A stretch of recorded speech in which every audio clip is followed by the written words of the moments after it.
Chapter 1283. In the Ansari Dragon Riding Academy, there was a special place for students to settle their own fall, Dragon House. In the Ansari Academy's Dragon House, not only were there dragon servants in charge of taking care of the dragons, even the treatment of the dragons far exceeded that of commoners. It was comparable to that of nobles. Even the treatment of the dragons was not as good as that of the Ansari Academy's Dragon House. Therefore, the Ansari Academy's Dragon House was almost filled with dragons. However, in the Dragon House filled with dragons, there was one dragon house that was an exception. It was much larger than normal dragon houses. Even the building itself was much more grand and luxurious than other dragon houses. In terms of appearance, it even gave people the feeling of a villa where nobles lived. But in this dragon house, there were only 5 dragons living there. 5 holy dragons. The 7th Dragon House. That was a facility for holy dragons in the academy. It was just a place for dragons to live, but the 7th Dragon House was like a villa. The place where nobles lived their holy dragons probably wasn't as luxurious as the 7th Dragon House. This also indirectly proved how rare and precious holy dragons were in people's hearts. At this moment, in one of the rooms in the 7th Dragon House, Sylvia was looking at the listless Lancelot lying on the ground. Her icy blue eyes were filled with sadness. "I'm sorry, Lancelot." She stroked Lancelot's beautiful white fur. Her eyes were filled with emotions. Sylvia's voice was very depressed. "It's all because I'm too weak. That's why you lost to an earth dragon." You. Lancelot turned his head and let out a comforting whimper. But his voice was also filled with depression. Clearly, the fact that he lost to an earth dragon made Lancelot feel rather bad. Dragons were all prideful by nature. As a holy dragon, losing to an earth dragon was indeed a huge blow to the dragon race. So much so that, even though Sylvia brought Lancelot's favorite food, Lancelot didn't eat anything. Strangely, Lancelot didn't eat even a little bit. This was the first time something like this had happened. However, compared to Lancelot, Sylvia seemed to have suffered a heavier blow. "You clearly tried so hard to respond to me. It had grown into a holy dragon when it was still a baby dragon. In the end it was me, a useless master, who dragged you down." Sylvia lowered her head. She bit her lip. "Is it really because I don't have the talent of a dragon nurturer?" If these words were heard by the students of the academy, their jaws would drop to the ground in shock. He was always first in the school year. Furthermore, she was one of the only 5 dragon knights in the academy. Who would believe that Sylvia did not have the talent to be a dragon nurturer? Besides, without the talent of being a dragon breeder, the mother of dragons wouldn't have entrusted her babies to Sylvia. At that time, Sylvia wasn't even a dragon breeder. However, Sylvia's words didn't sound like she was mocking herself at all. Instead, they sounded very real, which was really confusing. Sylvia could not help but reach out her hand and touch the star carving that was slightly above her chest through her clothes. She mumbled as if she was asking for help. "Big brother, what should I do? How can I become stronger?" Right at this moment, the door to the dragon house was suddenly opened, giving Sylvia a huge fright. Even Lancelot almost revealed an alarmed expression as he looked towards the door. The next moment, both man and dragon were stunned. "It's here?"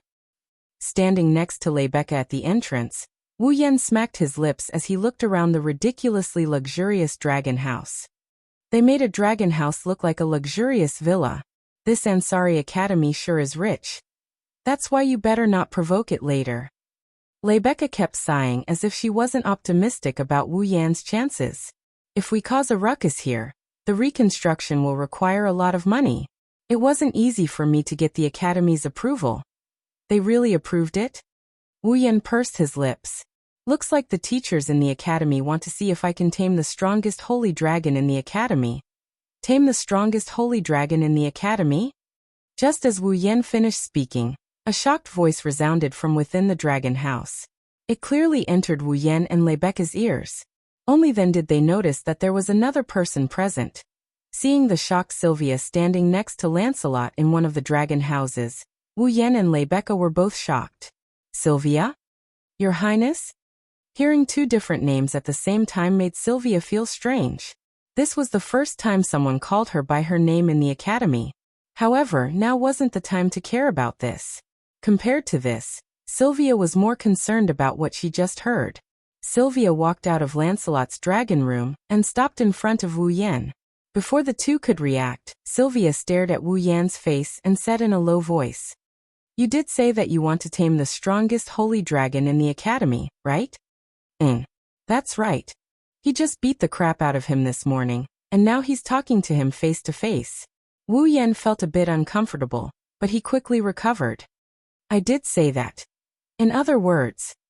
Sylvia sucked in a breath of cold air. "You want to ride President Lebecca's fall?" "Well, that's what it is." "You." Sylvia's eyes widened and was instantly dumbstruck by Wu Yan's words. He actually wants to challenge a holy dragon as a mortal, and the strongest holy dragon in the academy at that. Does this person really have the ability, or is he just being arrogant? If it's the latter, Sylvia wouldn't even look at Wu Yan. But if it's the former, thinking back to his miraculous dragon riding ability in the morning, Sylvia felt extremely conflicted. "Your Highness." Seeing that Sylvia had calmed down, Lebecca stepped forward and stood in front of her. "We've already received permission from the teachers. As a precaution, Your Highness should take Lancelot away from the dragon house for the time being." Sylvia remained silent but still obediently walked into Lancelot's room. She took Lancelot's reins and walked out of the dragon house. However, she stopped at the entrance and didn't intend to leave. It seemed that Sylvia wanted to watch Wu Yan ride the strongest holy dragon in the academy. Lebecca only looked at Wu Yan after Sylvia walked out of the dragon house. "Then be careful. I'll use star carving to comfort fall. If necessary, I'll make you give up." Lebecca's expression was extremely serious. "So, are you sure you want to ride my fall?" Wu Yan didn't say anything. Instead, he raised his hand. In that hand, an exquisite knight's sword was in his hand. The blade of the sword was flashing with a cold light. "Don't worry, I can still protect myself." Lebecca shook her head with a bitter smile. She clearly took Wu Yan's words as a joke. "Listen well. If you can't do it, don't force yourself." Wu Yan nodded nonchalantly. He raised his head and looked forward. In the depths of the 7th dragon house, dragon rooms were lined up side by side. They were separated by walls. Inside was an empty space. In the center of the row of rooms was an extremely large body lying there. It radiated a dangerous aura that made one's hair stand on end. It was a gigantic dragon the size of a house. Its fur was a deep red. The fur on its limbs was thick like armor. Its sharp claws flashed with a cold luster. Its eyes were closed as if it was taking a nap. Was that the holy dragon knight, Lebecca? Randall's Fall. The Academy's strongest holy dragon, Gyuvlin. As if it was only natural, Gyuvlin, who was much larger than an adult holy dragon, occupied the center of the 7th dragon house. It was as if he was showing off his position as the Academy's strongest dragon. A dragon's might permeated the surroundings, indicating his extraordinariness. Apart from Gyuvlin, Sylvia brought Lancelot to the dragon house. The other 3 holy dragons weren't there either. It was unknown if it was a coincidence or a deliberate arrangement. In any case, this meant that Wu Yan could use his power as much as he wanted here. Since the Academy had given permission, even if the dragon house was destroyed, Wu Yan wouldn't be held responsible. Wu Yan's lips slowly curved upwards. He looked at the dragon sitting across from him and tightened his grip on his sword. His heart surged. The next moment he charged forward. Chapter 1284. President Lebecca. Outside the 7th dragon house, Lebecca had her eyes closed. She was focusing her consciousness on her star carving.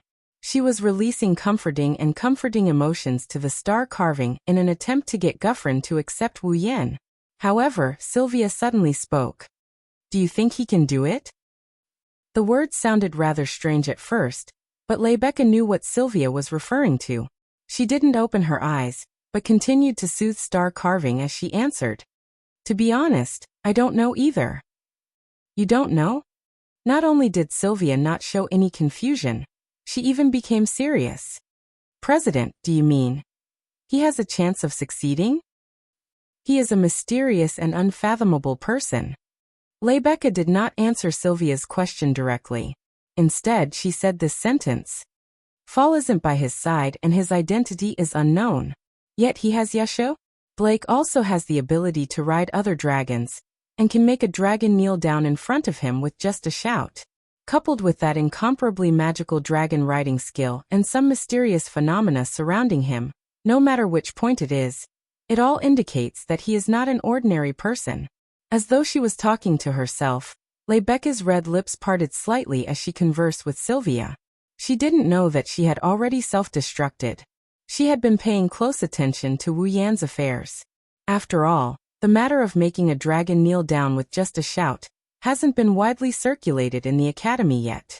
Most of the students were so engrossed in his dragon riding skill that they forgot that Wu Yan once made a dragon kneel down with just a shout. This also proves that Rebecca has been keeping an eye on Wu Yan all this time. However, Sylvia clearly didn't notice this and looked at Rebecca with a puzzled expression. But isn't he President Rebecca's guard? Why does it sound like the president has just met him? I have indeed just met him. Sylvia was stunned. Well. Rebecca opened her eyes and smiled at Sylvia. Your Highness, just think of it as me taking a fancy to him and recruiting him as my guard. All of a sudden, Rebecca's face froze and her expression changed drastically. Not good. Sylvia was shocked. She didn't have time to react. A loud explosion came from the 7th dragon house ahead. Bang! The deafening explosion caused the ground to tremble slightly and set off a gust of wind. Rebecca and Sylvia abruptly raised their heads to look in the direction of the 7th dragon house. Then, they saw it. They didn't know when it happened. The top of the 7th dragon house was blasted open, revealing a rather large hole. In the dragon house, a red shadow shot up into the sky at an extremely fast speed. It shot into the air and stopped in midair, revealing the silhouette of the red silhouette.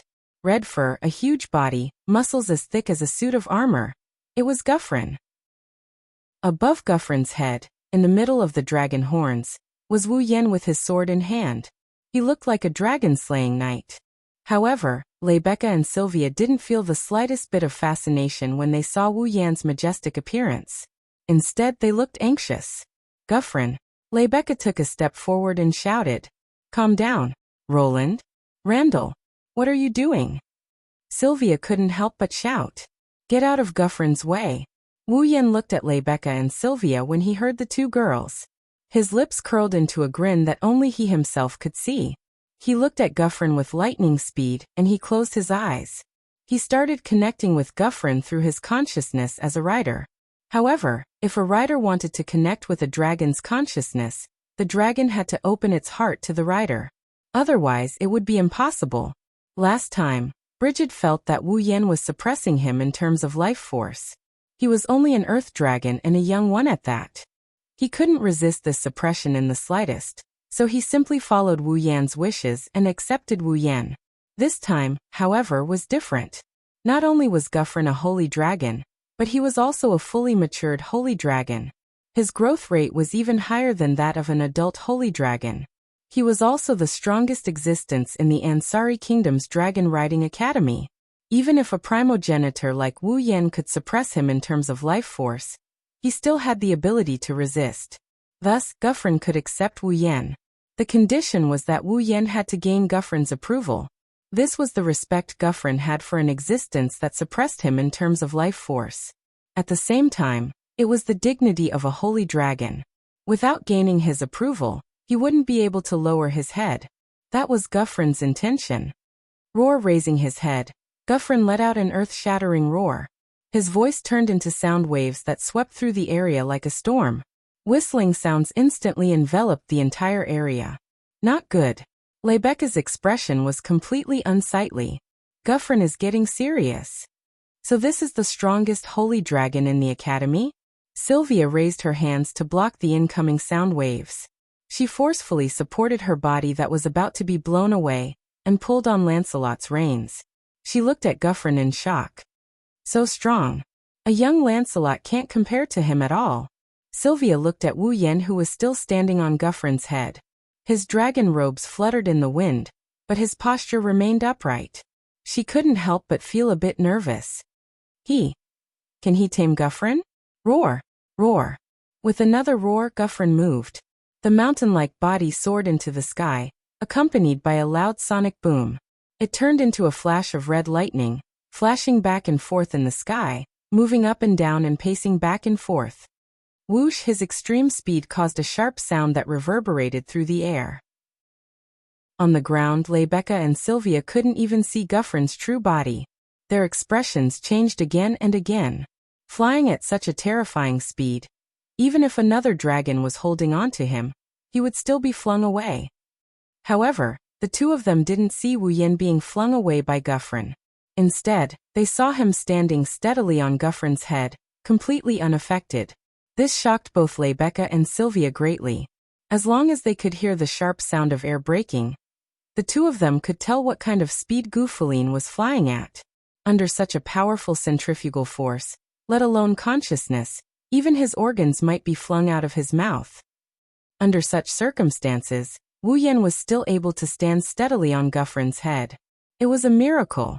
On the other side, Wu Yin, who was riding on top of Gufflin's head, bitterly laughed as he listened to the incessant howling of the wind, looking at the scene in front of him that has turned into a sea of white.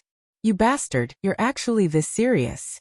If it wasn't me, which human would be able to endure your torment? Roar. Roar. Guffrin roared in response. His roar carried a faint ripple of mana. Clearly, it was using its own magic power to strengthen its speed.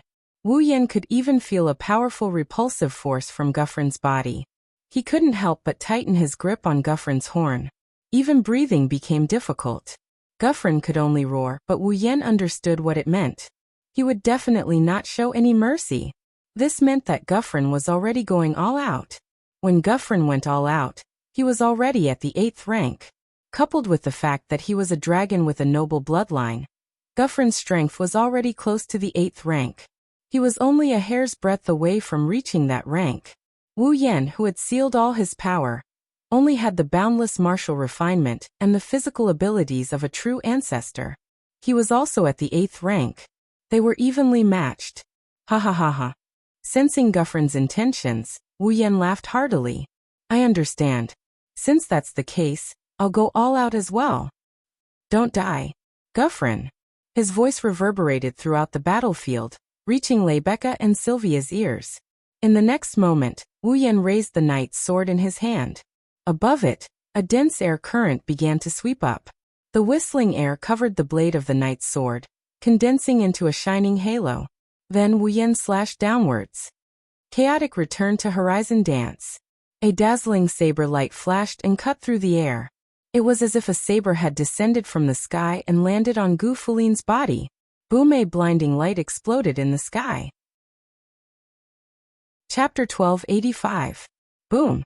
The dazzling saber light slowly bloomed, as if it had cut the entire sky into 2 halves. The space seemed to have been cut in half. The dazzling light carried the aurora-like saber halo, and expanded in this part of the world. It then gradually reverberated, stirring up a gust of wind that swept in all directions. What? What is that? It's a lie, right? Rebecca and Sylvia's expressions constantly changed as they witnessed this scene. In the end, they were stunned as waves of shock surged through their hearts. However, they were quickly drowned out by the fierce winds. They raised their hands in front of themselves and closed their eyes to block the dazzling blade light in the sky. It wasn't until about a minute later that the wind and waves weakened, and the strong light gradually dimmed. The 2 beautiful girls on the scene opened their eyes and looked up. Then a huge body fell from the sky at the same time, smashing heavily on the ground. Bang! With a muffled thump, a gust of wind that was much weaker than before was stirred up. The falling figure was instantly hidden, and only when the dust settled did Rebecca and Sylvia finally see the true identity of the falling figure. It was Gyvlin, who had been soaring through the sky like a god. However, at this very moment, Gufalin no longer had his previous awe-inspiring posture. He was like a heavily injured ferocious beast, lying on the ground with traces of pain in his eyes. On his back, there was a hideous wound that stretched from his shoulder to his ribs. Blood seeped out of it. His scales and fur were already in tatters. Gyvlin! Rebecca paled in fright and hurriedly ran towards Gyvlin. Sylvia also reacted and quickly followed after her while holding on to Lancelot's reins. Just as the two girls were about to jump in front of Gu Fulin, a voice stopped them. All right, don't be so nervous. Most of the damage was absorbed by Gyuvlin's scales, fur, and the magic barrier around him. The wound on Gyuvlin's body is very shallow and will only hurt a little. It's just a superficial wound. Rebecca and Sylvia abruptly stopped in their tracks when they heard this. Only then did they stop. The two girls saw Wu Yan standing on Guffrin's neck. He's patting Guffrin's mane with a bitter smile on his face. Looks like I was a little too serious. Roar. Gyuvlin also roared, but it didn't have the same momentum as before. It was a cry of agreement. Although it sounded weak, it didn't seem to be in much pain. It was clearly fine. Rebecca sighed in relief when she heard Wu Yan's words and Gyuvlin's cry. She ran to Gyuvlin's side and imitated Wu Yan, stroking his hair. That's great. Looks like he's fine. Rebecca then asked Wu Yan with a frightened expression as she thought of something. Oh, what was that just now? Just now? It's the saber light that struck Guffrin down. Sylvia, who had caught up to them, added in a hurry. Her face was also full of shock. That was your attack, right? You're not a sacred sky dragon knight, are you? Rebecca looked at Wu Yan with a solemn expression. It was clear that Rebecca had the same thought. That was to be expected. When it came to attacking dragons with a human body, the first thing that came to mind was the Holy Sky Dragon Knights equipped with the Holy Knight armor, and possessing extraordinary strength. If it was an earth dragon, pterosaur, or water dragon, then it wasn't impossible for a powerful human to fight it with their own strength. However, Gyuvlin wasn't an earth dragon, pterosaur, or water dragon. He was an adult sacred dragon. The Holy Sky Dragon Knight equipped with the Holy Knight armor was the #1 possibility for a human to fight a holy dragon head-on. Wu Yan's attack just now definitely came from his own body. It wasn't an additional effect from an item, it's a real head-on attack. Since that was the case, it was reasonable to interpret Wu Yan as a sacred sky dragon knight equipped with sacred knight armor. Unfortunately, Wu Yan only smiled helplessly at Rebecca and Sylvia's grave expressions. You're thinking too much. Putting aside whether or not I'm a Saint Sky Dragon Knight, the attack just now wasn't launched because I'm wearing the Holy Knight armor. Besides, did you see me summon my fall? If I didn't summon my fall, how would I get it to offer up sacred knight armor? The Holy Knight armor was a piece of equipment made by the Holy Dragon level dragons with their own magic power. Every time a Holy Dragon Knight equipped the Holy Knight armor, they had to summon their own Holy Dragon and use their magic power to create a piece of equipment for the owner to equip. As a result, once the magic used to create the sacred knight armor was used up, the sacred knight armor would disappear. It could only be used again if the sacred dragon knight created it and offered it up again. As a result, if a sacred sky dragon knight wanted to equip the sacred knight armor, they had to summon their fall and offer up the sacred knight armor.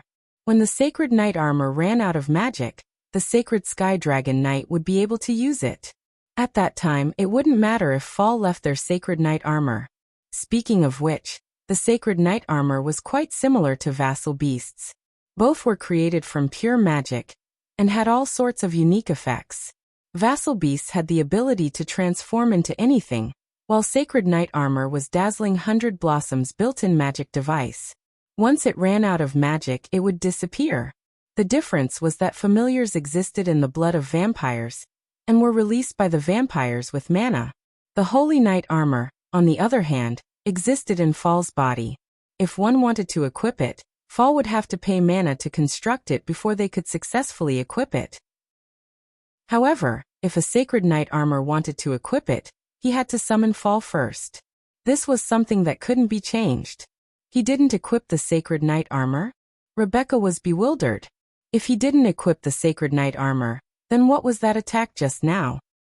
That was just a sword skill. Sword skill? Rebecca and Sylvia were stunned. Vibrate the sword at a certain frequency and cause the surrounding air to vibrate. Then use the vibrating air to form a shockwave and compress it into a slash. That's how it works. As he spoke, Wu Yan shook the sword in his hand. Instantly, strands of dense air swirled around the sword and enveloped it, forming a halo around it that made the sword shine brightly. It's called Chaotic Return to Horizon Dance. It's a pure sword skill that focuses on destructive and offensive power. Wu Yan looked at the stunned Rebecca and Sylvia and laughed. If you want to learn, I can teach you too. Rebecca and Sylvia immediately looked at each other, and then Rebecca laughed bitterly. After the miraculous dragon ride skill, you showed off such a terrifying sword skill. Are you even human? So strong. Sylvia's face was filled with shock. Can I still win against him? Ma, let's put that aside for now. Wu Yan felt like he overdid it when he saw the two girls' expressions. He rubbed his nose and patted Goflin's neck, as if he was trying to change the topic. Let me tell you some good news. Guffrin has acknowledged me. I can ride Guffrin from now on. Rebecca and Sylvia recalled that Wu Yan came here to tame Guffrin. Acknowledged? Rebecca looked at her fall in shock. Really? Wu. You. Gufflin whimpered. It rubbed its head against Wu Yan's body in a very obedient manner, proving Wu Yan's words to be true. He really did tame it. Sylvia's expression was complicated. Well, I finally achieved my goal. Wu Yan looked at Rebecca, Sylvia, Guffrin, and Lancelot with a smile. Thank you for accompanying me. How about this? I'll cook a meal for everyone. Cook. Rebecca and Sylvia were stunned again. Chapter 1286. The Ansari Dragon Riding Academy took up a vast amount of land. In this dragon riding academy where humans and dragons coexisted, there were already several school buildings. Other than the school buildings, there was also a church, a lecture hall, a library, and a student cafeteria. In addition to that, there were also 7 dragon houses and 4 student dormitories, as well as various training grounds, sports grounds, and arenas for activities. It would not be an exaggeration to call the entire Ansari Dragon Riding Academy a small city. Compared to the Ansari Dragon Riding Academy, the Ansari city seemed to exist just for the sake of the academy. The scale of the inside and outside of the academy couldn't be compared at all. It was like comparing a bustling area to a residential area. The difference was obvious. Because of this, the Ansari city was also known as the Academy City. One could see the importance of the Ansari Dragon Riding Academy with a single glance. However, due to the vast land, the male dormitory and female dormitory were very far apart. It would take up to 30 minutes to walk from one dormitory to the other. At this time, Wu Yan, Rebecca, and Sylvia were in another dormitory building extremely far away from the male dormitory of the advanced course class, Apollo Dormitory. The female dormitory of the advanced course class, Epona Dormitory. To be precise, it should be the top floor of Epona Dormitory, the royal room. This was a royal room specifically for Sylvia, the 4th princess of the Lorraine Kingdom of Knights. Not only was the activity space not inferior to the suites of 5-star hotels, it was also extremely luxurious. It wouldn't be an exaggeration to say that it was dazzling. Other than that, there were also facilities that normal dormitories didn't have. There was a living room with a fireplace, a dining room for eating, a study room for studying, a bedroom for living, a bathroom for bathing, a kitchen for cooking, etc. There were all sorts of room facilities. It couldn't be compared to the dormitories of normal students. It was more like a high-class dormitory. It didn't have the feel of a dormitory at all. Wu Yan didn't know if the room of the principal of the Ansari Dragon Riding Academy was as luxurious as this. But this was the first time he saw a dormitory that could be called wasteful. Even the girls' dormitories of Tokuwadai Middle School weren't as luxurious as this. Of course, Wu Yan wouldn't be surprised if it was just the luxurious room. After all, Sylvia was still a princess. Living in a better place wasn't a big deal. Most importantly, the moment Wu Yan entered the room, he saw something truly luxurious. She was wearing a dark blue pleated dress with lace, and a white scarf-like floral ornament started from her shoulders and went through her chest. It was pulled all the way down to her abdomen and wrapped around it like an apron. Paired with the blue dress, it was monotonous yet irresistible. There was also a headdress on her head, and the color was also monotonous white. It was a maid outfit. And the one wearing the maid's uniform. It was a young girl with short purple hair and purple pupils. She was extremely cute and playful. Wu Yan blinked and looked at the cute little maid standing in front of him with a smile on her face. Then he turned his head and looked at Sylvia. She's not your maid, is she? She's a maid, not a maid. Sylvia frowned. She glared at Wu Yan. Is there something you're not happy about? No, of course not. Wu Yan shook his head. He looked at the little maid who was standing there like a doll and he laughed. She's not like you, she's quite cute. What did you say? Sylvia's eyes widened. She couldn't believe Wu Yan would say something like that. Rebecca covered her mouth and snickered. The little maid who had been pretending to be a doll also snickered and lifted the corner of her skirt. She bowed to Wu Yan. Thank you for the compliment. I am Cosette Shirley. Shirley. The maid who called herself Cosette tilted her head and pursed her lips into a smile. You must be Lord Lune, right? I've heard so much about you. My name. Wu Yan stroked his chin and glanced at Sylvia. Don't tell me you got this name because I defeated your mistress and she badmouthed me in front of you? I'm not that despicable. Sylvia was furious. Also, Cosette isn't my maid, she's my maid. Well. Wu Yan waved his hand nonchalantly. It's all the same. It's not the same. Cosette's gaze wandered between Wu Yan and Sylvia. Her smile turned frivolous. Lord Lune and Her Highness are showing off their affection? Showing off their affection? Wu Yan was dumbfounded. And of course not. Sylvia's face turned red. She looked flustered and exasperated. Wu Yan was even more surprised. It can't be? So you're shy too? This time, not only did Sylvia's face turn red, even her ears turned red. Cosette, who was just joking, showed a surprised expression and smiled meaningfully. It seems like something happened between the two of you that I don't know about. I'm very curious. Nothing happened. Sylvia's rebuttal was so weak that even Rebecca was too embarrassed to continue watching. She stepped forward with a smile. Lune, Cosette isn't an ordinary maid. You'll slowly understand. Not an ordinary maid? Wu Yan couldn't help but look at Cosette. Cosette smiled modestly and he couldn't help but laugh. Well, I'll wait and see. Wu Yan walked past Sylvia and entered her room. Sylvia panicked for no reason as she chased after Wu Yan with a red face. As a knight? How dare you be so rude as to wander around someone else's room? Can't I wander around?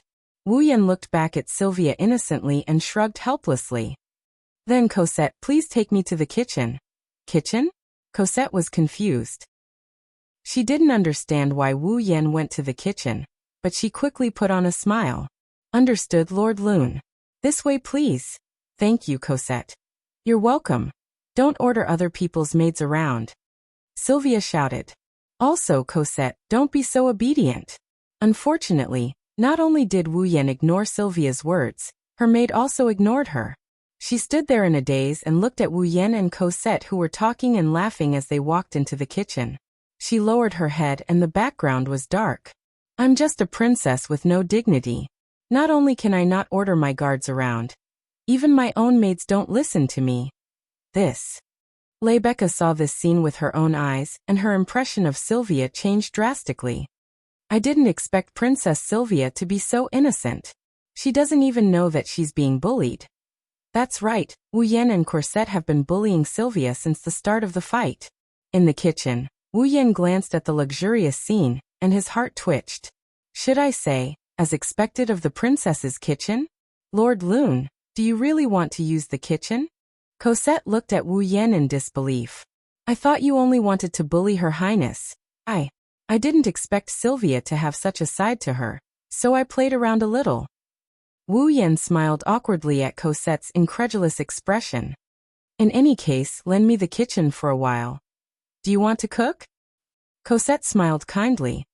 If that's the case, let me do it. Well, it's a thank you gift, so I can't let you do it. Wu Yan said without turning his head. He walked into the kitchen and picked up a kitchen knife.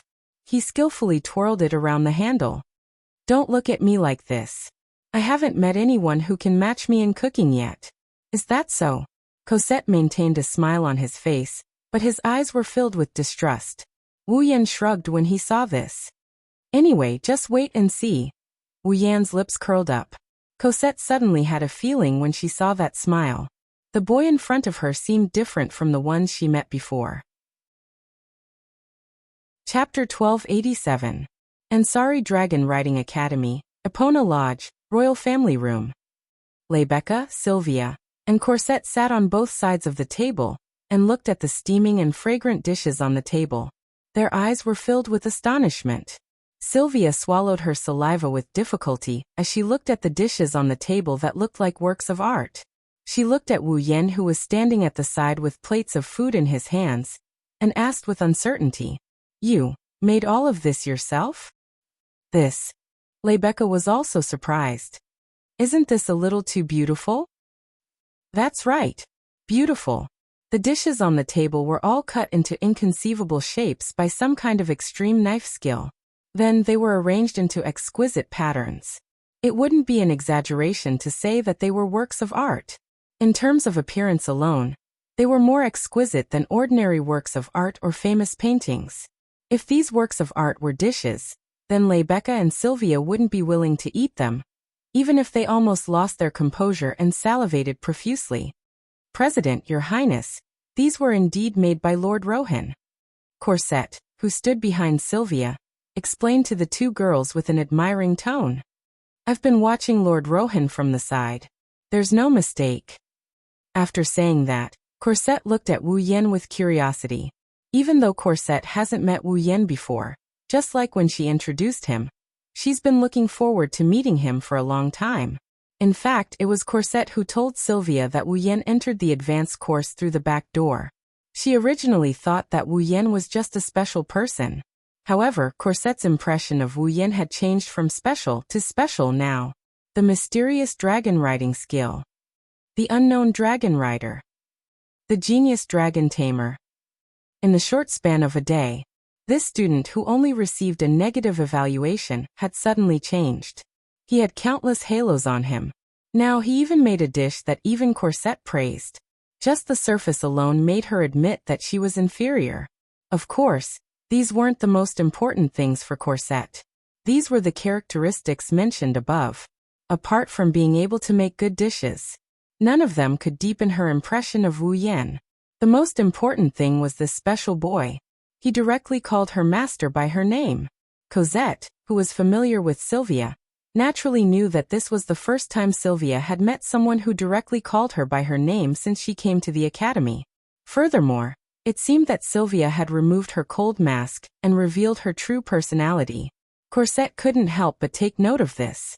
Corsette, who knew that Sylvia never had any friends, felt that this boy who suddenly barged into the academy might change Sylvia's life. Who knows?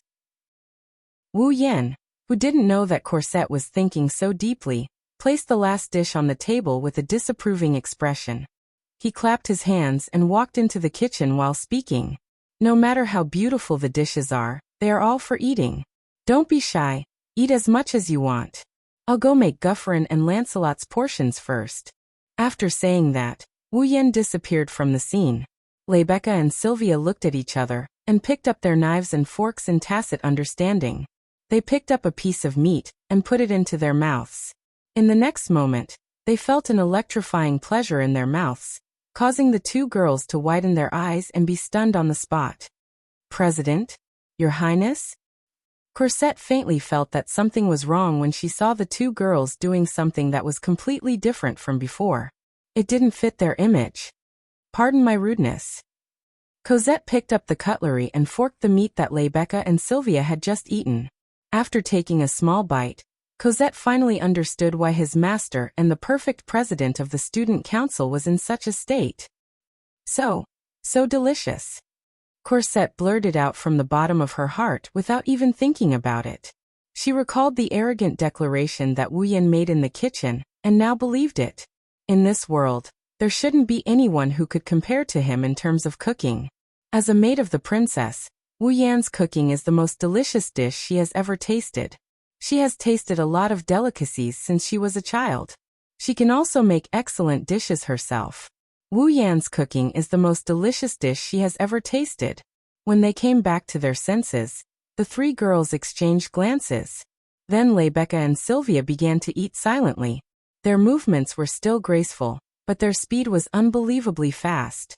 Beside her, Corsette also quietly went against her principle of waiting for Sylvia to finish her meal, and secretly left some food for herself. Phew! Even with their graceful movements, Rebecca and Sylvia couldn't hide the contorted expressions on their faces. Wu Yan, who had just bribed Gufflin and Lancelot with food, had a hard time breaking free from their entanglements. Wu Yan couldn't help but feel embarrassed. Although I am very confident in my cooking, I didn't think that the perfect president of the student council and the fourth princess would become like this just because of a meal. What a surprise. Rebecca and Sylvia blushed when they heard Wu Yan's teasing words. They coughed dryly and turned their heads away, pretending like they didn't hear anything.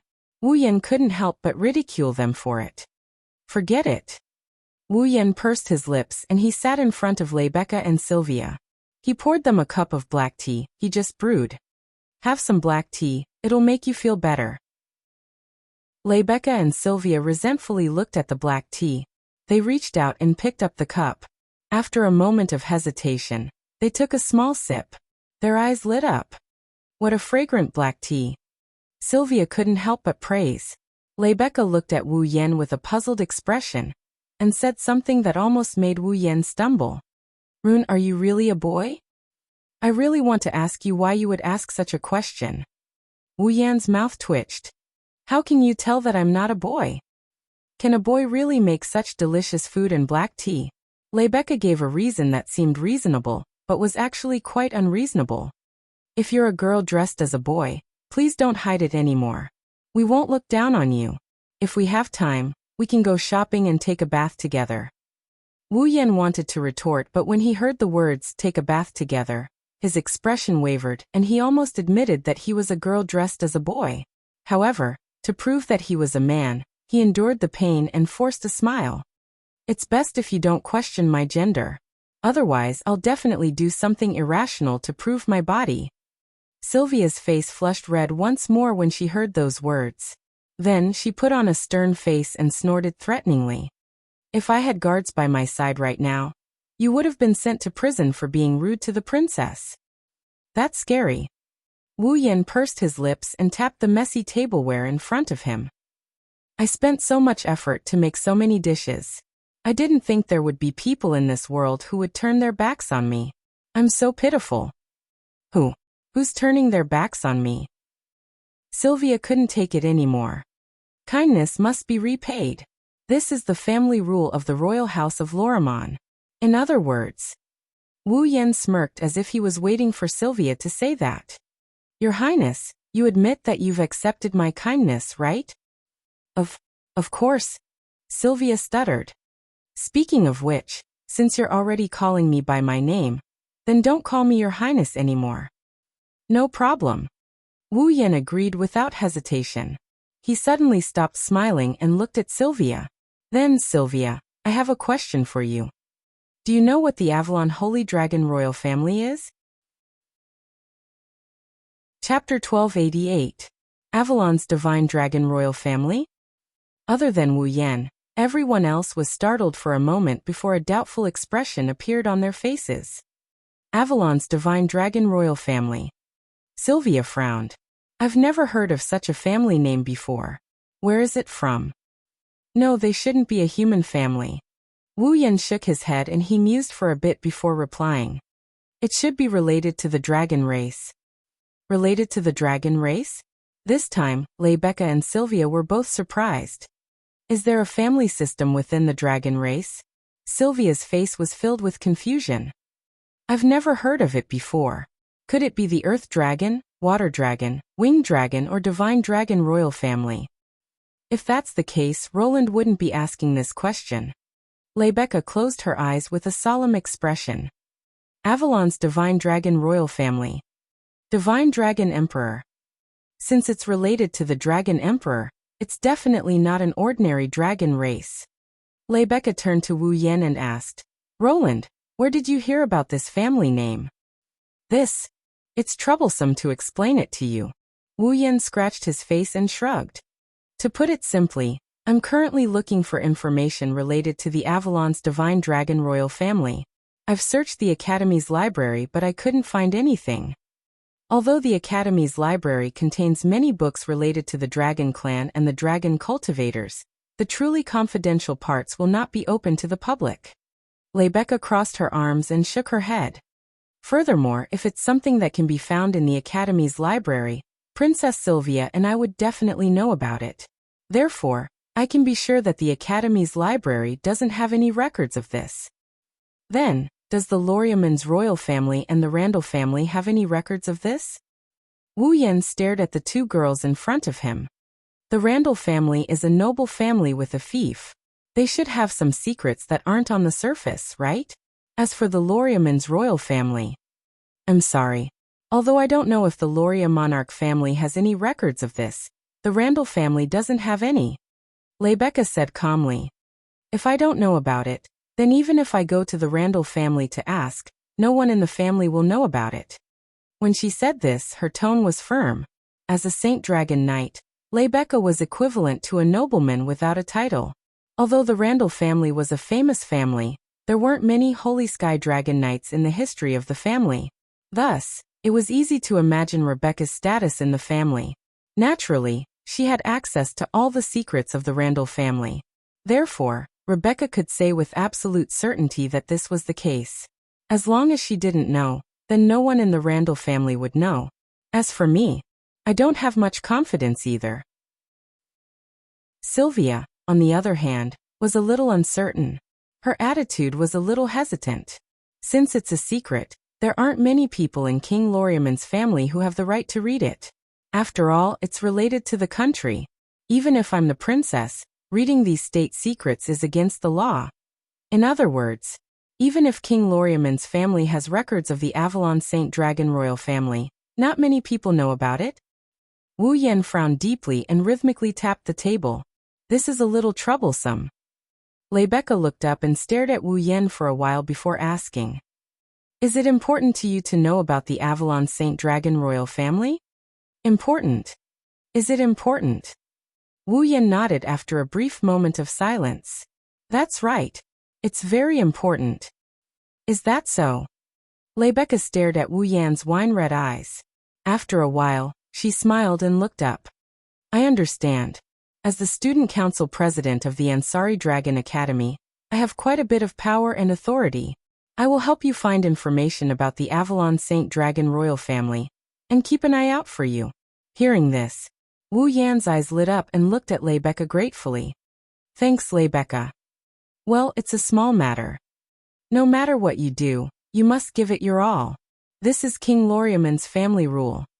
Sylvia became serious.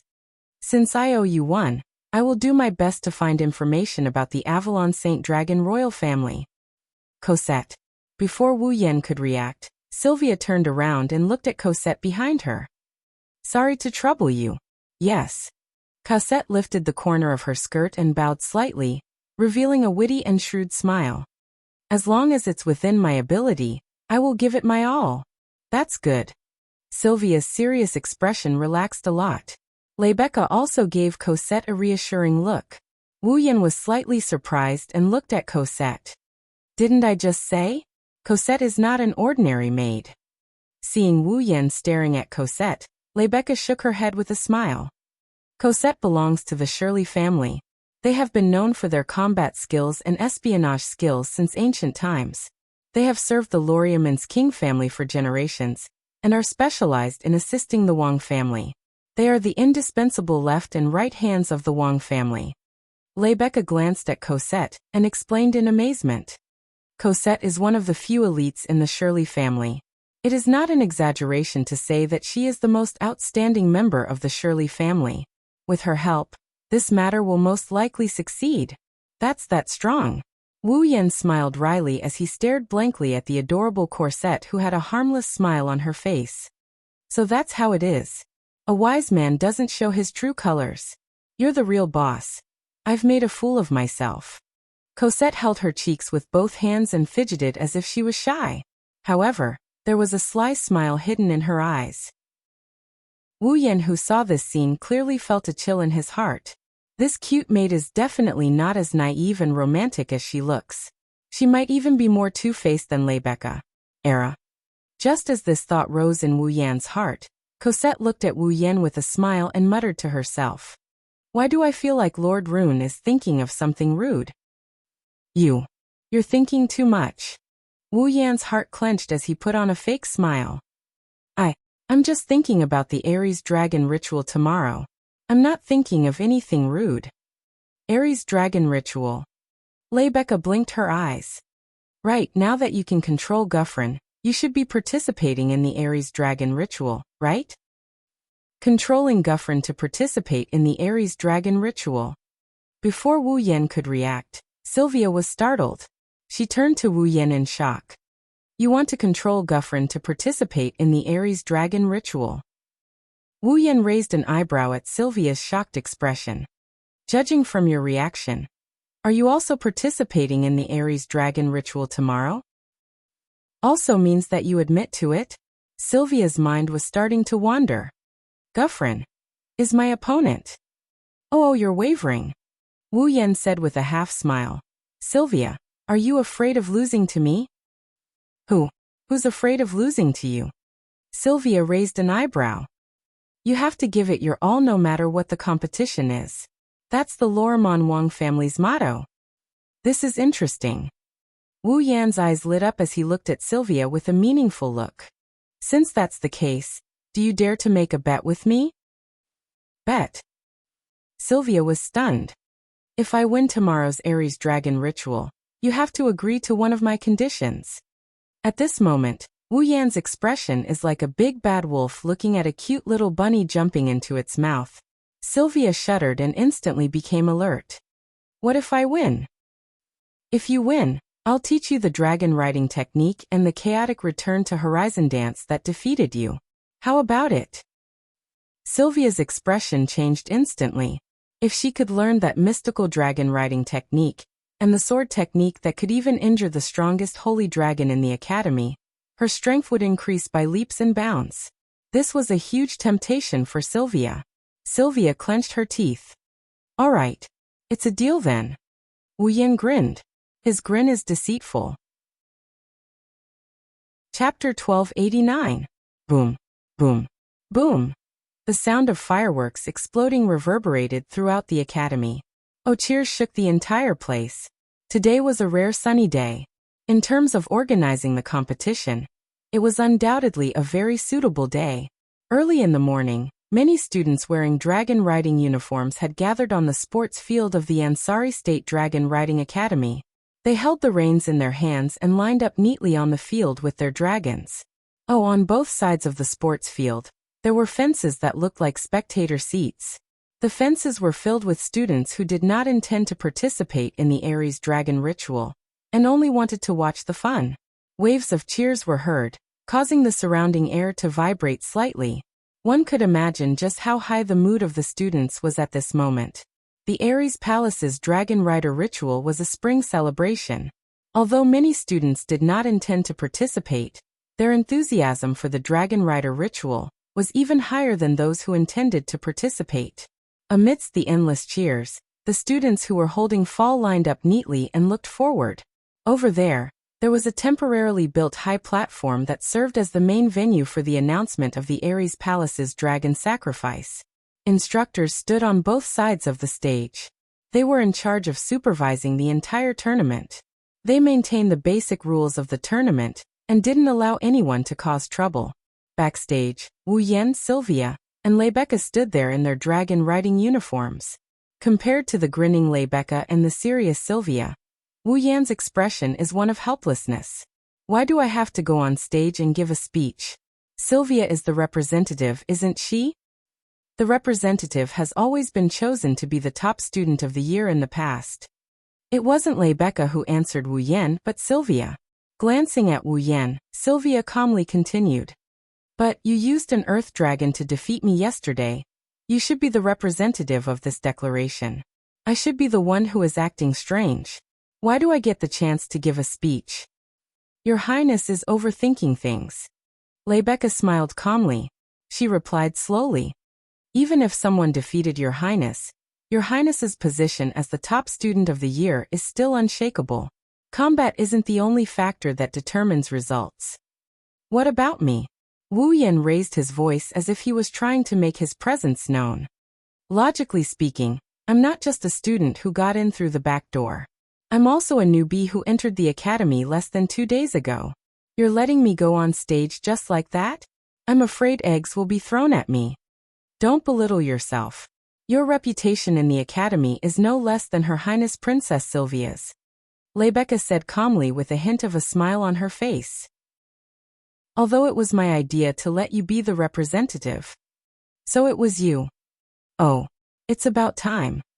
She ignored Wu Yan's resistance. Rebecca slowly walked to the center of the stage. President. President Rebecca. Madam Rebecca. As Rebecca walked onto the platform, the students became more and more excited. Their cheers reverberated throughout the entire stadium, drowning out all the other noises. For a moment, the entire stadium was filled with crazed cheers from fans. Good morning, everyone.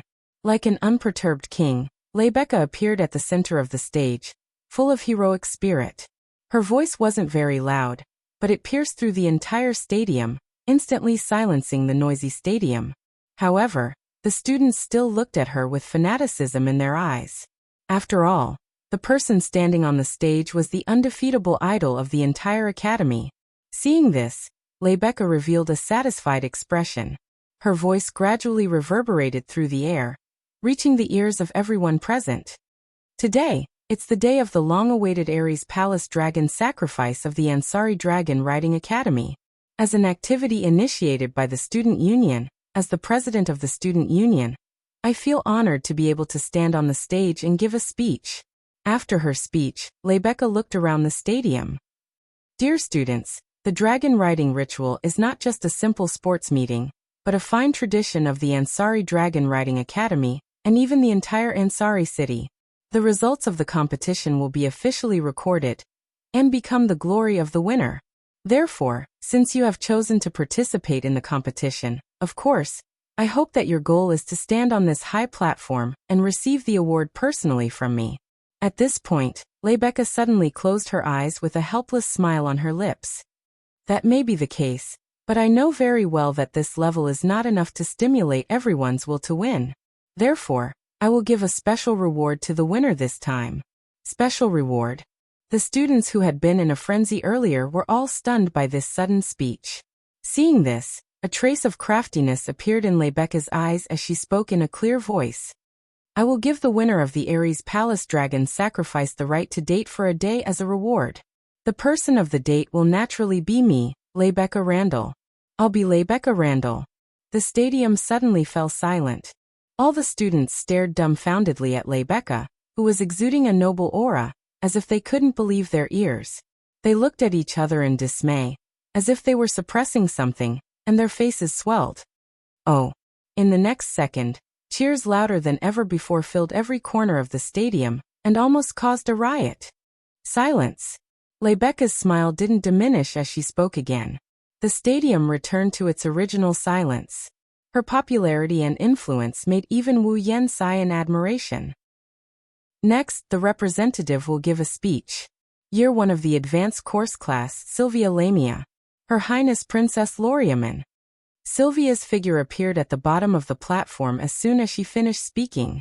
She slowly walked to the center of the platform with clear footsteps. Below the stage, Wu Yan frowned. When Sylvia went up to the stage, Wu Yan clearly felt. Unlike the previous high-spirited atmosphere, there was a strange heaviness in the air. However, Sylvia seemed to have not noticed at all. She looked straight ahead with a taut face, and her cold voice shook the atmosphere as it gradually reverberated in the field. You must give it your all in any competition. This is the family rule of the Loriaman family. Above. After saying that, Sylvia walked off the stage by herself. Her aggressive aura brought about a sense of nervousness. Below the stage, all the students fell silent. Not long after, there was a burst of whispers. What? She seems so amazing. Yeah, the truly outstanding one is Lancelot, not her. Is everyone from the Wang family so arrogant? I can't bear to watch this. Wu Yan's frown deepened as he looked at Sylvia, who was walking towards him. Looking at the other party's frosty face, his wine-red eyes wavered slightly. Next, let's welcome the most famous newcomer in the academy, Roland Randall. Randall. Hearing Rebecca's words, Wu Yan took a deep breath and walked up to the stage. When he passed by Sylvia, Wu Yan abruptly opened his mouth and said this. I don't like the current you at all. Sylvia's footsteps paused. Her cold face, which hadn't changed since the beginning, crumbled and turned into a complex expression. Standing at the center of the stage, Wu Yan first glanced at the smiling Rebecca, then at the contestants below before sweeping his gaze across the crowd. I won't waste any more words. Everyone. Wu Yan's lips curled up as he spoke. Come and try chasing me. If you can catch me, I'll agree to any request you make. But don't expect me to go easy on you. Hearing that, the crowd fell into a deathly silence once more. However, in the next instant, a stifling wave of enthusiasm accompanied by deafening cheers reverberated throughout the arena. Although those words sounded extremely arrogant, it was exactly what many people wanted. After all, they were still thinking about Wu Yan's miraculous dragon riding ability. Rebecca held her forehead as if she had a headache, but the corners of her lips also curled up slightly. Sylvia stared blankly at Wu Yan, who was receiving everyone's cheers. His words echoed in her mind. She was speechless for a long time. Chapter 1290. The order of the contestants for the Ares Draconic Rite had its own rules as well. In the Ares Temple Dragon Rite, there was no such thing as a fair starting line. The starting line of the contestants was based on the results of their training sessions, and the starting line was very orderly, divided into front and back. In the past, the starting line for the Ares Draconic Rite was set so that the contestant with the best results and fastest speed would be at the front, and so on. The lower the results, the slower the contestant would be at the back of the starting line. However, this year's Draconic Rite was different. The contestants at the very front weren't the ones with the best results, but the ones with the worst results. This was Rebecca's suggestion. The reason was simple: it was more exciting this way.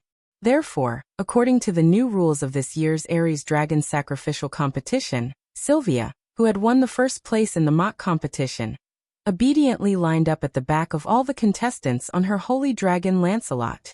Aside from Sylvia, Wu Yan was also at the very back of the line. This is to be expected. After all, Wu Yan has only been in school for 2 days and he hasn't participated in any mock competitions, so he doesn't have any results to speak of. However, due to the fact that he once performed a miraculous teleportation dragon riding skill during the dragon riding combat training, the students in the academy unanimously agreed that his speed isn't any lower than Sylvia's. Thus, Rebecca arranged for him to be at the very back of the line. Of course, there was another reason as well. No way. Right. Outside the arena, inside the arena, everyone present, regardless of whether they were teachers or students, was staring at a huge figure in the last row of the contestants. They looked at the figure riding on top of that huge figure, and their faces were filled with shock. A fur as alluring as fresh blood. His chest and limbs were as thick as armor. His wings were completely disproportionate to his body, supporting his enormous body that seemed to be able to blot out the sun. He stood above all the dragons present, emitting a chilling sense of oppression. The strongest holy dragon in the academy, Gufflin. This was a holy dragon that everyone in the Ansari Academy, and even the entire Ansari city, didn't know about. It was quite famous. After all, it was the one who made Rebecca Randall famous. The most fundamental reason why the name Rebecca Randall became so famous. However, this was the Academy's strongest holy dragon. However, the one riding on it was not the most powerful person in the Academy who was full of heroic spirit, but the new student who had become a hot topic after entering the Academy for less than 2 days. Rune. Randall. The entire place was silent. Obviously, the strongest holy dragon in the Academy, the perfect mount of the Student Council president, was being ridden by someone else. Everyone's hearts were shaken. Among them, the person who was the most shocked was undoubtedly Yashio, who was also in the last row, riding Brigid, which he borrowed from Raymond. Yashio looked at Guffrin floating above everyone, and Wu Yan riding on Guffrin's head. Yashio's heart was in a state of shock and didn't calm down for a long time. Yashur was also known as a genius dragon tamer. But Yashu asked himself honestly, there was no way he could be like Wu Yan. Tame Guffrin. Not to mention Gyuvlin, Yashur didn't even have the confidence to ride an immature holy dragon like Lancelot. Until now, he had only ridden an earth dragon, a winged dragon, and a water dragon. All of a sudden, Wu Yan's image in Yashur's heart grew. Compared to Yashur, Sylvia, who already knew about this matter, was calm and collected. She restrained her emotions and slowly suppressed the complicated emotions in her heart. She began to concentrate. Sylvia didn't know if she could win. But in order to prove herself and fulfill her promise with Wu Yan, Sylvia would give it her all. Contestants in position. Rebecca's voice came from the stage, waking up the audience from their stupor. She held the short gun in her hand and raised it high into the sky. The audience began to hold their breaths. A strange tension pervaded the air. A suffocating silence enveloped the entire place. Only the agitation of the hearts and the breathing of the dragons could be heard. The surroundings were silent. Ready. Rebecca wore a calm smile and closed her eyes. Then she abruptly opened them. Bang. A dazzling flash lit up the sky and a dull gunshot echoed. Charge. In the next moment, every contestant's expression froze, and they began to run at the same time. Bringing with them a thick cloud of dust and a bugle horn, they charged forward. Roar. The earth dragons roared and charged forward.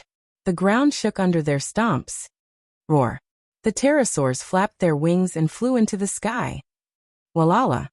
One by one, the water dragons rushed into the waterway not far away, raising waves of water as they disappeared from everyone's sight. The sight of nearly 100 dragons fighting to be the first to enter the arena shook the hearts of everyone present. Oh! Amidst the loud cheers, every dragon passed through the gates of the Ansari Dragon Riding Academy and entered the city center of Ansari. Due to the differences in the dragon race, the earth dragons, pterosaurs, and water dragons had different runways. The student council made a very detailed rule about the runways. Otherwise, the pterosaurs, who had the advantage of flying, would have a much better chance of victory than the earth dragons that could only run on the ground and the water dragons that could only swim in the waterways. Thus, for the sake of balance, the pterosaurs, earth dragons, and water dragons had different runways. They would only overlap when they reached a certain path or a section of the path before the final destination. However, the conditions were not unfair. Thus, every contestant's conditions were basically the same. It was just that it depended on their individual circumstances. In this Ares dragon sacrifice, the only two holy dragons were naturally on the pterosaurs' runways. The most basic ability of holy dragons was flight. No matter if they were pterosaurs, earth dragons, or water dragons before they evolved, they would all have wings and could fly after evolving into holy dragons.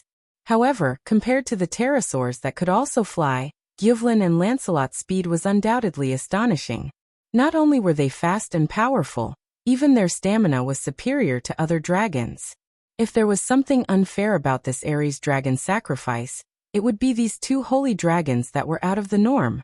Or rather, Gyuvlin, who far surpassed Lancelot in size, growth, and combat strength, was the real cheat. Moreover, the one riding it was Wu Yan. In the blink of an eye, Gyuvlin overtook all the other contestants. They could only stare blankly at Gyuvlin, who had turned into a streak of red lightning and was speeding along the runways. Lancelot was the only one who could barely keep up. Roar! Perhaps it was because he hadn't participated in this kind of competition for a long time. Gyuvlin let out an excited roar. His speed once again increased by a few notches, and he fiercely left Lancelot, who was following behind him, in the dust. Wu Yan bitterly laughed when he saw this. You're this excited just by participating in a competition? How did Rebecca torture you? Roar! Roar! Gyuvlin let out another roar, but the meaning was unclear. However, its speed increased again. It was clearly fully immersed in the competition. Well, go ahead and do your best. Wu Yan patted Gyuvlin's dragon horn and turned to look behind him. About 20 meters away in the sky, Lancelot is also trying his best to increase his speed. Wu Yan could see Sylvia's sweaty expression. Perhaps she felt Wu Yan's gaze. Sylvia lifted her head and met his gaze. Then, she saw Wu Yan's half-smile, which made her angry. Lancelot. Sylvia immediately cried out. Don't lose to him. I can lose to anyone, but not to him.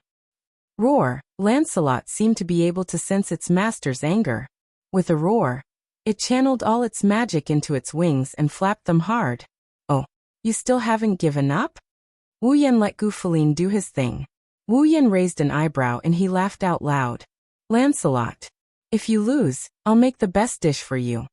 Lancelot's roar seemed to be stuck in its throat. It couldn't come out. Lancelot had just eaten Wu Yan's dishes yesterday, so this sentence caused its heart to waver. It couldn't help but slow down. Wah! Sylvia's eyes widened as she shouted in exasperation. You despicable person! Ha ha ha! In the sky, a man and a woman, one large and one small, two holy dragons streaked across the sky like meteors, bringing with them Wu Yan's laughter and Sylvia's angry roar as they flew towards the finish line. Chapter 1291. Ansari Dragon Riding Academy Sports Field. On the high platform, Lebecca revealed a breathtakingly beautiful smile, her heroic voice reverberating through the entire arena. The winner of this year's Ares Dragon Riding Festival, first year of the advanced class, Roland Randall. Oh! The group of students looked at Wu Yan standing beside Lebecca and cheered enthusiastically. Of course, there were also many voices of envy and jealousy mixed in. After all, the winner of this year's Ares Dragon Riding Festival would be able to get a date with the Student Council President Lebecca. How could the male students who viewed Lebecca as their goddess and the female students who looked up to her not be envious and jealous? Thus, the cheers that resounded throughout the field had a hint of jealousy that everyone could clearly sense. In the beginning, there was even a hint of powerlessness that made people smile bitterly. Sigh. Under everyone's intense gaze, Wu Yan faintly sighed. Just how many times had he encountered such a situation? Wu Yan had already lost count and didn't have the energy to count. After all, being glared at a few times wouldn't cause him to lose a piece of flesh. On the other hand, a gaze filled with resentment from below the stage made Wu Yan's lips curl into a smile. He glanced down and saw Sylvia clenching her fists and gnashing her teeth as she looked at him. Despicable fellow. Despicable fellow. Shameless fellow. Sylvia's domineering appearance was completely different from before. She didn't have a cold expression on her face. Instead, she was like a resentful woman holding Lancelot's reins as she kept nagging. Since you use such a method, don't think I'll be satisfied. Ugh. On the side, Lancelot couldn't help but let out an aggrieved whimper. His dragon eyes were filled with pity. Although at the beginning, Lancelot did indeed slow down due to Wu Yan's enticing words, it only slowed down for a short few seconds. Later on, Lancelot got rid of all distracting thoughts and focused on flying. But in the end, Lancelot still couldn't defeat the strongest in the academy, Holy Dragon Guflin. He was defeated without any suspense. However, Sylvia seemed to think that Lancelot had been tempted by Wu Yan's feeding attack, which led to his defeat. That's why the Grand Princess Blue Ice, the fourth princess of the Night Kingdom of Lorimon, is acting like a resentful wife. Regarding this, not only did Wu Yan not avoid the edge of the spear, he did the exact opposite. A provocative smile appeared on her face as she looked down at Sylvia, her mouth twitching a few times. He didn't say anything, but Sylvia read his lips. Don't forget our promise. Sylvia was instantly enraged, but there was nothing she could do. She could only glare hatefully at Wu Yan, who was smiling proudly on the high platform. She closed her eyes and turned her head away. Out of sight, out of mind. You're angry just like that? Wu Yan sighed as if he expected better from him. What a child. You're the only one who dares to treat Her Highness Princess Sylvia like that in the entire Raymond knighthood. Lebecca rolled her eyes and said in annoyance. If Her Highness Princess Sylvia really wants to cause trouble for you, you're in big trouble. I can't see the trouble. I can only see the benefits. Wu Yan muttered as he stroked his chin. Even though I've already thought of what I'll get Sylvia to do for me, it's a bit of a loss. Should I think of something else? Something else. Lebecca blinked and revealed a meaningful expression. Sylvia isn't the only one who can benefit from winning the competition. Wu Yan was stunned. When he saw Lebecca's meaningful expression, he remembered that as the winner, he could go on a date with her. Wu Yan's lips twitched at the thought. What? Lebecca put on a seductive look in front of everyone.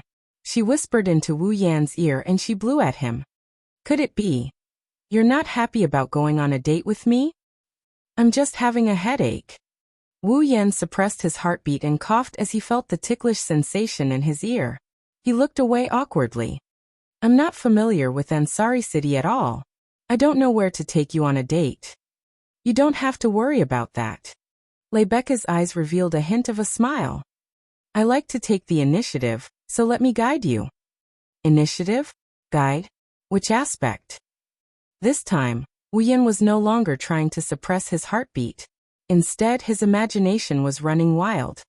At this moment, Rebecca. Below the high platform, an instructor panted heavily as he ran over while shouting with an anxious expression on his face. There's one more participant who hasn't returned. There's one more participant who hasn't returned? Wu Yan, Rebecca, and even Sylvia were stunned. Rebecca frowned. What's the meaning of this? It's been an hour since the end of the competition, but there's still one participant who hasn't returned. The instructor panted and said, in the forest, a security officer found the contestant's earth dragon, but the rider was not there. It's very likely that an accident happened. Rebecca's expression changed slightly as she spoke. Form a rescue team and head to the forest immediately. Yes, sir. He was clearly an instructor, but at this moment, he was following the orders of his student, Rebecca. It was very strange. I'll go to. Rebecca turned her gaze to the instructor. What's the name of the missing rider? It's the problematic student who rode someone else's fall in the competition. His name is Yashur Blake. It's Yashur Blake. It's him. Rebecca and Sylvia were shocked. Yashur? Wu Yan's expression froze before darkening. Yashur had only been in the academy for 2 days, but he was the only person in Wu Yan's class other than Sylvia and Raymond. He could be considered half a friend. Wu Yan was also concerned about Yashur's belongings. He didn't want anything to happen to Yashur. Rebecca. Wu Yan turned around to look at Rebecca. Let me join the rescue team as well. All right. Rebecca hesitated for a moment before nodding in agreement. Come with me on Guffrin and we'll search the forest. I'll go to. Sylvia stood up and glanced at Wu Yan with a solemn expression.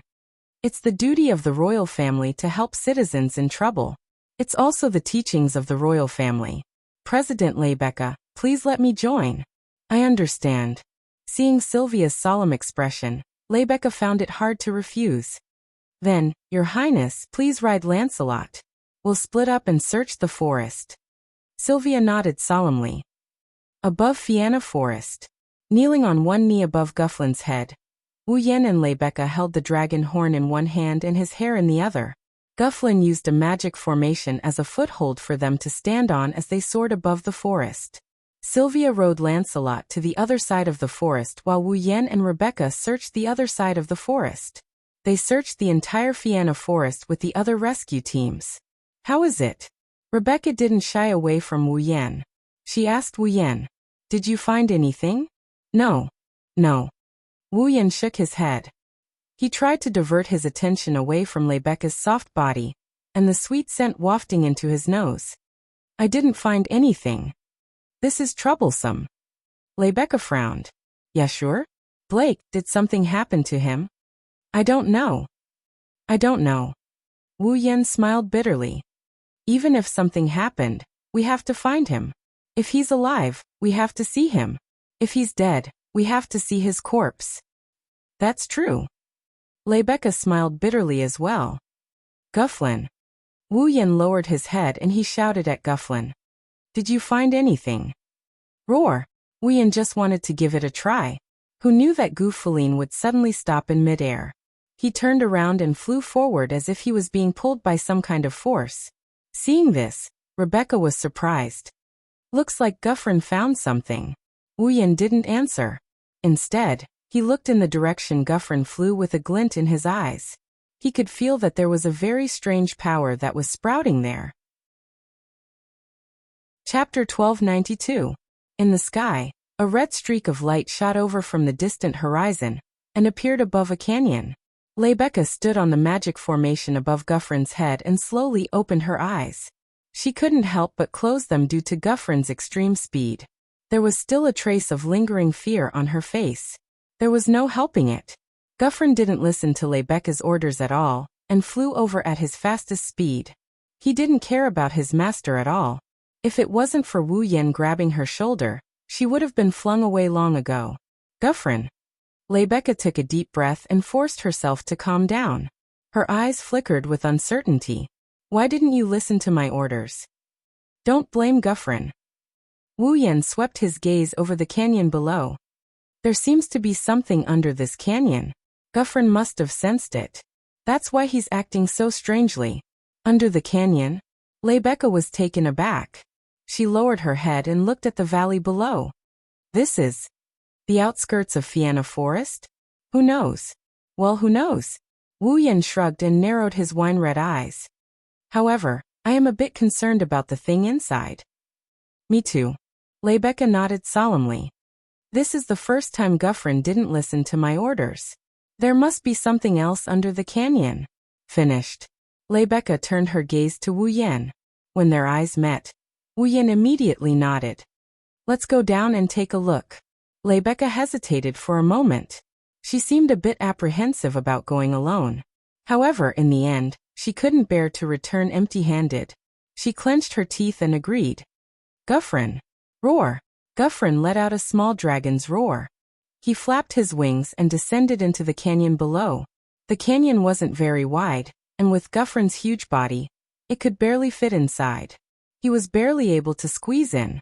Under Rebecca's careful instructions, Madame Givlin slowly descended along the cliff in the middle of the canyon, almost touching the sharp rocks on his body. His body was wrapped in a layer of mana, so his movements were extremely slow. Fortunately, the deeper they went into the canyon, the more space there was, the larger the space inside. In the end, the space here was enough for Gufuline to land with ease. Rebecca hurriedly had Guffrin speed up. It continued to descend. Just as Wu Yan, Rebecca, and Givlin were about to reach the ground, a sweet female voice that they had never heard before rang out from the bottom of the canyon. The voice turned into an echo that clearly reached their ears. I am your owner. As this voice rang out, the entire canyon fell into a deathly silence. Not long after, a voice filled with astonishment rang out. Huh. Hearing the astonished voice, Wu Yan and Rebecca's eyes lit up. It's Yashio. Wu Yan affirmed. This is Yashure's voice. Is it really Yashur? Blake's voice. Rebecca perked up and patted Givlin's dragon horn. Givlin, go down. Ew. However, Givlin disobeyed Rebecca's order again. His huge body seemed to be frozen in the air. He only let out a slightly fearful roar before falling silent. Givlin. Rebecca's face was filled with confusion when Givlin disobeyed her order again. Wu Yan bitterly smiled and patted her shoulder. There must be something below that forced Givlin to disobey your order. Don't mind it too much. I understand. Rebecca retracted her dazed expression and regained her composure. But how are we going to go down? Hug me, huh? This time, it was Rebecca's turn to be astonished. In exchange, Wu Yan looked annoyed. Are you going to hug me or not? You're not going to hug me and go down by yourself? Rebecca panicked slightly when she heard that. She extended her hands out of reflex and hugged the body that was inches away from her. Only when she felt the scorching heat from his body did Rebecca realize what she had done. Her face actually blushed, which was a rare sight for her. Wu Yan focused his attention on the bottom of the canyon. He casually grabbed Rebecca's slender waist and jumped down. The whistling wind blew past her ears, and only then did Rebecca realize what kind of situation she was in. Wu Yan actually jumped down the canyon. Rebecca couldn't help but close her eyes. Her arms around Wu Yan's waist tightened subconsciously. She only opened her eyes when the wind disappeared. Rebecca was a little surprised when she finally felt her feet on solid ground. She looked around her and took in the scenery around her. Finally, she cast her gaze to the front. But when she did, she froze on the spot. Let alone Rebecca, even Wu Yan was stunned. In front of the two of them, a man and a woman were standing there, as if they were confronting each other. Staring at each other as if they did not notice that someone was approaching. The man was the missing Yaksu. As for the woman, She was a petite girl. She was about 14 or 15 years old. Her face was as delicate as a doll's and she was only about 1.5 meters tall. Her breasts were only slightly bulging. The girl had long pink hair that resembled cherry blossoms. It emitted a gentle glow under the canyon. Her white and smooth skin also flickered with a pearl-like luster. She was astonishingly white. Of course, this wasn't the most shocking part. What was truly shocking and what stunned Wu Yan and Rebecca was that the girl was completely naked. Yes, she was completely naked. Luoang. President Rebecca. Only now did Yaxu notice Wu Yan and Rebecca's arrival. A trace of joy appeared on his face and he called out happily, waking up Wu Yan and Rebecca from their daze. Wow! Rebecca let out a small cry of surprise. Then, a smile appeared on her face as if she was watching a play. Others have been painstakingly searching for you outside, worried that something might have happened to you. Who would have thought that you would be hiding in a place like this, alone with a naked girl? It seems that I have to re-evaluate my impression of you. Yashio. Wu Yan looked at Yashio with an expressionless face. His tone was devoid of emotion. I'm sorry to disturb you.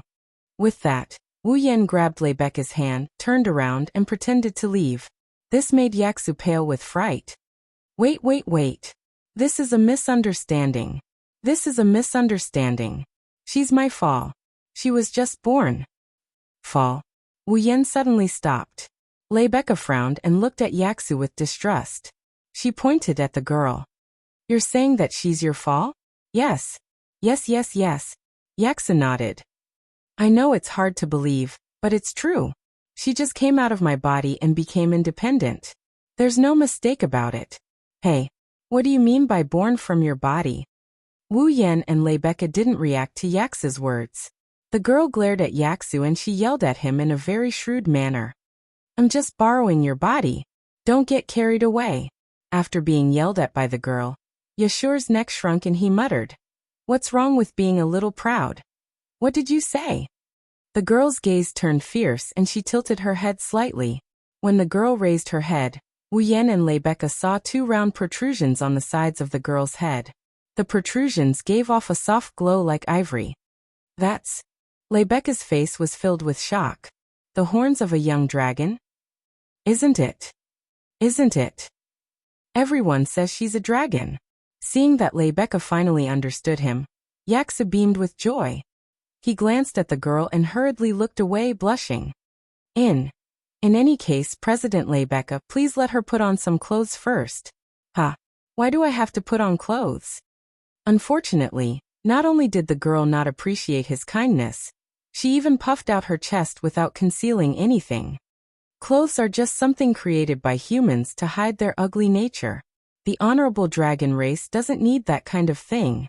I don't care if you need them or not. Just let me put them on. Rebecca smiled as she watched Yaxu and the girl confront each other again. She felt a headache coming on. Wu Yan, who didn't say anything, stared at the girl who was punching and kicking Yaxu and frowned. Chapter 1293. Ugh. I'm so tired. I'm going to sleep. Wait. That bed is mine. What? You're fighting over a bed with your owner? Since when did you become my owner? Besides, if I give you the bed, where am I going to sleep? Aren't you a pet? A pet should sleep on the floor and watch the door. Go lie down there. Who's a pet? You're so noisy. I'm going to stomp you flat. Even if you say that. Wah. Don't suddenly take off your clothes. I told you that a noble dragon doesn't need clothes. So shut your mouth. Whoa. The demonic noise seeped through the walls and ravaged his ears. Lying on the bed, Wu Yan clutched his head in pain. He almost went hysterical. It was only now that Wu Yan realized Yasha's room was right next to his. Why am I so unlucky? Wu Yan wanted to cry but had no tears. He pulled the blanket over his head and tried to reduce the noise. Unfortunately, neither Yashu nor his humanoid fall were louder than normal people. His efforts were futile. If this continued, he wouldn't even have a moment of peace, let alone sleep. He rudely kicked away the blanket covering his body. He resisted the urge to go next door and throw the guy and the girl out of the dormitory. He gnashed his teeth and spat out a resentful voice. I'm starting to hate this academy's board of directors. Although it was just a matter of today, the most troublesome problem student in the Ansari Dragon Riding Academy was Yashur. Blake had met with an accident during the Ares Dragon ritual, but it was a blessing in disguise. The news of the birth of Fall in his body quickly spread throughout the entire academy. It was natural. Everyone also knew that Yash's Fall, who had refused to be born for so long, was now born as a young girl in this world. The entire Ansari Dragon Riding Academy was in an uproar. Let's not talk about what the students of the academy thought about this matter, but the higher-ups of the academy almost quarreled over this matter. The reason was naturally the problem of how to deal with Yak Sabur. After all, Yaha's Fall wasn't just a dragon. Moreover, she was a young girl. Should he let her live in a dormitory like an ordinary young girl and live a human life? Or should he let her be sent to the dragon house and be managed like the other dragons? This problem was truly a headache. The entire staff of the Ansari Dragon Riding Academy was divided into two factions during the meeting. They argued for an entire day, and in the end, the Academy Council made the decision to temporarily allow Pallav Yashur to live in the dormitory, like a normal person. But Ashur himself had to take care of her. Because of this, Yashur's Fall moved into Apollo's abode and lived in the same room as Yashur. At the same time, Wu Yan's nightmare began. Looking at the ceiling, Wu Yan's eyes were lifeless. After a long time he sighed faintly. It's rare for a nocturnal creature like me to feel sleepy tonight. Now it's impossible for me to sleep. In that case, why don't you have a chat with me, Lord Rune? As soon as Wu Yan finished, a voice suddenly rang out from Wu Yan's room. It startled Wu Yan. He quickly looked for the source of the voice, and his brows twitched. Lord Rune, he saw. On the ceiling of the room, a cute maid with short purple hair wearing a not-so-plain-made uniform was hanging upside down like a ninja. She had a polite smile on her face. When Wu Yan looked at her, she jumped down from the ceiling, patted her skirt, and bowed. Her movements were extremely elegant. Good evening.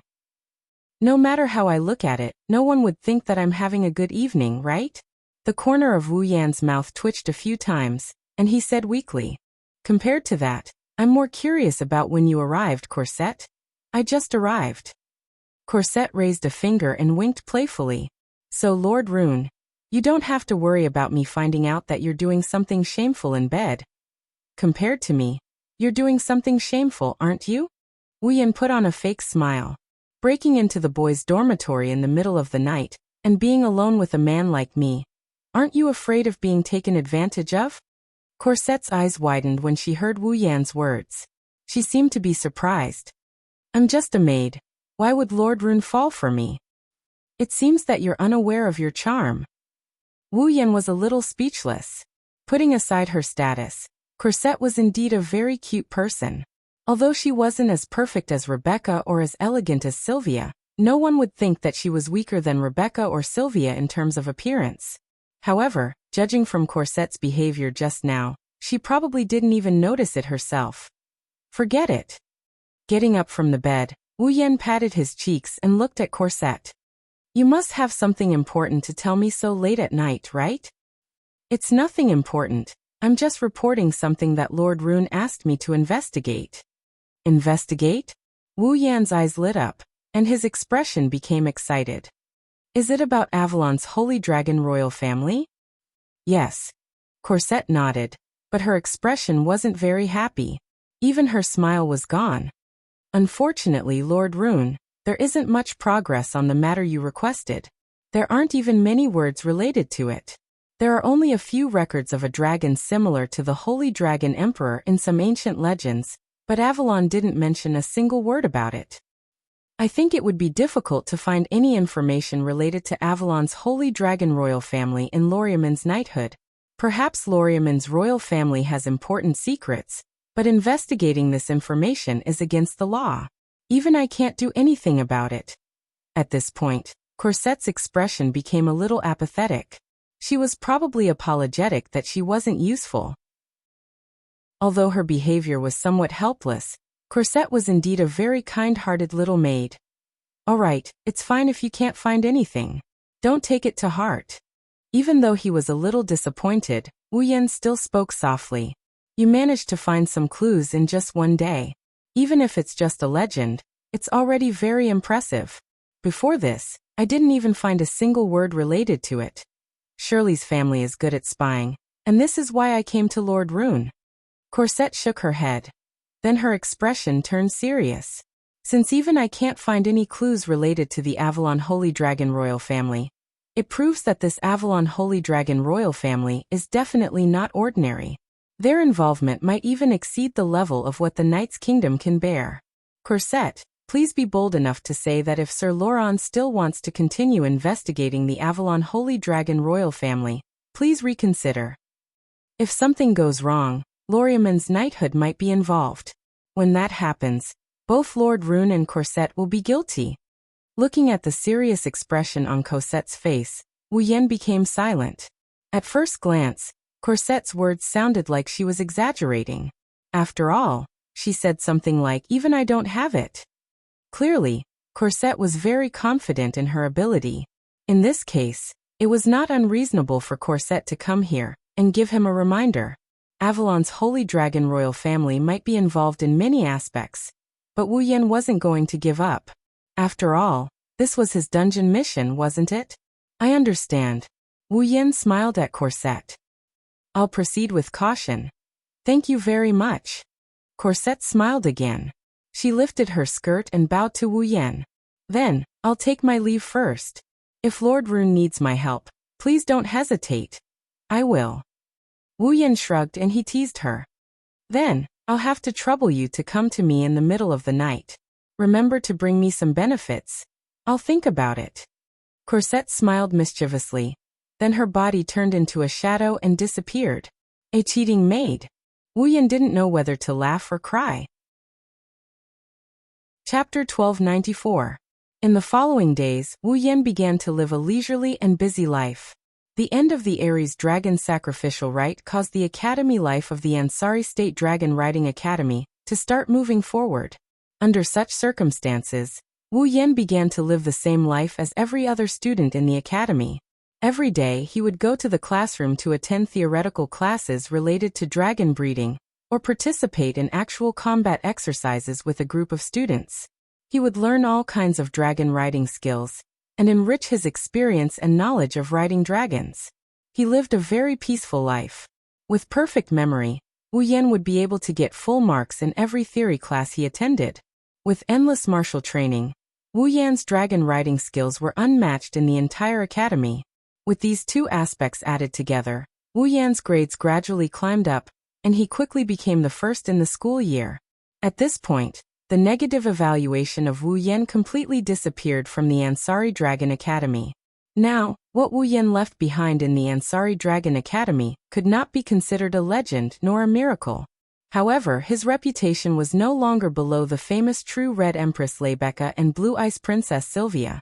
The skyrocketing theoretical results and miraculous dragon riding skills gradually raised Wu Yan's reputation. In the Ansari Dragon Academy, he was basically the same as Leibeka and Sylvia. No one didn't mention him. Furthermore, he was far superior to the genius dragon tamer Yashu, who was known as the problematic student. Above Blake. Now, even the people in the Ansari city had more or less heard of Wu Yan's deeds. Now, in the Ansari Dragon Riding Academy, if someone were to ask who the strongest person in the academy was, there would definitely be someone who would answer Leibeka. If someone were to ask who the person with the highest status in the academy was, it would definitely be Sylvia. But if someone were to ask who the most talented person in the academy was, it would definitely be the genius dragon tamer Yashu. It would be Wu Yan. Therefore, Wu Yan also got a nickname in the Ansari University's Dragon Riding Academy. He was known as the rider of the god race. It meant that the talent of the rider was no longer in the category of humans, but a performance that could only be possessed by a true god. Of course, it would be an exaggeration to say that he was comparable to a god.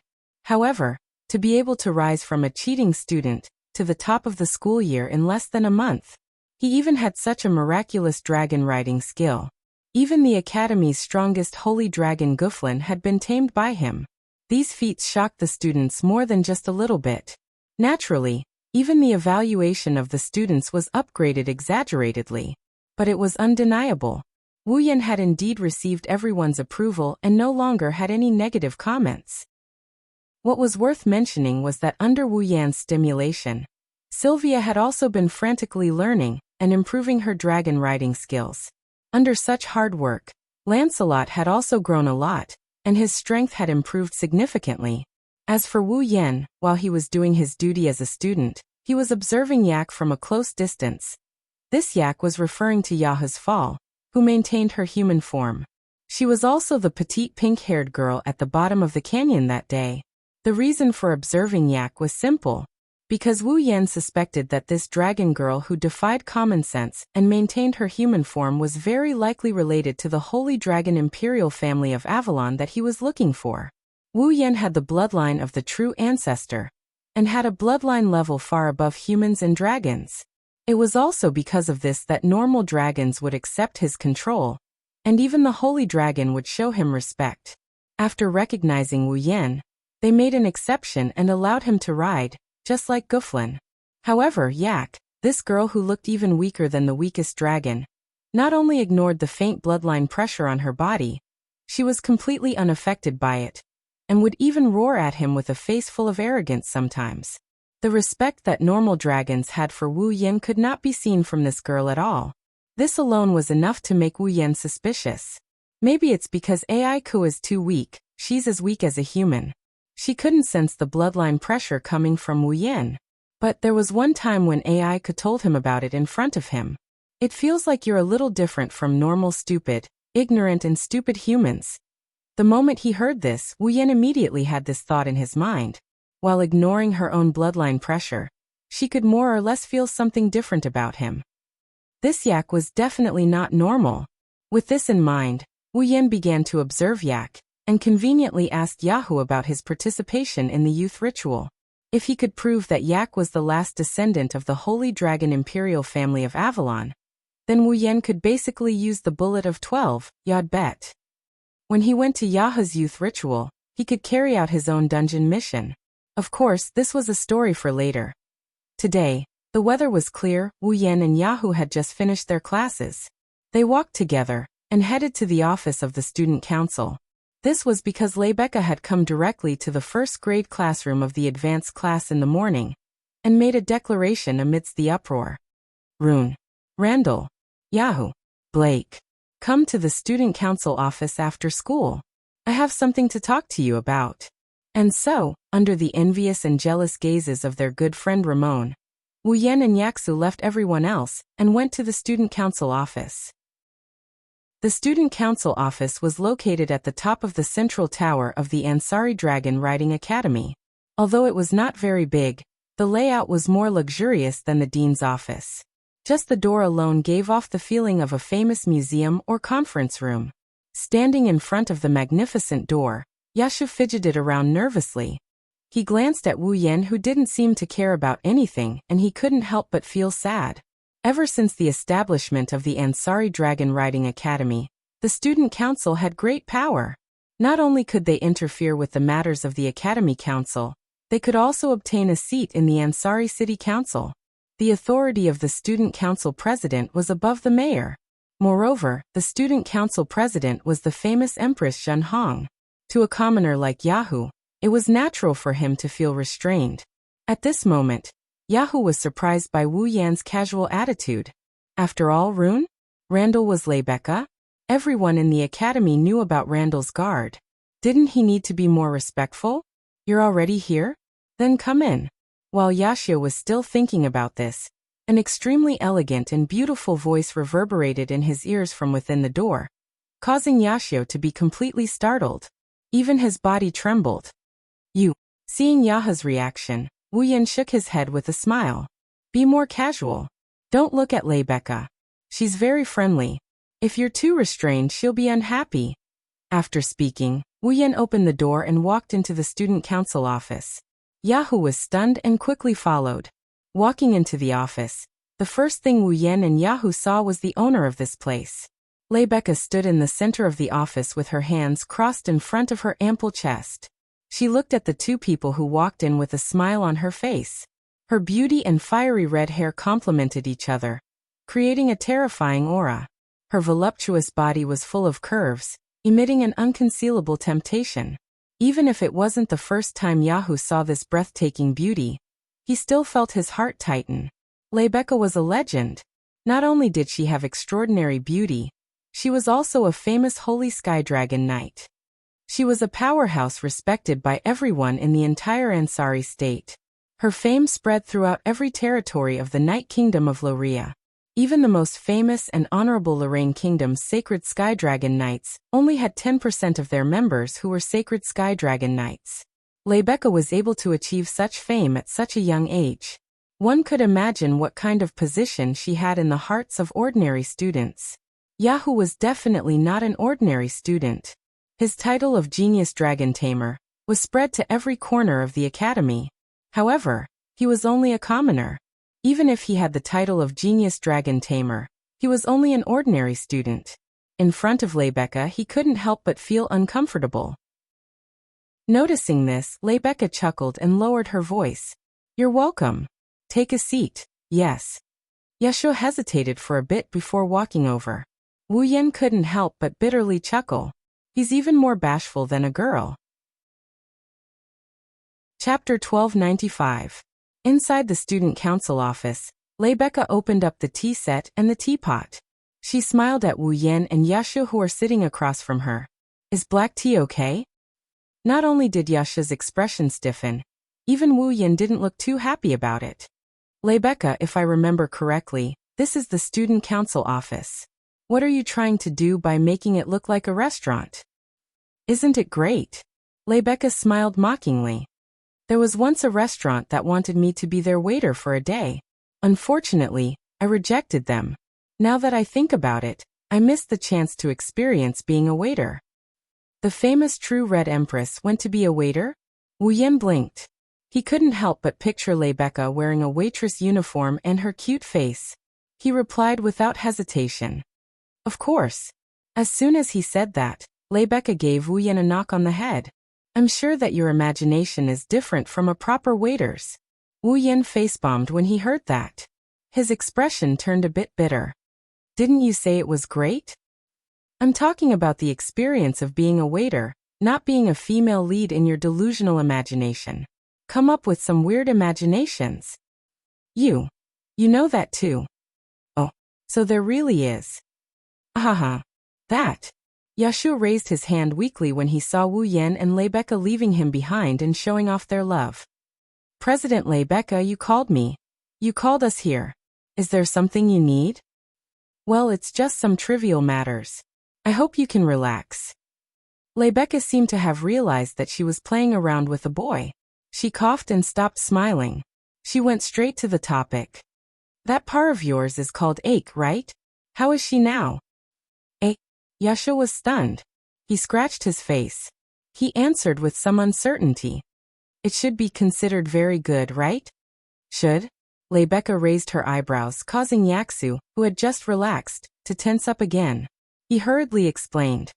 "Because I can't bring Yak to class, and I can't leave her alone in the boys' dormitory. In the end, Rune said he would help me. He wanted to see if he could find someone to take care of her. I don't know how Yak is doing." "Find someone to take care of her?" Rebecca looked at Wu Yan, and received a nod from Wu Yan. "I asked Cosette to take care of Yak. She has nothing to do during Sylvia's classes anyway." "Cosette?" Rebecca nodded in relief. "So that's how it is. Then I can be at ease." Despite saying that, Rebecca's gaze turned sharp. She glared at Wu Yan who was about to grab the tea. Wu Yan froze in midair. He froze in midair and his body stiffened. Rebecca narrowed her eyes and stared at Wu Yan's face. When she saw Wu Yan's unnatural expression, she revealed a meaningful expression. "Your relationship with Cosette seems to have improved by quite a bit." Why would you think that?" Rebecca clearly didn't have any special relationship with him, and he didn't develop any unspeakable feelings with Cosette. However, when Rebecca asked that question, Wu Yan felt an inexplicable sense of guilt, causing a trace of a smile to appear in Rebecca's eyes. "It seems that when I didn't know as a guard, You seem to have hidden something from me. Seeing Rebecca's sudden display of aggression, Wu Yan couldn't sit still and turned his head away. He kept recalling in his mind, what did I do to anger Rebecca to make her like this? Rebecca lightly snorted when she saw Wu Yan remaining silent. She sat back down and cast her gaze at Yashur. She coldly asked, do you want to join the student council? The sudden invitation stunned Yashur, who had stayed out of the matter. He didn't react for a long time. Join? The student council? Yashur stupidly muttered. When Rebecca nodded in confirmation, Yashur panicked. As president, you're not joking, right? No. Rebecca's emerald eyes rippled with seriousness. I'm very serious. But Yashur was completely flustered. My theoretical results aren't that good. My actual combat results were obtained by riding someone else's fall. Is it all right for someone like me to join the student council? You're underestimating yourself too much. Rebecca shook her head slightly. Just being able to ride someone else's fall is already an amazing ability. Even I can't do that, but you've done it. It proves that you're capable. Does Long have the ability to ride someone else's fall too? Yashur took a deep breath and directed his attention to Wu Yan, who was drinking his black tea innocently as if it had nothing to do with him. Furthermore, his dragon riding technique can be said to be the best in the academy. His theoretical results are also the best in the entire year. He even managed to tame Guffrin, president.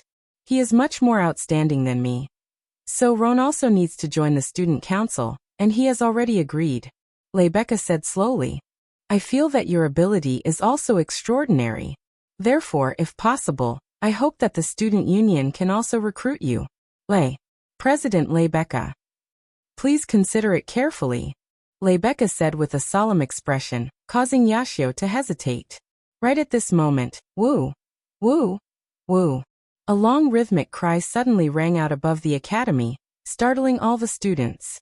Rebecca and Yashur stood up abruptly and looked out the window. That's a second-level emergency alert. Rebecca went to the window and opened it. She looked out the window and Yashur did the same. Wu Yan didn't know what's going on, and he kept asking questions. A second-level emergency alert?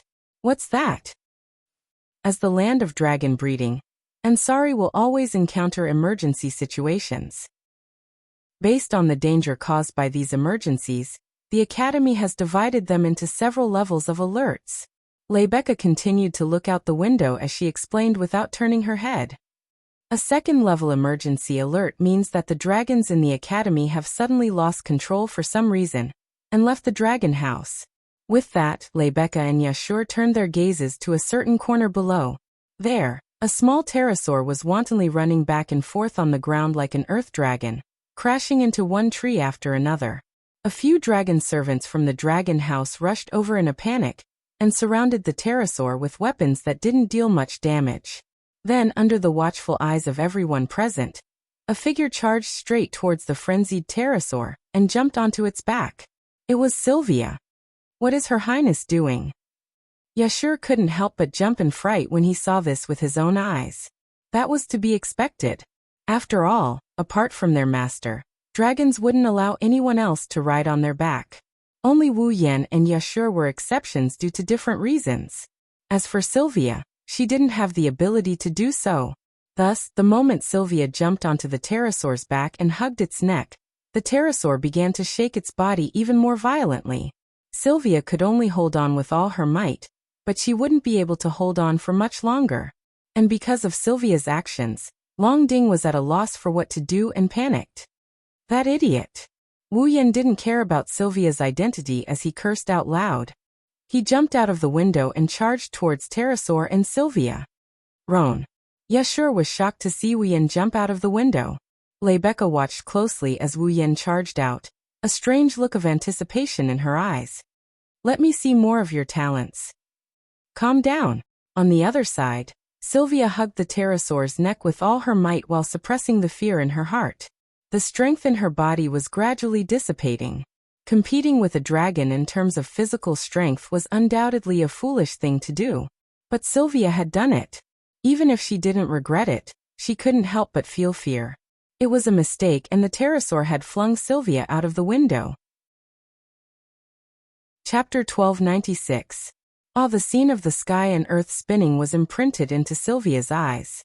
When her body was also spinning in the air, Sylvia's screams also resounded through the sky. It was clearly a young pterosaur that hadn't even grown its wings yet and couldn't fly.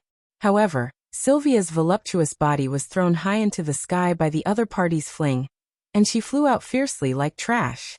In such a position, if she were to land on the ground uncontrollably, then Sylvia's slender body would definitely be severely injured from the impact of the landing. It might even endanger her life. Understanding this, the draconic guards were all shocked. They also let out sharp screams that echoed through the sky along with Sylvia's screams.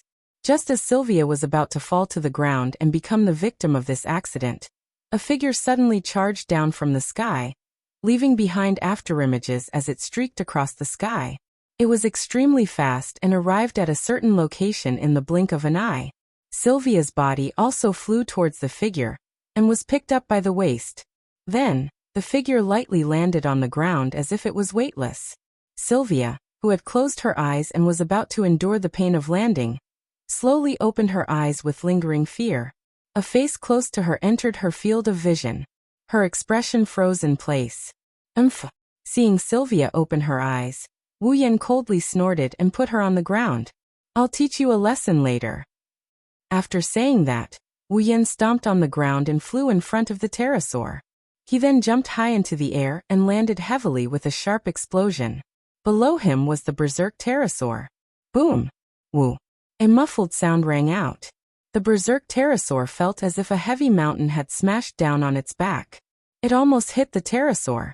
The pterosaur thought that someone had overestimated themselves and rode on its back. It was about to explode when a cold voice seemed to freeze the air and entered its heart. Don't mess around. Don't blame me for being merciless. As these cold words were spoken, a wave of pressure from a higher existence pressed down on the pterosaur from above. This caused the pterosaur's body to tremble, and the madness in its heart instantly collapsed. Woo! The pterosaur, which was as crazy as a beast a second ago, let out a soft moan as if it was begging for mercy. At this moment he suddenly became like a puppy. He opened his teary eyes and laid on the ground, not daring to act rashly anymore. For it, who was still young and had yet to grow, Wuxian's pressure was really a burden. Therefore, it had no choice but to be obedient. Stop. It stopped. The group of draconians who witnessed this scene stared blankly at Wuxian, who was standing on the back of the pterosaur. Then, as if they had thought of something, they exclaimed in surprise. He's Luoang? Is it Randall? Really? That young rider of the Protoss. No wonder he could subdue the pterosaur so easily. Too powerful. The excited cheers of the dragon subordinates were all heard by Sylvia, making Sylvia feel a little uncomfortable. Why can't I do it? With that thought, Sylvia's eyes welled up with tears. She turned around and wanted to leave the scene. However, as soon as Sylvia turned around, a hand grabbed her and pulled her back. Then slap. A crisp sound echoed in the air. Sylvia was stunned. It wasn't just Sylvia. The Draconians, Lebecca and Yashur, who were standing by the window of the student council office, as well as the scattered staff who heard the alarm and rushed over, were all stunned. Sylvia stared blankly at Wuxian, who was standing in front of her with his hand in the air. She reflexively touched her cheek with her hand. The next moment, a strange stinging sensation spread to her nerves. She finally realized she was just slapped by Wuxian. You.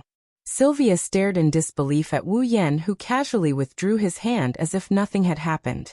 She rubbed her cheek and muttered in confusion. You slapped me?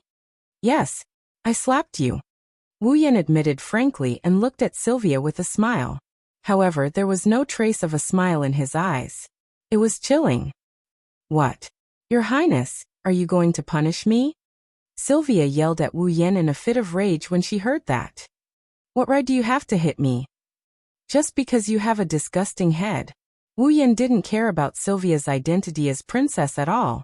He didn't care about the crowd's stunned expressions. Do you know that you almost died just now? What does my death have to do with you? Sylvia's anger, resentment, and all other emotions exploded with Wu Yan's slap. What is your relationship with me? Do I need to be slapped because I'm an eyesore to you? That's right, you have nothing to do with me. So, if you want to die, please find a place with no one around and die on your own. Wu Yan laughed coldly. Let's see if the fourth princess of the Night Kingdom of Lorea overestimated herself and fell to her death while riding another dragon sounds better, or the fourth princess of the Night Kingdom of Lorea committed suicide because she lost to someone else and couldn't get first place sounds better. You. Sylvia's face turned ghastly pale. What? Not saying anything? Wu Yan didn't show any mercy as he looked at Sylvia's pale face. Risking your life to challenge another dragon. Isn't it because you don't have the ability that others have, so you feel indignant, unwilling to admit defeat, and unwilling to see it happen? That's why your IQ dropped. You thought that if others could do it, you could also do it, so you jumped over. Isn't that right? You don't understand how I feel at all. With a pale face, Sylvia tried her best to hold back her tears as she shouted at Wu Yan. However, Wu Yan responded coldly. Indeed, I don't understand how you feel, nor do I understand what kind of obsession you have in your heart. However, I can't be like you and watch my friend die with a cold face. Friend. Sylvia was stunned. Riding another dragon won't bring you any pleasure, nor will it make you stronger. Wu Yan pointed at the pterosaur that just went berserk. If riding that little fellow can satisfy you, then I definitely won't stop you. Sylvia was speechless at Wu Yan. No matter what kind of dragon you ride, it won't bring you as much joy as watching your own dragon grow. Don't you understand? Wu Yan glanced at Sylvia before turning around. If you really want to become stronger, then Lancelot is the only dragon in your eyes. He is the one that you can rely on to become stronger. On the other hand, if what you mean by becoming stronger is nothing more than neglecting the essentials and focusing on trifles to prove that you have the talent that others have that you can have as well, then I advise you to give up early and obediently be a princess. With that, Wu Yan didn't look at Sylvia anymore and left the scene. Sylvia still stood there, covering her face as she looked at Wu Yan's back. She didn't say anything for a long time. In the student council office, Yashir looked at Wu Yan dumbly as he left, full of admiration. He's really strong. Rebecca couldn't help but smile. Her smile was strangely beautiful. After leaving everyone's sight, Wu Yan stopped and sighed. I know you're here, Corset.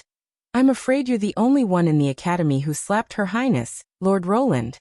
Behind a tree on the side, Kersel walked out with a bitter smile. After being slapped by you, Her Highness will be disappointed for a long time. Her head is as hard as an ox's. Wu Yan snapped at Corset. So please keep an eye on her, don't let her go down a dead end. Thank you for your concern, Lord Roland. I'll accept it on behalf of Her Royal Highness. Corset smiled, lifted her skirt and bowed. Please continue to teach Her Highness from now on, Lord Roland. With that, Cosette turned around and ran in the direction of Sylvia, causing Wu Yan to shout in ridicule. Remember to give her benefits next time. Being a maid is a benefit in itself. With these words, Cosette disappeared from the scene. Chapter 1297. Ansari Dragon Riding Academy, 7th Dragon House. In the dragon room that belonged to Lancelot, covered in silver-white fur, was lying on the floor with his mouth wide open as he munched on an extra-large portion of beef placed in front of him. Judging from the speed at which he ate and the faint pleasant dragon roar, it was obvious that he was in a good mood. Sylvia, in her uniform, stood beside Lancelot, wiping its body as she watched it happily eat, but her heart was filled with bitterness. Lancelot wasn't a particularly gluttonous dragon. He rarely displayed a particularly good mood, because he was able to eat good food. As Lancelot's master, Sylvia couldn't be more clear about this.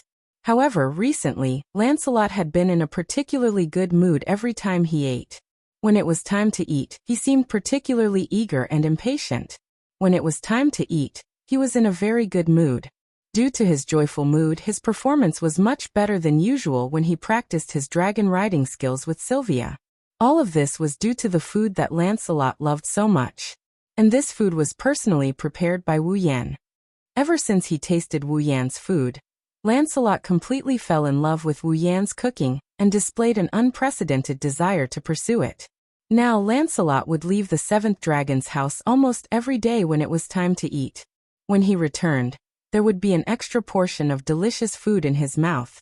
After returning to his own dragon room, he would happily eat. Long Ding of the seventh dragon house didn't know where Lancelot went after leaving the seventh dragon house without permission, or where the food came from. However, Lancelot didn't cause any trouble when he left. They were happy to be idle, and let it go. Only Sylvia knew that ever since Lancelot tasted Wu Yan's food for the first time, every time he left the dragon house without permission, it was to look for Wu Yan. The food he brought back was also made by Wu Yan. It wasn't just Lancelot. Even Guffrin, who was tamed by Wu Yan, was the same. When it was time to eat, he would leave the dragon house without permission and look for Wu Yan to ask for food. In other words, almost 50% of Lancelot's growth during this period was due to Wu Yan's food. Sylvia's mood darkened when she thought of this. Herself. I lost to him again in another aspect. On top of that, even his fall had received his care. He had contributed to his growth as well.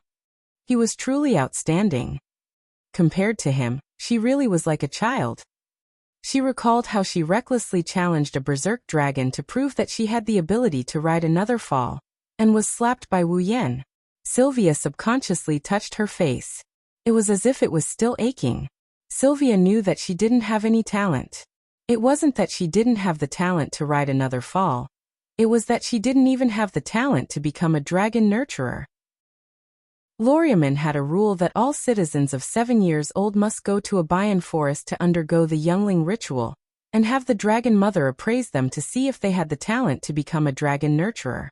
If they did, they would receive the dragon mother's nursery and receive the star carving. They would become a dragon nurturer.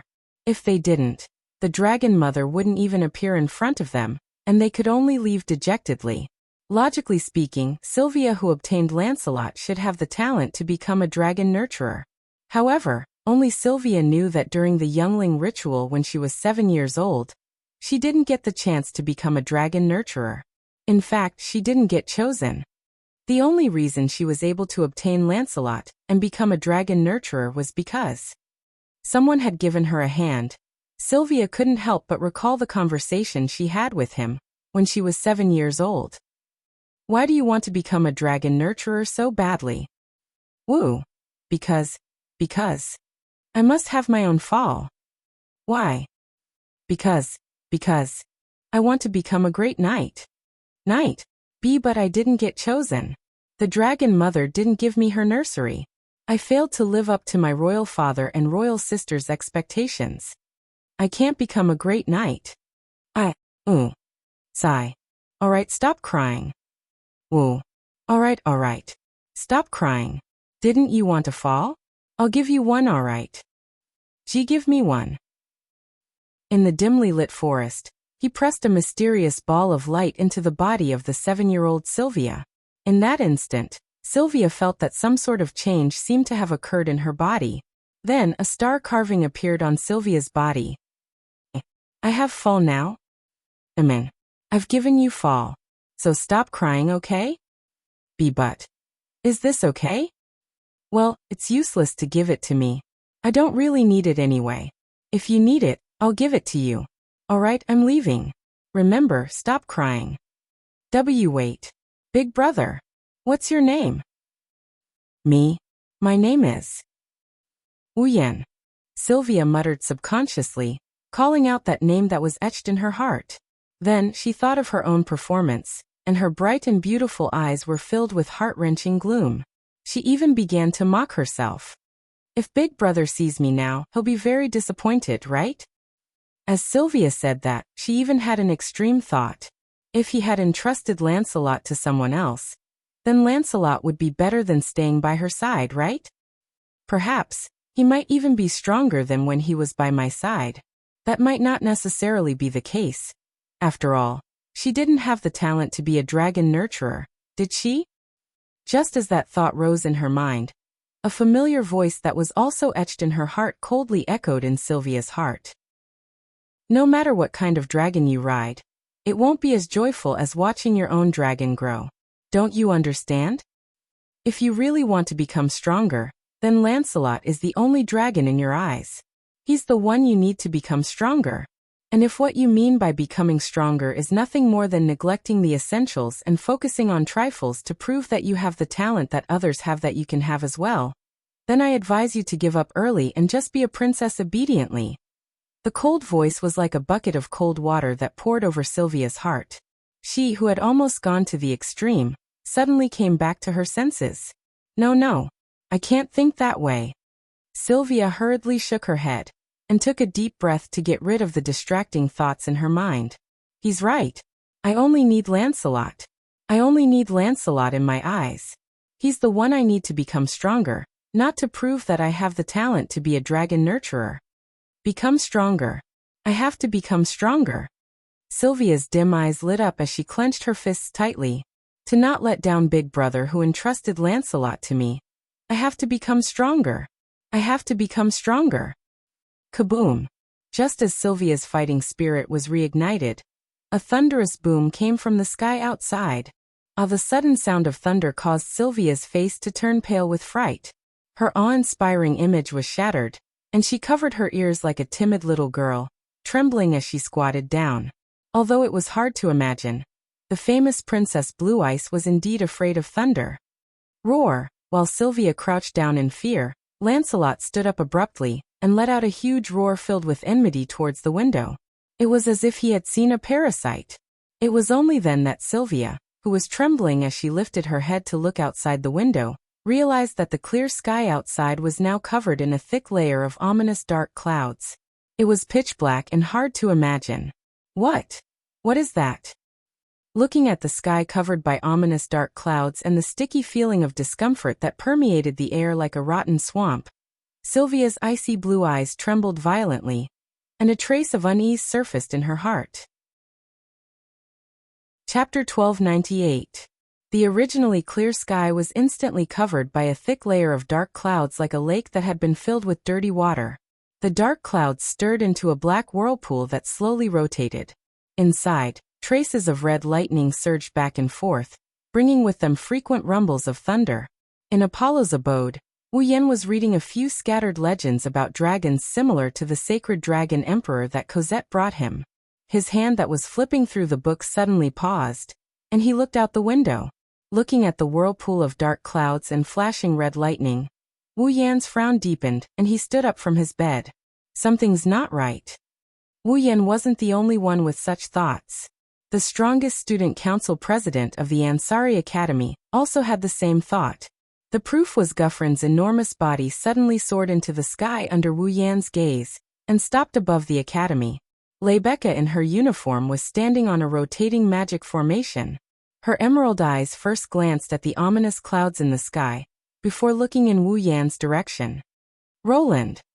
Lebecca raised her voice and shouted at Wuxian as if she already knew that he would be standing by the window in his room. You feel it too? Lebecca. Wuxian narrowed his eyes, he nodded and he replied. That's definitely not natural. Someone is messing with us.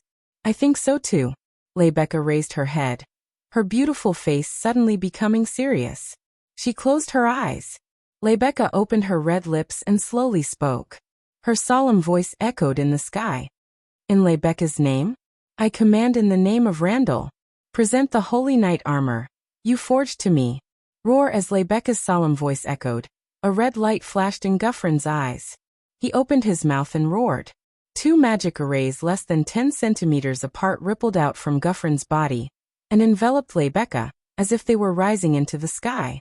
The magic formations gradually slid over Lebecca's voluptuous body, causing her to emit an intense light. Within the light, two ripples appeared. The magic formations slid over Lebecca's body and had the opposite effect. The other dissolved all of Lebecca's clothes into light. The other condensed into a set of armor that looked like a tight suit and covered her body. By the time the light dissipated, a set of sacred and alluring skin-tight armor had replaced Lebecca's original clothes, becoming her strongest weapon. Lebecca, Randall, level 70. Guffrin, level 70.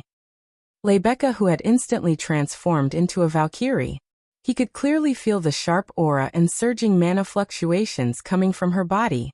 She was just an ordinary person a second ago. Wu Yan's lips slowly curled up. I see. So this is the magic equipment of this world's sacred knight armor. Rune. Rebecca, who had no idea Wu Yan was observing her sacred knight armor, crouched down and grabbed Guffrin's fur. She called out without turning her head. I'll go over first. If you want to come over, go to the dragon house and borrow a dragon. I have a feeling things aren't as simple as they seem. After saying that, Rebecca rode Guffrin and turned into a red blur. She flew toward the center of the whirlpool of dark clouds. Borrow a dragon? Wu Yan scratched his cheeks. He had a helpless expression on his face. Looks like Rebecca has subconsciously forgotten about my own fall. But that's fine too. A black and white dragon isn't suitable for an appearance here. After saying that, Wu Yan jumped out of the window and landed on the ground. He charged forward. The strongest sacred dragon in the academy was Guffrin.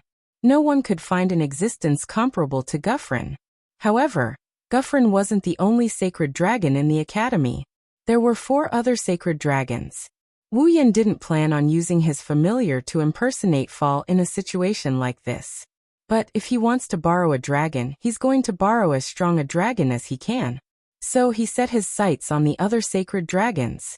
The 7th Dragon House was a place provided by the Ansari Academy for sacred dragons to rest. Wu Yan's target was the 7th Dragon House. When Wu Yan arrived at the 7th Dragon House, there was already someone there. Sylvia. Wu Yan called out in surprise when he saw Sylvia holding Lancelot's reins at the entrance of the 7th Dragon House. Rune. Sylvia, who was observing the sky with a serious expression, followed the sound. And when she saw Wu Yan standing there with an astonished expression, her serious expression crumbled and turned into an unnatural one.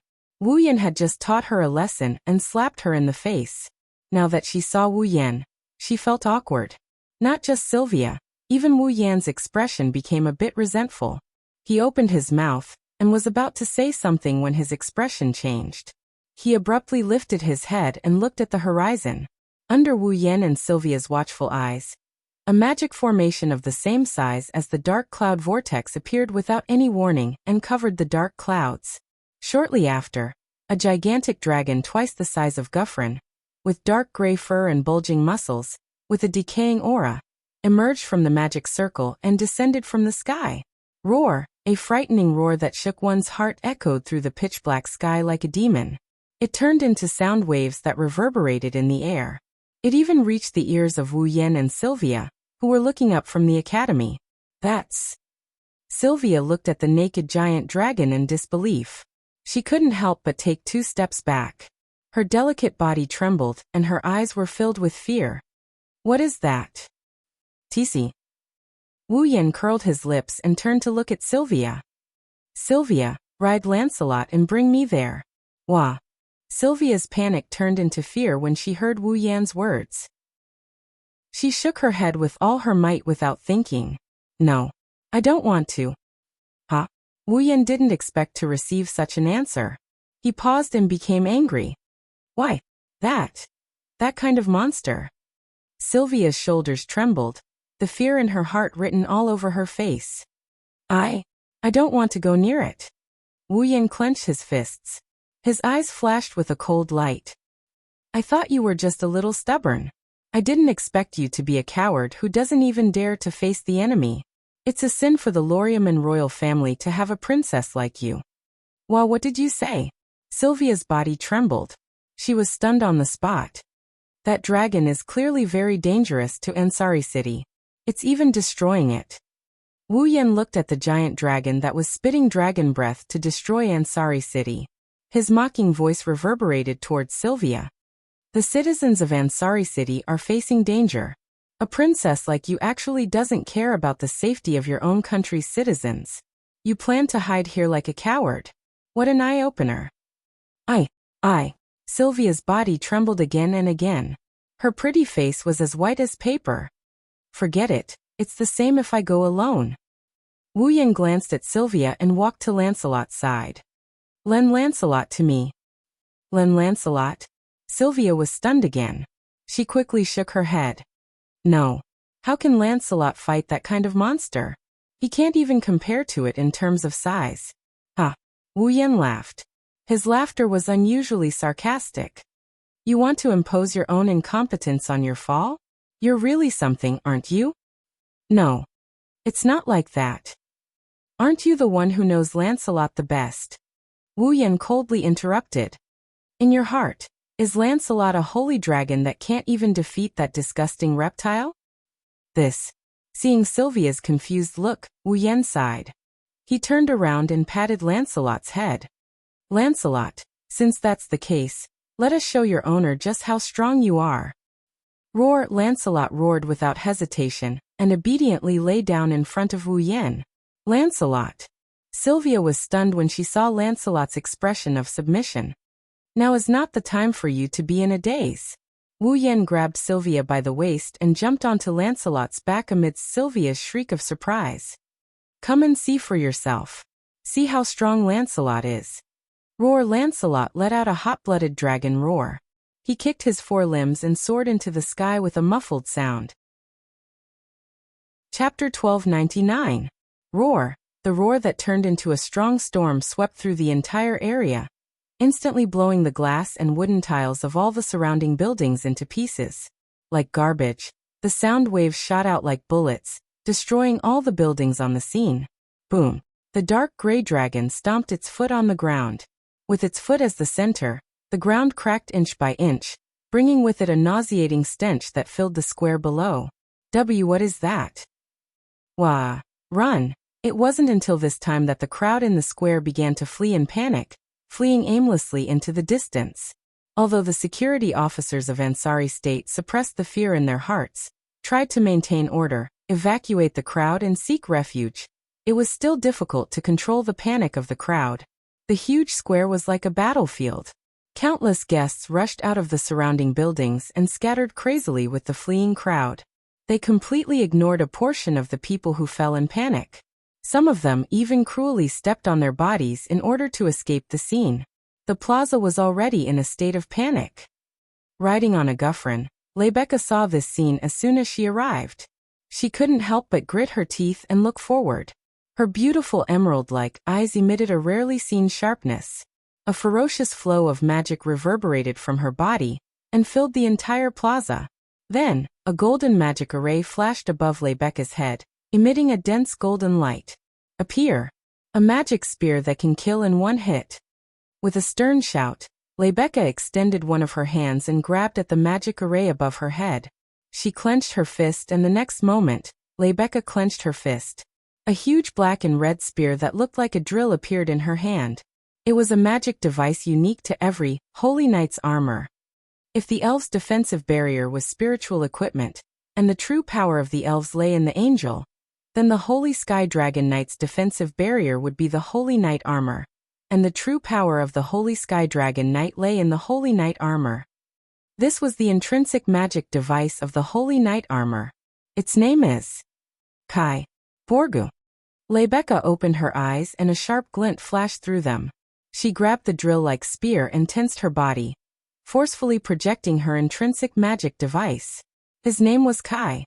Borga's magic spear turned into a flash of light, accompanied by a sharp piercing sound that made people's ears hurt. It was as if it had traveled through space, and before the dark gray dragon could react, it struck its head. Bam! A dense flash of light pierced through the entire area, and the loud rumble caused the atmosphere to tremble. The giant dragon's head was easily pierced through, and it exploded into pieces, causing a burst of black smoke. It shrouded the dragon's missing head. Phew! Rebecca involuntarily let out a sigh of relief, but her expression soon changed. The black smoke slowly dissipated, exposing the ferocious and terrifying headless appearance of the giant dragon in the air. Not a single drop of blood flowed out of the wound on its neck. There were only pieces of rotten flesh. However, the piece of flesh on the decaying wound suddenly seemed to come alive. It began to squirm and quickly spread into the shape of a dragon's head. In the next second, the dragon returned to its original form. What? Witnessing this surreal scene with her own eyes, even Rebecca's expression changed abruptly, and she cried out in alarm. Roar! At this moment, The decaying dragon's ferocious eyes revealed traces of madness. It tilted its body, and the tail hanging behind it swept out like a giant whip. A sharp sound reverberated, and the tail that had turned into a black shadow swept towards Rebecca. Rebecca's eyes narrowed, and with a delicate cry, she reached out with her slender hand. Of course, Rebecca didn't want to use her own hand to receive the dragon's attack. Otherwise, even if she had the holy knight armor, she would be sent flying and heavily injured.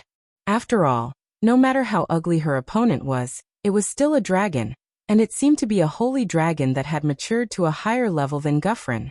Receiving its attack with her bare hands was definitely a foolish thing to do. Thus, Rebecca mobilized the magic power of the holy knight armor, and through the rider's consciousness, it fused with Guffrin's magic power and instantly superimposed. Roar! Guffrin let out a roar that wasn't any weaker than the decaying dragon's roar from before. His forelimbs stretched out like Rebecca's, and the magic power in his body and Rebecca's combined turned into billowing waves. Soon after, a magic formation that was as large as Guffrin's body shook, and it blocked in front of Rebecca and Guffrin. Boom! With a loud muffled sound, the decaying dragon's tail slammed heavily into the magic array. The shockwave immediately exploded violently with the dragon's tail, and the magic array as the center, causing the surrounding buildings to fall down like building blocks with irresistible force. The most fundamental difference between a Holy Sky Dragon Knight and a Dragon Knight was that the dragon's master didn't have the Holy Knight armor. It wasn't just because the Holy Knight's armor could increase the owner's combat strength. It could also increase the owner's own fall strength. Under such circumstances, 1 + 1 was definitely more than just 2. This was the true strength of a Holy Sky Dragon Knight. Thus, even though the decaying dragon's growth rate was higher than Guffrin's, its attack was still firmly blocked. Ha! Rebecca let out another shout, and the magic formation that blocked the decaying dragon's tail madly spun, creating a powerful repulsive force. Bang! As if struck by a heavy hammer, the repulsive force fiercely passed through the dragon's tail and landed on the decaying dragon's body. Following a shockwave, the decaying dragon was forced back without any explanation. Its body tilted and heavily smashed into the ground. With a boom, the ground trembled and cracked open inch by inch. Guffrin. Rebecca had no intention of showing any mercy. Together with Guffrin, she was about to pursue the decaying dragon and destroy it once and for all. However, President Rebecca. Stop. Below the square, a sharp cry rang out, causing Rebecca to subconsciously stop her attack.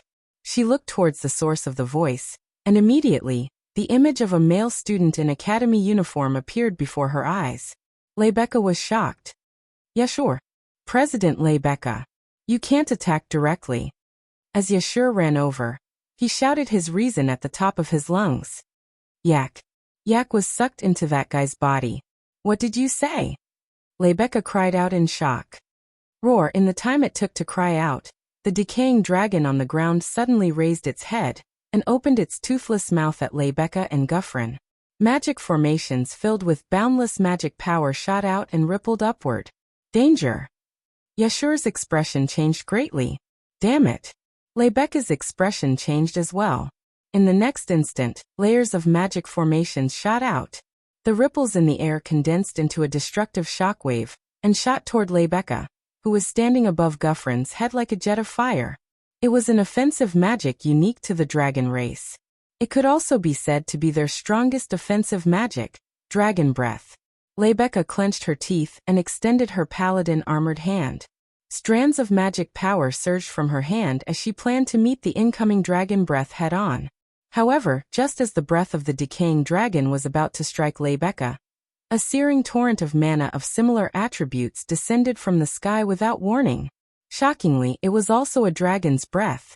Bang! At the critical moment, the dragon breath descending from the sky clashed with the dragon breath of the decaying dragon in front of Rebecca. It was as if two waves were crashing into each other, causing the atmosphere to reverberate and mana ripples to cancel each other out.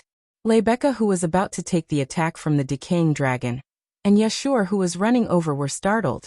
They looked up at the source of the descending dragon breath. A holy dragon with silvery white fur and a small but familiar body appeared in their field of vision. Two figures were standing on the back of the sacred dragon. Rebecca and Yashur were delighted. "Rune, Your Highness!" They were Wu Yan and Sylvia, who had arrived on Lancelot the Holy Dragon. Chapter 1300. Corpse Ash Dragon. Level 72. Wu Yan rode on Lancelot with one knee on the ground. He held the reins with one hand and carried Sylvia with the other. She didn't dare to look at the Corpse Ash Dragon. He glanced at the Corpse Ash Dragon and obtained its information through the system. Then, he looked at Rebecca with admiration in his eyes. Wu Yan didn't see the entire battle between Rebecca and the Corpse Ash Dragon. However, Wu Yan saw the scene of Rebecca suppressing Corpse Ash Dragon from afar while he was riding on Lancelot's back. Although Rebecca was able to suppress the Corpse Ash Dragon, whose level was higher than hers, not only because of Gyuvlin's assistance, but also because of her powerful intrinsic magic device. The Corpse Ash Dragon's body had completely decayed, so it definitely wasn't as powerful as a level 72 holy dragon of the dragon race. However, the fact that she was able to suppress the Corpse Ash Dragon in such a short time was enough to prove her strength. If Yashur hadn't shouted something at Rebecca, causing her to stop her attack, Corpse Ash Dragon would have been annihilated by now, wouldn't it?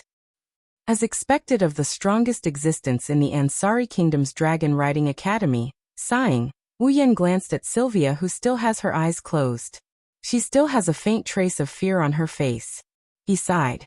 Compared to Empress Truard, Princess Blue Eyes wasn't as popular, but her reputation was on par with Empress Truard. Yet, there was an absolute difference in strength between the two. Even her mental fortitude was a level lower than Princess Blue Eyes. This is truly shocking. However, no matter what, Sylvia's strength as a dragon knight was unquestionable. And she had just been promoted to the first year of the advanced class. She was only 16 years old and had grown up in a greenhouse. Her actual combat experience was all training. She had never fought a real battle before, so he couldn't ask for too much from Sylvia. After all, not every princess is as outstanding as Sylph.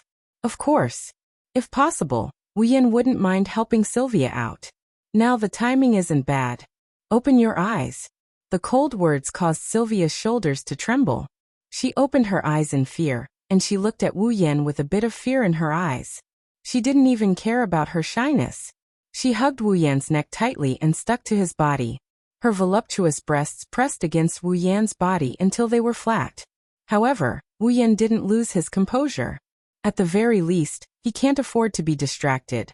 Take a good look at how weak the person you fear is and how strong Lancelot will become, because of his master's strength.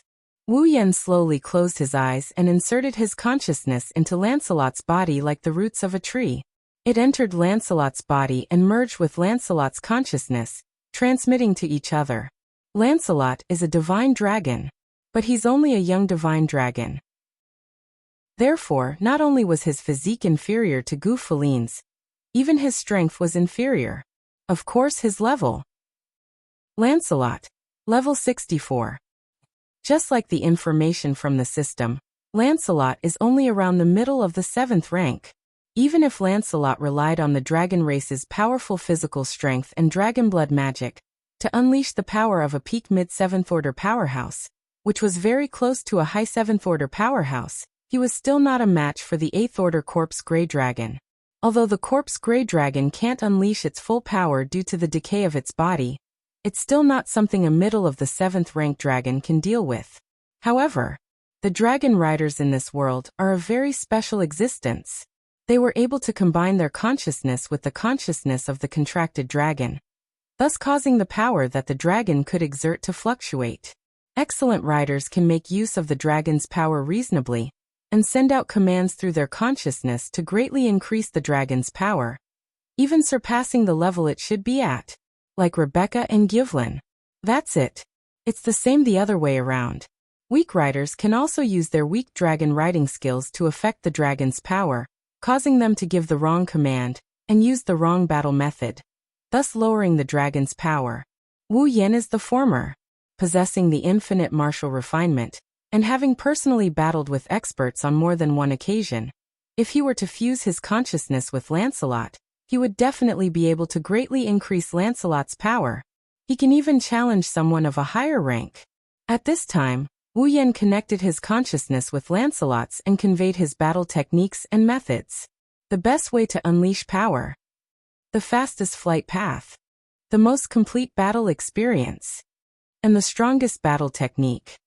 At this moment, Wu Yan seems to have become Lancelot, controlling Lancelot's body and using endless martial refinement as the foundation to unleash extraordinary power. He opened his eyes and his lips curled into a grin. Hold on tight, don't get thrown out.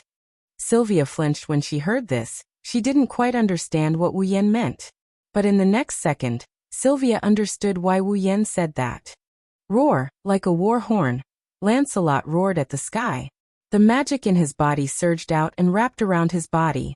In a way invisible to the naked eye, the magic surrounding his body condensed into the shape of a bullet with a sharp front and a cylindrical back. Whoosh, accompanied by a sharp sound, Lancelot broke through the air, and his speed increased by more than 10 times as he shot out. Sylvia only felt that the blood in her body was about to be flung out. The powerful centrifugal force made her want to scream, but the moment she opened her mouth, a stream of air rushed into her mouth, causing her voice to be stuck in her throat. Her face was full of shock. Is this really Lancelot flying? This speed? Isn't it a little too scary? Don't talk, you'll bite your tongue. Tightening his arms and hugging Sylvia even tighter, Wu Yan lowered his head and glanced at the corpse-gray dragon below. A cold light flashed in his wine-red eyes. Go, Lancelot. Roar, as if he had been waiting for Wu Yan to say this. Lancelot roared. His body spun in the air and shot toward the corpse-gray dragon like an arrow. An ice-blue magic array flashed in front of him, and a scorching dragon's breath burned the air and descended violently. Roar! The corpse-gray dragon did not want to be outdone and roared as well. Magic arrays of different sizes popped out from the front of the dragon's mouth and gradually overlapped. A dragon's breath with a decaying aura shot out from it and met the scorching dragon's breath head-on. Boom! The two surging dragon breaths were like two erupting volcanoes. They collided fiercely in the air, creating a loud explosion. The collision brought about a violent shockwave and sparks, bursting into the entire arena. On the ground, rocks were cracking and buildings were collapsing.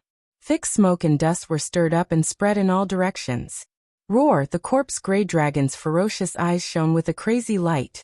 The magic in its body flowed like water into the magic array in front of its mouth.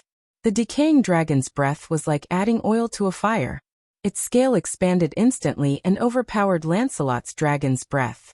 In terms of dragon's breath and magic, Lancelot, a holy dragon who had yet to mature, could not compete with the corpse-gray dragon, which had matured even more than Gyvlin.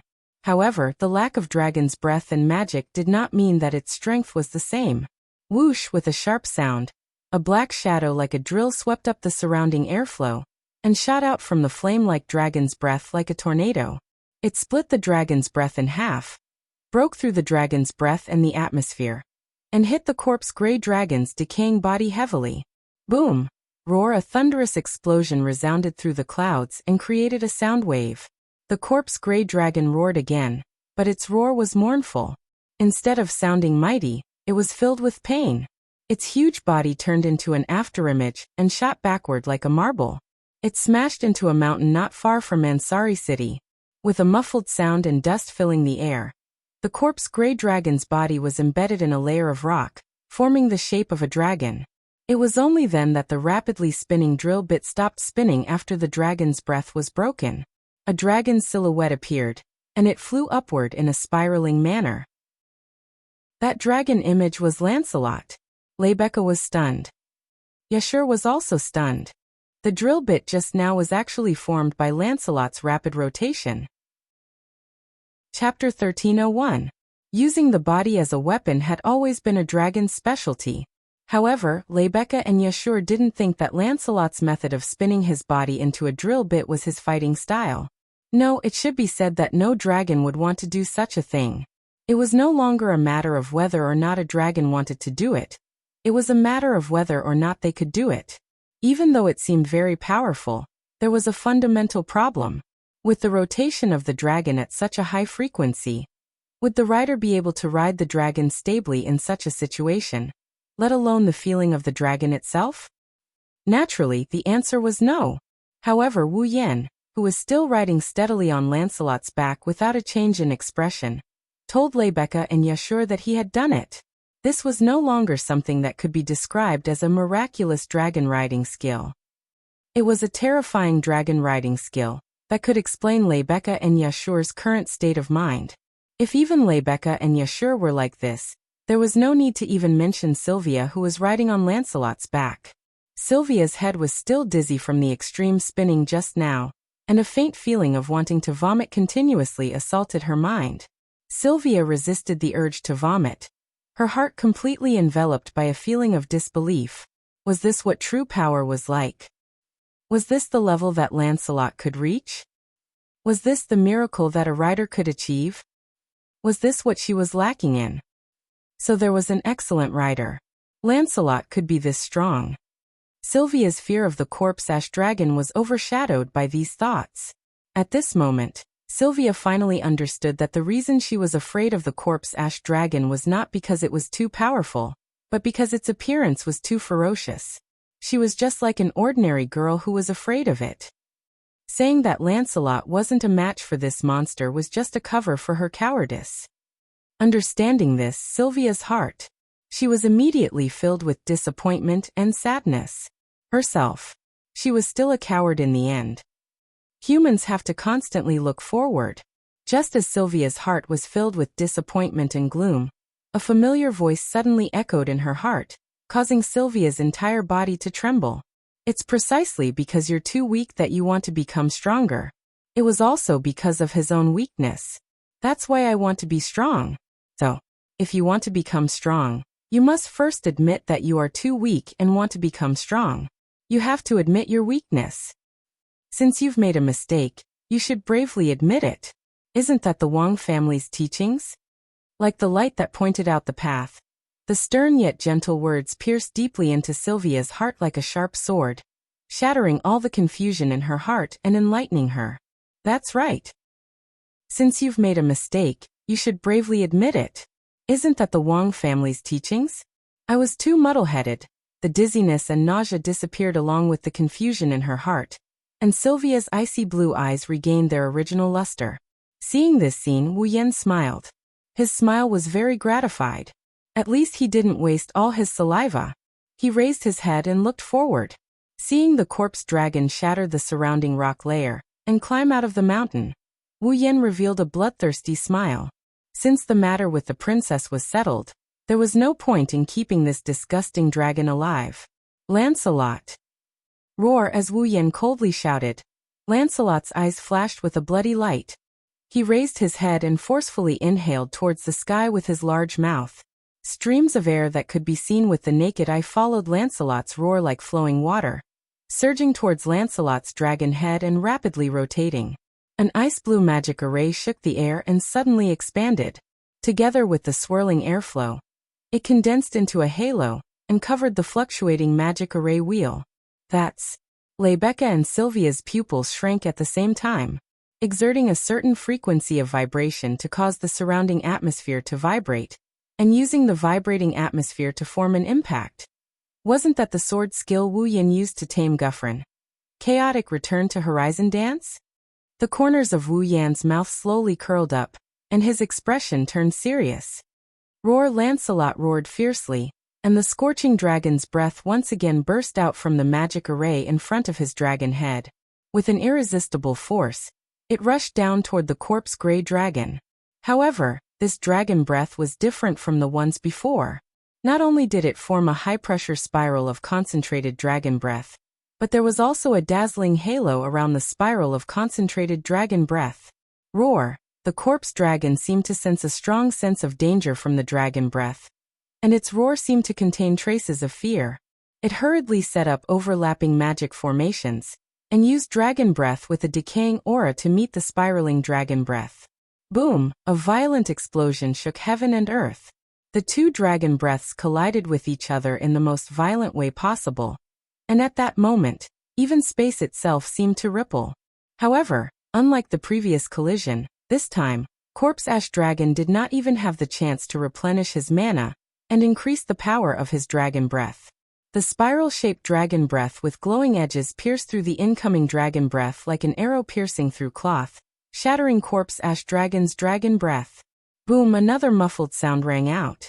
The spiraling dragon breath descended from the sky and heavily struck the corpse dragon's decaying body at close range. The chaotic mana shattered the corpse dragon's body. The corpse dragon didn't even have the chance to scream. Its entire upper body was reduced to minced meat by the spiraling dragon breath, and it was incinerated without a trace. Its attack power was comparable to an attack from Rebecca's intrinsic magic device. Lancelot, who used this attack, was only at the intermediate 7th rank. Rebecca, Sylvia, and Yashur widened their eyes in shock, and in return, Wu Yan chuckled softly. The principle behind the chaotic return to Horizon Dance was to apply a certain frequency of vibration to the sword, causing the surrounding atmosphere to vibrate, and using the vibrating atmosphere to form an impact to condense and compress the attack.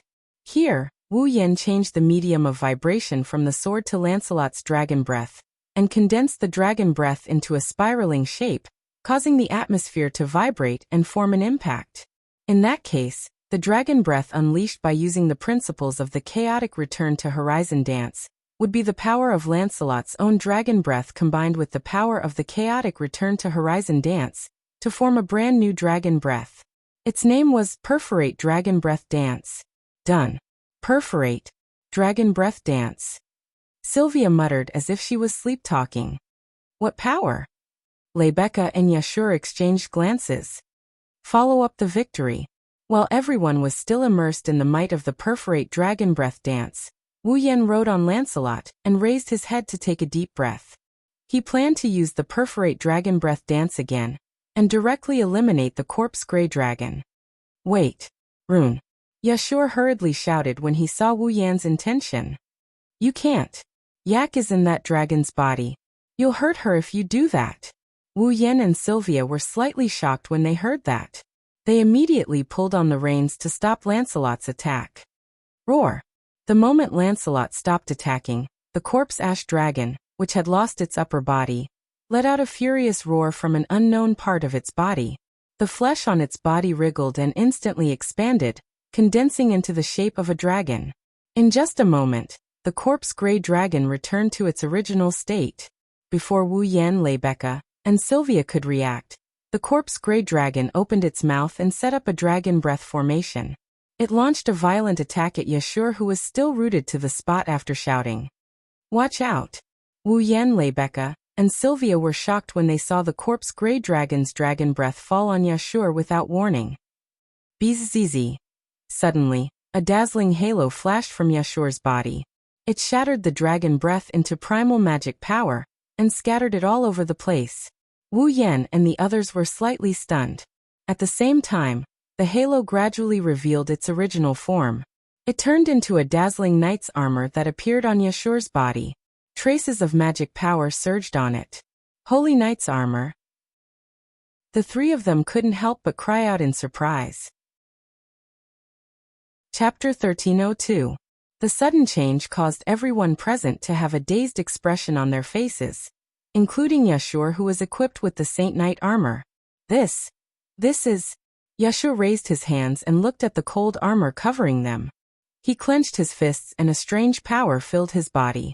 Although Yashio had never felt such power before, he instantly understood the essence of this power. It was the magic of the Dragon Clan. In other words, the armor on his body was the genuine Holy Knight armor. I have the Holy Knight armor? I've become a Holy Dragon Knight? Less than a month ago, Yashio, who had been a dragon nurturer, who hadn't even been born fall, was at a loss. Yashio seemed to have heard someone's voice and his eyes widened. When he reacted, confidence appeared on his face and he shouted in the direction of the corpse dragon. Thanks. Yak. Yak. Rebecca was surprised. Could it be that the Holy Knight armor was given to Yashio by Yak? How is that possible? Sylvia cried out in shock. To create the Holy Knight armor, one must first become a holy dragon. Is Yak a holy dragon? But she was just born. Even if she becomes a holy dragon, without a certain amount of magic, she can't create the Holy Knight armor. Yak, on the other hand, is only a baby dragon less than a month old, yet she has enough magic to create the holy knight armor. Wu Yan's eyes flickered. Yak, you are indeed not an ordinary dragon. Suddenly, Wu Yan felt an intense gaze on him. He narrowed his eyes. Wu Yan pulled on the reins and turned to look in the direction of the gaze. He saw the tallest clock tower in Ansari City. It was so tall that he could see the entire city. At the top of the clock tower, in front of the balcony, a tall, thin, silver-haired man wearing a mask stood there. His hair was silver, and his bangs were crimson in color. Next to the man, there was another woman with long black hair tied into a ponytail behind her head. She was a petite girl wearing revealing clothes. The source of the gaze was the silver-haired masked man. Wu Yan frowned when he saw the man and woman. A thoughtful look appeared in his eyes. Rune, Your Highness. Below him, Yashu suddenly stomped on the ground and activated the magic power of the holy knight armor. He shot up into the sky and turned into a blur. In the blink of an eye, he landed behind Wu Yan and Sylvia and stood on Lancelot's back. You. She looked at the person who could only shout helplessly on the ground a second ago. But at this moment, he was wearing the holy knight armor that even Sylvia dreamed of. Sylvia's eyes were filled with complicated emotions as she looked at Yashu, who was emitting a mighty aura. Yashu didn't notice the complicated look in Sylvia's eyes as he stared at the corpse-gray dragon below. His first sentence was shocking. I want to ride that dragon. Wah. Sylvia was the first to gasp. Ride that dragon. Are you crazy? No. I'm serious. Yasha's face under the helmet revealed a solemn expression. I can ride any dragon, and with the help of the holy knight armor, I might be able to make that dragon listen to me obediently. That way, not only will I be able to stop it from attacking, I might even be able to save Yak inside its body. Sylvia was at a loss for words for Wu Yan. Although it sounded ridiculous, it was undoubtedly the most feasible method at this stage. Moreover, Yashu had the holy knight armor. Even if he wasn't careful and took the risk to ride the corpse dragon and failed, he would at least be able to save his own life. Let's give it a try. While Sylvia's face was still filled with uncertainty, below, a strange scene unfolded. Rebecca, who was riding Guffrin and facing off against the corpse dragon, shouted, Even if we can't ride the dragon, as long as we can merge the rider's consciousness with the dragon's, we might be able to find a way to make it stop. Rebecca has a point. Wu Yan nodded and turned around. Before Sylvia could react, he stuffed the reins in her hands. Sylvia, why don't you ride on Lancelot and send Yashu over to the dragon? Me? Sylvia panicked and became uneasy. What are you afraid of? Wu Yan pressed down on Sylvia's shoulder. Didn't you see it just now? Lancelot beat it to a pulp. But you were the one riding Lancelot. Sylvia tightened her grip on the reins and said in a low voice. I don't have such excellent dragon riding skills like you. I can't display such power. I'm not asking you to fight. I'm just asking you to send Yashu over. Wu Yan gripped Sylvia's shoulder and looked her in the eye. Don't tell me that you're afraid of sending someone over? No. Calm down. Wu Yan tightened his grip again. I'm sure Lancelot would love for you to ride on it and settle this matter personally. Roar. Lancelot immediately let out a long howl and echoed Wu Yan's words.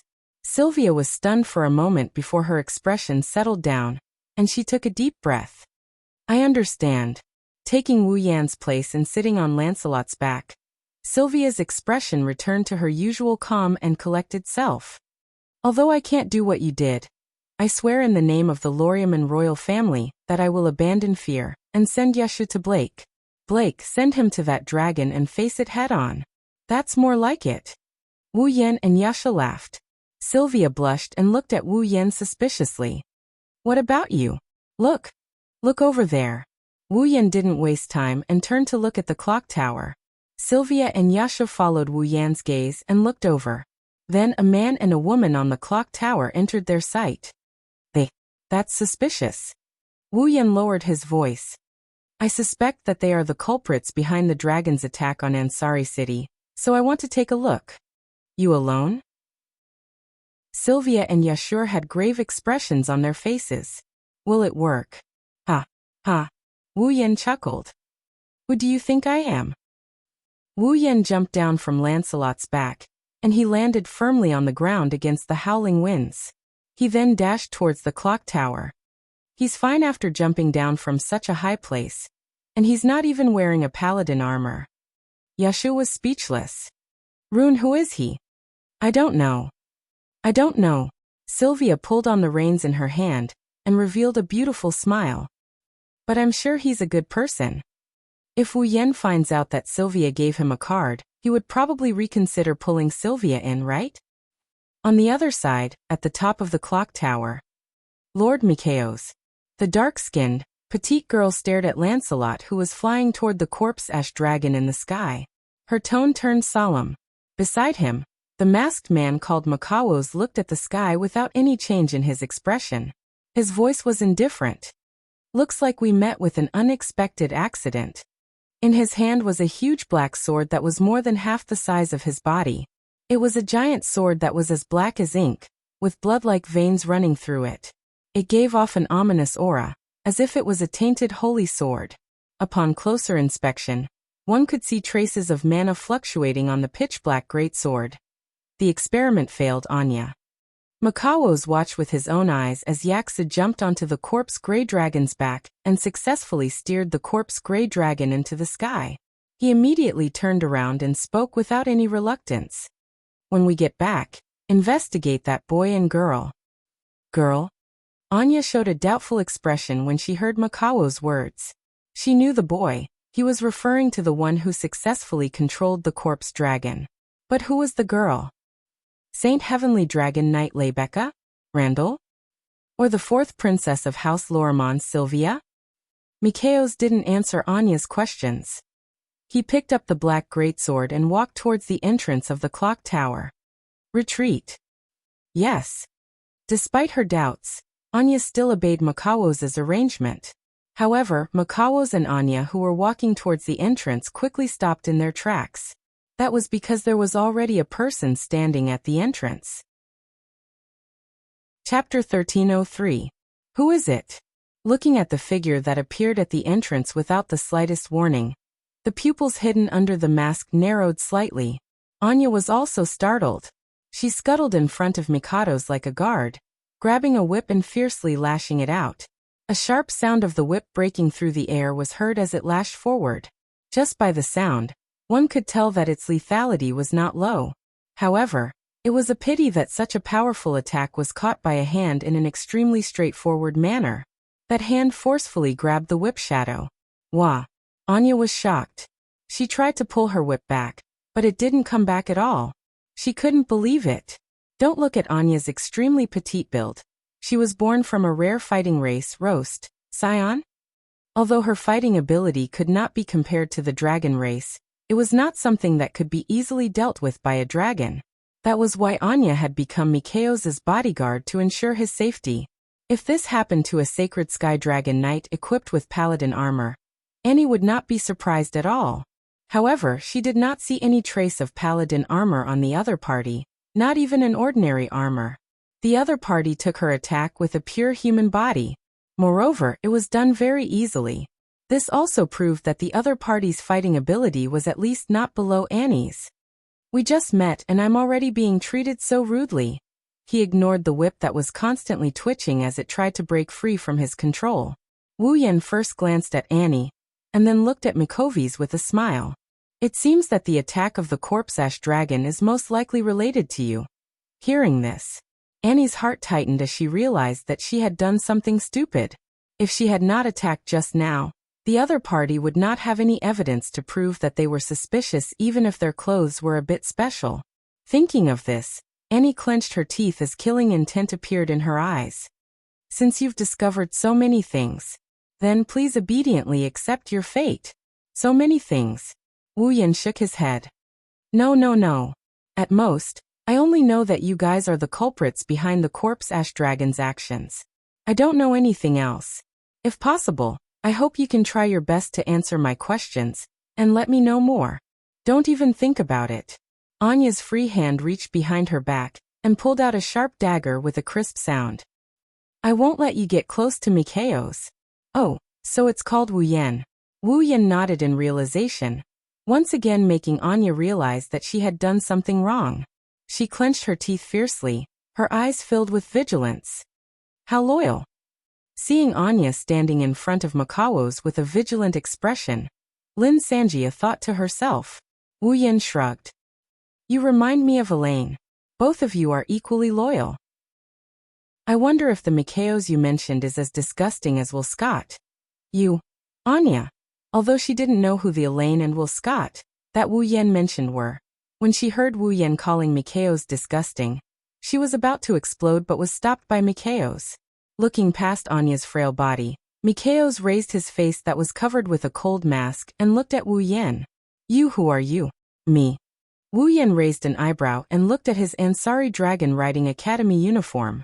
He pretended to sigh. As you can see, I'm just an ordinary student. Ordinary student? Yes. Wu Yan smiled meaningfully. At least for now. For now. Mikao's lowered his head and remained silent.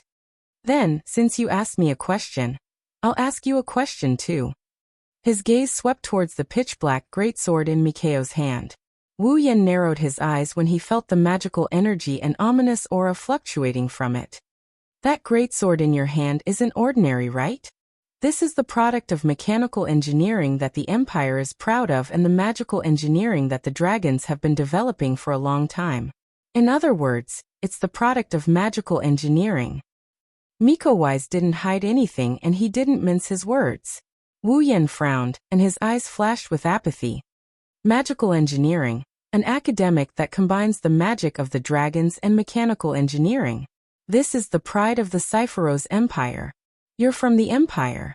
The two strongest countries on the Eruxtran continent, the Shepron Kingdom and the Cypheros Empire, once fought a great war. Now, although the war had stopped, the Cold War between the two countries was still going on, and it had lasted for a full 50 years.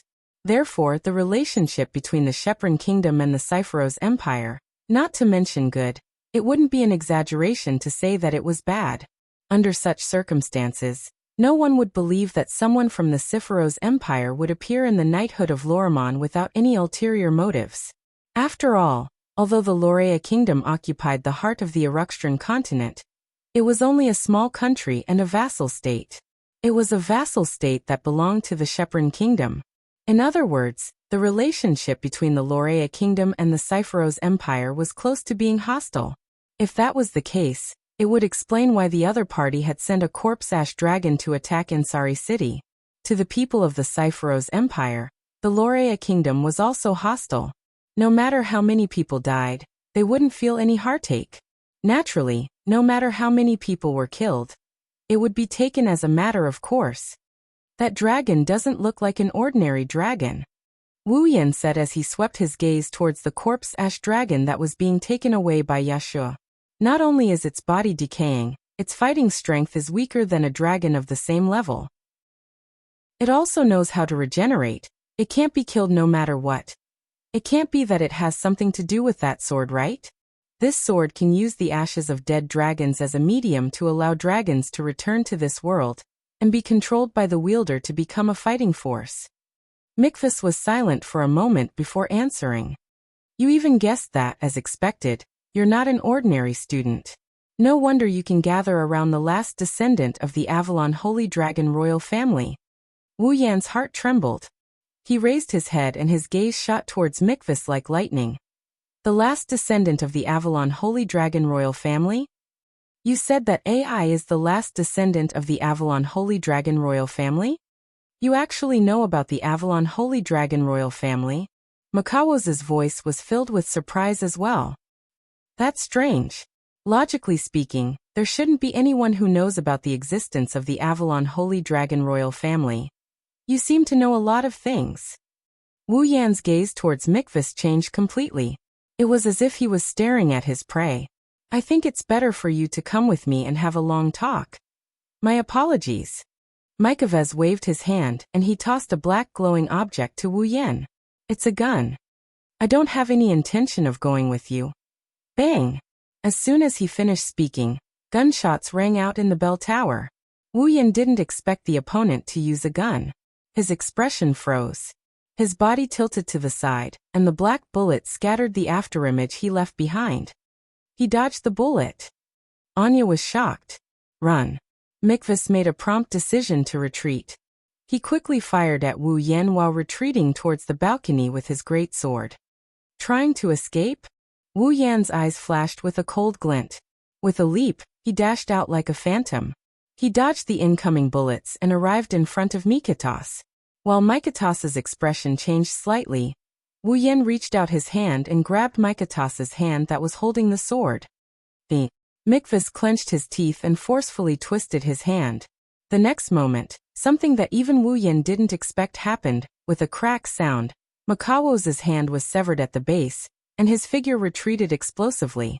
Only then did Wu Yan realize that Mikvas' hand was actually a prosthetic. Wu Yan was taken aback by the sudden turn of events. In the blink of an eye, Mikvas picked up Anya's petite frame and jumped off the balcony before falling off the clock tower. Wu Yan reacted and quickly grabbed the black greatsword left behind by Mikvas. He rushed to the balcony and looked down. Unfortunately, Mikvas and Anya were long gone. Looking at the black greatsword in his hand, Wu Yan was silent. Chapter 1304. In the end, under Yashio's control, the corpse Grey Dragon left Ansari City and came to the sky. However, Yashio took out the intrinsic magic device of the paladin armor and slashed it in half, erasing it into nothingness. According to Yaksu, after riding the corpse Grey Dragon, the consciousness of the corpse Grey Dragon fused with him and transmitted a wish to him, hoping that Yaksu would be able to let it sleep underground again and no longer be controlled by others. In order for Yaksu to kill it, the corpse Grey Dragon even used its last bit of strength and promised to release Yak before Yaksu killed it. Thus, in the end, Yaksu was able to kill the corpse Grey Dragon without worry and save Yak from danger. It could be said that the one who saved Ansari City was Yaksu himself. However, Yaksu did not receive the support of the crowd after saving Ansari City. Instead, he was punched by Wu Yan, Lebeka, and Sylvia, causing him to fall to the ground. That was to be expected.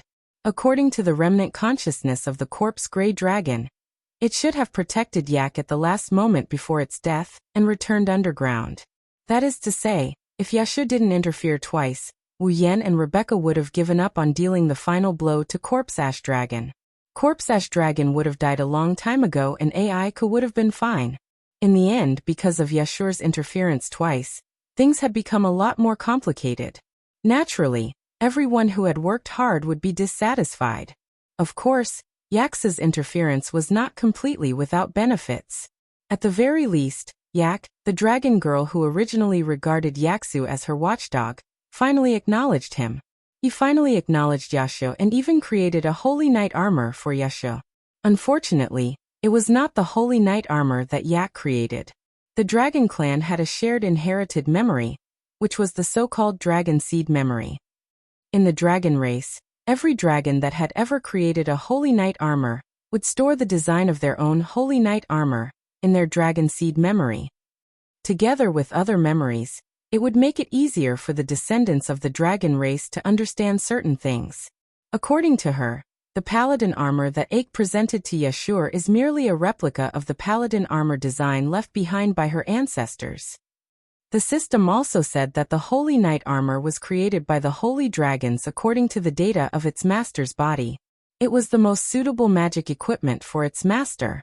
In other words, the Holy Knight armor Yak created was only a copy of the Holy Knight armor used by someone else. It was not suitable for Yaksu. Naturally, it could not be the same as the Holy Knight armor the Holy Dragons presented to their master, because it was the most suitable and could unleash the most power. Yashio, who was equipped with the Holy Knight armor, could only be considered a half-baked Holy Sky Dragon Knight. Furthermore, as a copy, the Holy Knight armor had a time limit, making Yaksu even more half-baked. Not to mention, the replicas couldn't be worn by others at all. Yak had spent quite a bit of effort to pick out the parts that Yashur could equip from all the designs of the Holy Knight armor, and piece them together to create a set of Holy Knight armor that was in a rush. The Holy Knight armor might not even be as good as a copy. But from another perspective, How many people in this world would have the opportunity to equip the holy knight armor? Even a princess like Sylvia did not have a holy knight armor, did she? Yaksu was able to equip the holy knight armor in a short time. Even if it was just a copy pieced together from different places and had a time limit, it was enough to make people envious. Then there was the discovery of Mikitu's. Without Yasha's interference, Wu Yan wouldn't have noticed Mikawosi's presence, allowing such a big fish to escape. Although Mikitu's still managed to escape in the end. But at least Wu Yan got to know one very important thing. Yak was the last descendant of the Holy Dragon royal family of Avalon. With this information, Wu Yan could proceed with his first dungeon mission. After the incident of the corpse dragon attacking Ansari City came to an end, Ansari City started to clean up the mess.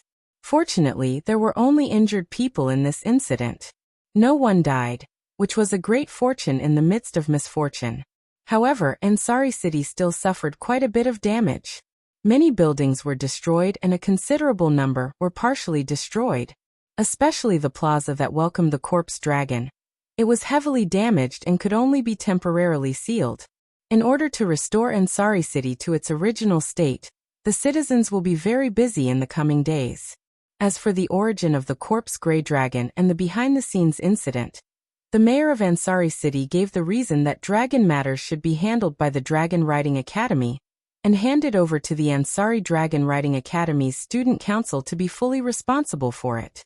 So whether it was the information Wu Yan obtained from Mikitu's or the information Yaksu obtained from the corpse dragon's consciousness, all of it was collected by Lebecca.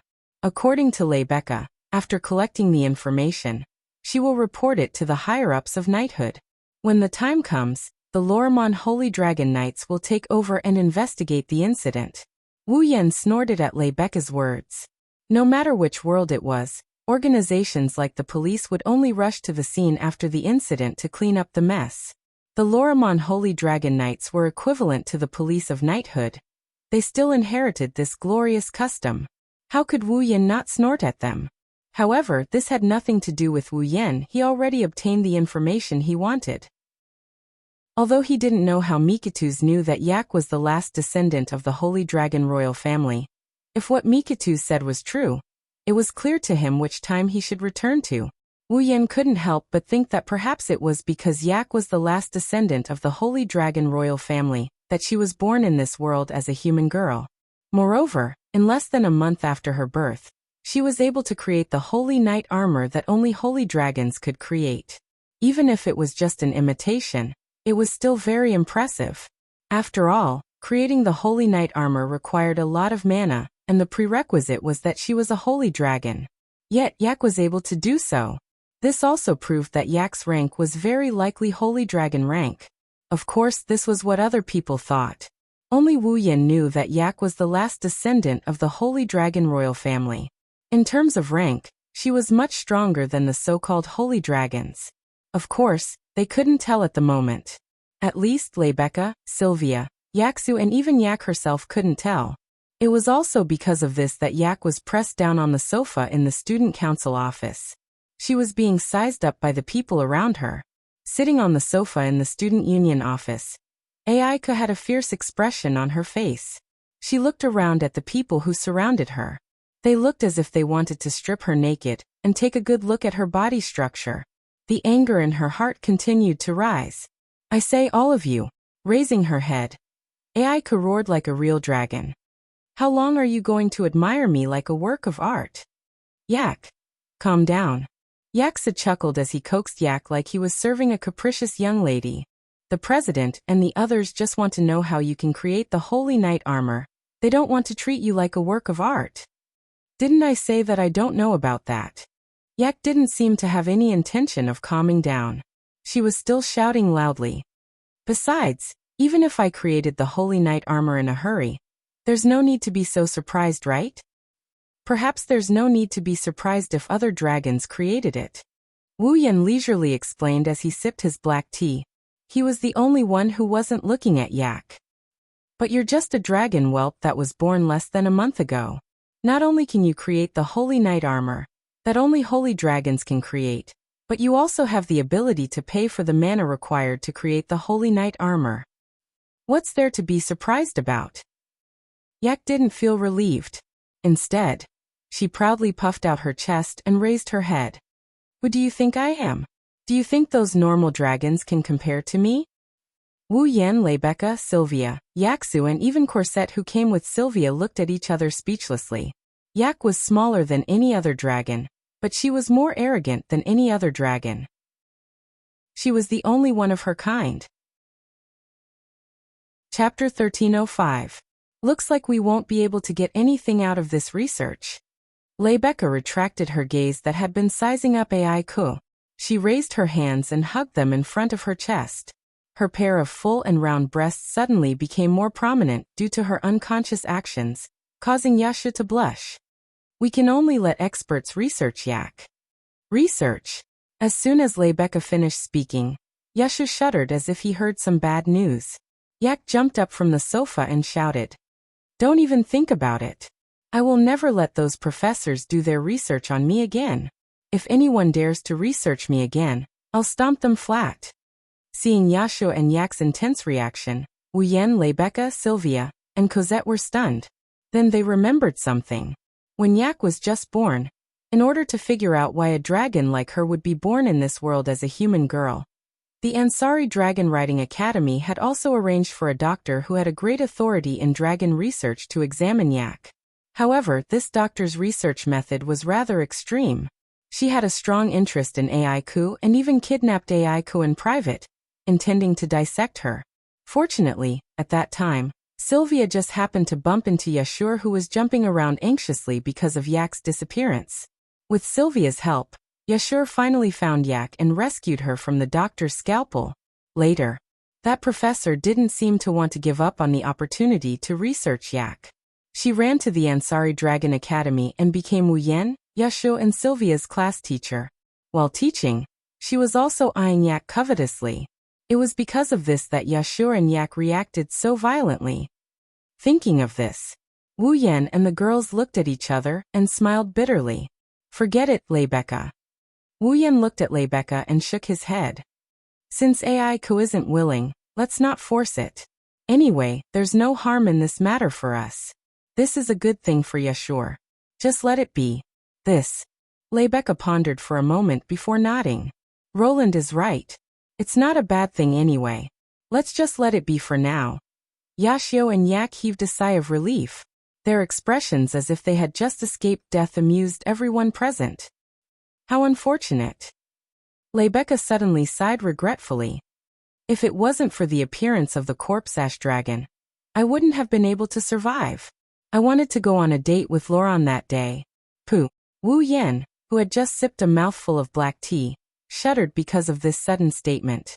He spat out all the tea and sprayed Yashur, who was sitting opposite him, with an astonished expression on his face. I'm sorry. Wu Yan smiled apologetically and said, "What are you talking about all of a sudden?" A date. Sylvia's face slowly turned red, and her mind started to wander. This is shameless. As the student council president, how can you? Oh. Corset looked at Sylvia in shock. Her Highness actually wavered. And not at all. That's not a shameless thing. Your Highness. Lebecca smiled and interrupted Sylvia's weak retort. The reward for winning the Ares Dragon ritual is a one-day date right. Have you all forgotten? Wu Yan and the rest were startled but soon understood. If you didn't mention it, I would have forgotten. Wu Yan said, and Lebecca looked like she had suffered a blow. I didn't think my date right would be forgotten by you. In the Ansari Dragon Riding Academy, Lebecca's popularity was at its peak. There wasn't a single student who didn't worship this powerful and beautiful goddess of their dreams. Otherwise, on the day of the Ares Dragon ritual, when Lebecca announced that the winner would get a one-day date with her, the spectators and contestants wouldn't have nearly rioted. Now, a member of the opposite sex had forgotten about a date with Lebecca. Even if Lebecca was only pretending to be shocked, she still felt strange. On the contrary, Sylvia, Yashur and Yak looked at Wu Yan with praise. Not being affected by beauty, this is the attitude a true knight should have. Even President Lebecca's charm can be ignored. Laurent, you're amazing. Well, you're much better than my guard dog who only knows how to be infatuated with human females. Wu Yan didn't know whether to laugh or cry when he heard the three of them talking about the same topic. Rebecca calmed herself down and she smiled. She whispered into Wu Yan's ear in a sweet voice. Then when do you plan to exercise the one-day date right? Me. Wu Yan scratched his face and shrugged. I can do it anytime, it depends on your mood. Then let's do it tomorrow. The corner of Rebecca's mouth curled into a happy arc. I'll look forward to it. Seeing how Wu Yan and Rebecca decided to go on a date in front of everyone, Yashu couldn't help but feel envious. Yak snorted in disdain. Cosette maintained a smile on her face. Sylvia, on the other hand, had a bad feeling about this. Sylvia wasn't sure why that was the case. Maybe, Wu Yan is the only person who called her by her name. The only person who didn't hesitate to reprimand her when she made a mistake or was weak. And the only person who helped her out. His position in her heart has become a bit special. At that thought, Sylvia suddenly recalled something. Right.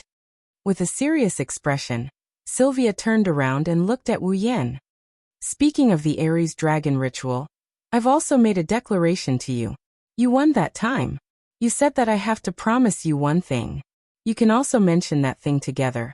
Speaking of which, there is indeed such a thing. Wu Yan first blinked his eyes and then nodded his head as though he was enlightened, revealing a bright smile. The next moment, Wu Yan uttered a sentence that shocked everyone in the audience. Sylvia, give me corset. The air froze. What? Yashur opened his mouth wide. Cosette. Rebecca's expression froze. Give you? Sylvia stared blankly at Wu Yan, who was all smiles. Her petite body started trembling. She trembled from anger. Lord Roland. Corset stuttered. Her cheeks flushed red as she took a small step back. Do you want to? Hey, are you guys thinking about the factory? Seeing everyone's expression, Wu Yan knew that they had taken his intentions in an evil direction. He grimaced and explained himself. I just want to borrow Corset's time every morning. Every morning? However, not only did they not feel relieved, they were even more incredulous. Roland. Rebecca held her forehead and sighed. I know you guys are troubled by certain physiological phenomena in the morning, but even so, you can't let someone else solve it for you. Ha! Wu Yan is flabbergasted. Cosette is a very proper person. This time, Cosette took a few steps back as if she had met an idiot. Even a maid can't agree to Lord Roland's request. You impudent bastard. Sylvia's face was filled with anger. She clenched her fists and slowly approached Wu Yan. You're the public enemy of all women. You must be punished with the hammer of death when facing a female enemy. This is the Lormanwang family's rule. Stop imagining things, you horny people. Wu Yan was so angry that his hands were shaking. I just want Corset to make breakfast for me, because I like to laze in bed in the morning. What kind of setting is that? Hearing this, everyone froze again. Their expressions changed drastically and finally turned into awkwardness. So it's just breakfast. Rebecca shook her head in disappointment. I knew Lord Roland wasn't that kind of person. Sylvia turned her head away with a red face. If that's the case, please leave it to me. As if nothing had happened, Cosette wore the same smile on his face as always. I will make the best breakfast for Lord Roland. Seeing how everyone is trying to cover up their awkwardness, Wu Yan raised his head and looked at the ceiling, speechless. Chapter 1306. At night. After returning to his room, Wu Yan didn't lie down on his bed as usual. Instead, he silently closed his eyes and immersed his consciousness into his body. He activated his sensitive nerves and moved his consciousness towards a mysterious power within his body. To be more precise, he moved his consciousness towards one of the three mysterious powers within his body. Those are the three Magatama engravings. Wu Yan's consciousness gradually moved there, and covered one of the Magatama engravings. His lips lightly opened. First red jade. Activate. On Wu Yan's chest, the leftmost Magatama engraving suddenly lit up. Red jade mode. Activate. Wu Yan's command reverberated in the air. The Magatama engraving turned around and slowly sank into Wu Yan's body, as if it was entering his body. buzz. With a buzzing sound, the Magatama engravings that sank into Wu Yan's body suddenly exploded and turned into an indescribable mysterious power. It fused into every corner of Wu Yan's body. The next moment, Wu Yan's uniform turned black at a speed visible to the naked eye. Red veins crawled up the uniform, and the veins spread out along with the black luster. In just a few moments, Wu Yan's uniform turned black and red. It also surged with a strong defensive power that is different from what it used to be. At this time, Wu Yan slowly opened his eyes. One of his wine-red pupils turned gold.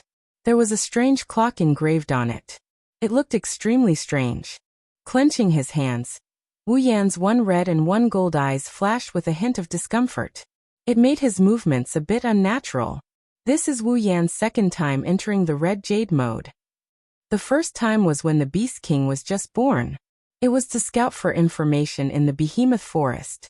In a battle with a long-arm ape, he had tested his skills, and this was the first time the red jade mode had shown its power. Since then, Wu Yan hasn't entered the red jade mode. Of course, this isn't the main reason why he feels uncomfortable. After all, the red jade mode is his bloodline ability. Normally, his body won't feel uncomfortable like this. What really made Wu Yan feel uncomfortable is the Ling energy within his body. Normally, it's magical power that flows in his body. Now that it's suddenly replaced with Ling energy, Wu Yan naturally felt a bit uncomfortable. But it only took a short while. When he completely adapted to the Ling energy within his body, Wu Yan raised his head. The golden eye of the clock flashed with strange waves. Emperor of Carving Zafkiel. The space behind him rotated and twisted as if a pen was drawing something on it. It drew a circle with wheels. Then, a huge clock with illusory wheels rotating around it slowly vibrated out of the space, causing ripples. Dungeon World. Star Carving's Dragon Knight. Dungeon Mission. Acquire. Mission 1. Enter the red jade mode of the character, Tokusaki Kuromi, and use the ability of the angel, Emperor of Carving Zafkiel. Use the bullet of 12, Yod Bet. Return to the infant ritual in the Abayan Forest when the Mother of Dragons placed the last descendant of the Holy Dragon royal family in the Abayan Forest. Obtain a drop of the first blood of the last descendant of the Holy Dragon royal family before he was born. Mission reward: 10,000 equipment points, item points, ability points, and summoning points. Mission 2, not activated. Mission 3, not activated. After confirming his Mission 1, he recalled the time he got from Yashu about the immature ritual. With a shake of his hand, a long and a short musket appeared in his hand out of nowhere. He gripped both muskets in his hand. Taking a deep breath, Wu Yan slowly mobilized all the Reiki in his body and infused it into the musket. Let's begin. After saying that, Wu Yan pointed the short and long muskets at the Roman numeral 12 on the Emperor of Carving Zafkiel. Behind him. Emperor of Carving Zafkiel. Dash bullet of 12, Yod Bet. 12 Yod Bet. Behind him. The Emperor of Carving Zafkiel. S-dial shook violently and a shocking Reiki burst out. It instantly filled the entire room and stirred up a turbulent atmosphere. A black and red stream of Reiki spiraled up from the Roman numeral 12 and flowed into the short musket that was pointed at it. Wu Yan could clearly feel a very powerful Reiki rushing back and forth in the gun like a bomb, trying to escape from the gun and explode. Going back in time sounded like a very powerful ability, but going back to the past meant that there was a possibility of changing history. That was something that the world did not allow.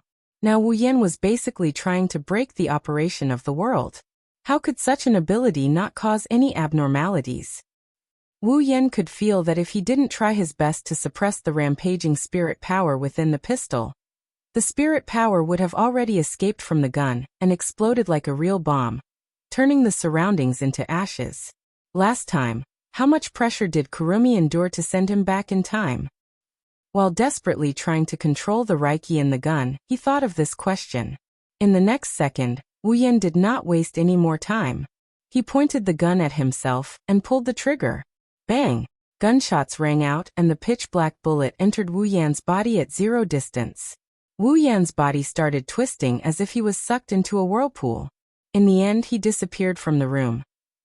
Abayan Forest. This was a very special forest. It wasn't because there were some precious treasures inside, nor was it because there was some evil being sealed inside. The reason why Abayan Forest was so special and was regarded as a special place by the Knights of Lorea, and even the entire Aruxtran continent, was because the origin of the dragons resided in the forest. The mother of dragons. Since the dragons were no longer self-sufficient in their supply of star essence, the dragons who were once on the brink of extinction developed the virtuous dragon magic Abayan, fundamentally refurbishing the dragon's ecosystem. The mother of dragons took on the task of reproducing the next generation, and in the future, the dragons would no longer have any gender distinction, nor would they have the ability to reproduce. In other words, the mother of dragons was the mother of the dragons. The mother of dragons resides in the forest of Abayan. At the entrance of Abayan Forest, there were rows of buildings that seemed to have been left behind from ancient times. They were scattered in an orderly manner. Inside there was a long-established holy hall. That was the shrine of the Abayan Monastery. Within the Abayan Monastery, there was a group known as the Abayan Forest Monastery Knights. They were a group sent by the Knights of Lorimon to guard Abayan Forest. In the Knights of Lorimon, all citizens of 7 years old had to go to Abayan Forest within a month to undergo the youngling ritual. As for the Abayan Forest Order of Knights, it was to unify the children who went to Abayan Forest to undergo the youngling ritual. They were to be managed in batches, and choose a day for the children whose birthdays were close to each other to enter Abayan Forest to undergo the youngling ritual. During the period when the children were about to undergo the youngling ritual, the Abayan Forest Monastery Knights would be in charge of taking care of the children and providing them with food and shelter. They would also record the children who successfully became dragon breeders and let the country send them to the Dragon Breeders Academy to study. Convoy after convoy headed towards Abayan Forest from different directions and stopped at the Abayan Monastery.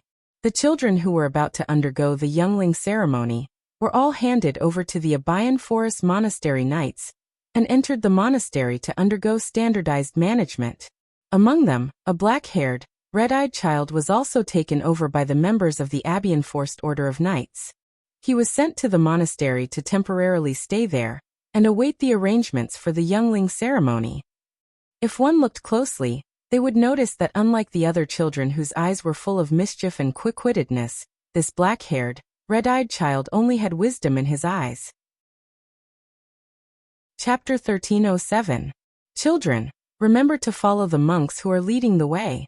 Don't go anywhere else, okay?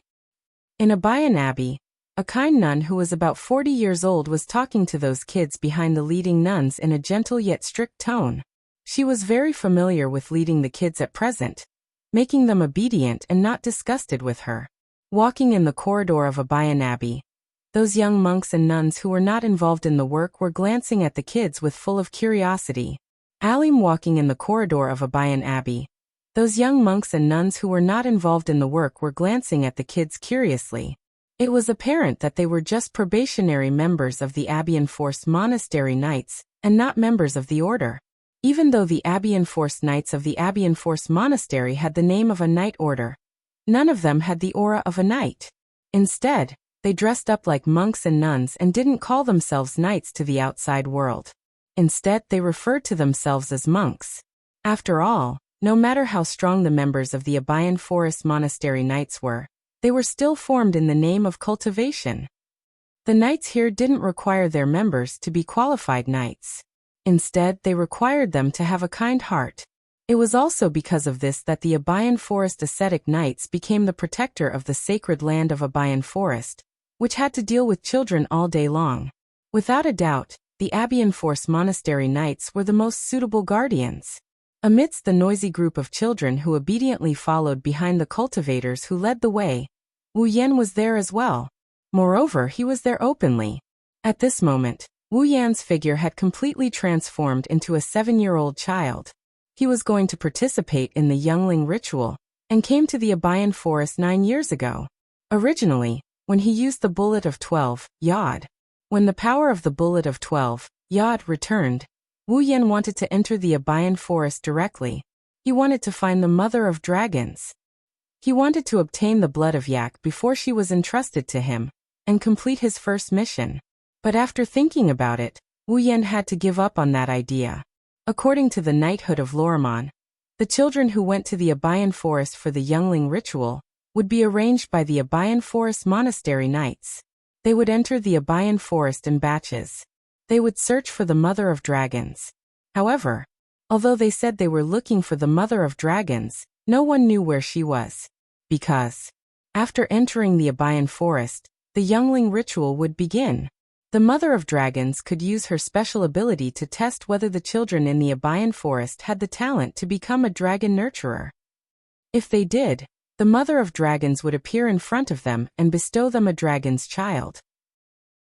The children who didn't have the talent to become dragon nurturers could only wander around Abayan Forest with nothing to show for it. After that, they would be escorted out by the Abayan Forest's forest ascetic knights. If Wu Yan entered the Abayan Forest with his original appearance, he might not even see the face of the Mother of Dragons. He would exhaust the spiritual power that supported the time reversal and return to the future world. Instead of that, he might as well pretend to be a kid who came here for the youngling ritual and enter the Abayan Forest to wait for the Mother of Dragon to come to him. Wouldn't that be better? As for whether he had the talent to become a dragon nurturer, Wu Yan didn't doubt it at all. He didn't think that as a true ancestor he would lose to a group of ordinary children. Therefore, as soon as Wu Yan arrived, he immediately extracted some magical power from the star carving that sealed his power and used an illusionary spell to turn his body back to his 7-year-old appearance. He blended into the group of children who came for the youngling ritual and entered the Abayan Forest under the arrangement of the Abayan Forest monastery knights. Looking around at the children following behind the monk who led the way, looking at the trainees and nuns who were pointing at them, Wu Yan sighed. He felt extremely uncomfortable in his heart. No matter what, he couldn't get used to a 20-something-year-old uncle blended in with a group of 7-year-old children and being treated as a piece of art. It's a good thing that Wu Yan chose to mix in with this group of kids for the youngling ritual. Otherwise, he would be worried that he would run out of bullet 12, yod. During the process of pretending to be a youngster, the power of the bet returned with no gains at all. Under the guidance of the monk, the group of children passed through the corridors of the monastery and arrived at the entrance of Abayan Forest. Arriving here, the cultivators who led the way let the children stand where they were, and they dispersed on their own. But not long after, a very approachable old man with a bald head, a long white beard, and a black cloak, who looked like an ancient magician, appeared in front of all the children. "Hello, children."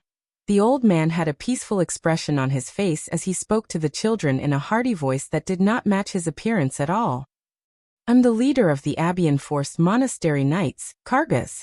Just call me Grandpa Kargas." "Ka jia si Grandpa, okay." Upon hearing that, the group of children immediately dragged out their accents in a lively and polite manner. They greeted Kargas in a tone similar to how they greeted teacher in class, causing Kargas to laugh out loud. "Very good. Very polite. I believe that all of you will be able to successfully become a youngling and become a glorious dragon breeder." Upon hearing Kargas's words, the children revealed an excited expression. Even though they could not understand the importance of glory and the feeling in their hearts at their age, they would still feel happy when they were praised by others. "Grandpa Kargas has something to say to all of you here. All of you must remember it well." When Kargas reached this point, he withdrew his smile. His expression was still as peaceful as before, but there was a sense of seriousness in it. It caused the group of children to subconsciously quiet down and widen their eyes. "After a while, the Holy Land, Abayan Forest, will be opened. All of you will be allowed to enter together and undergo the youngling ritual."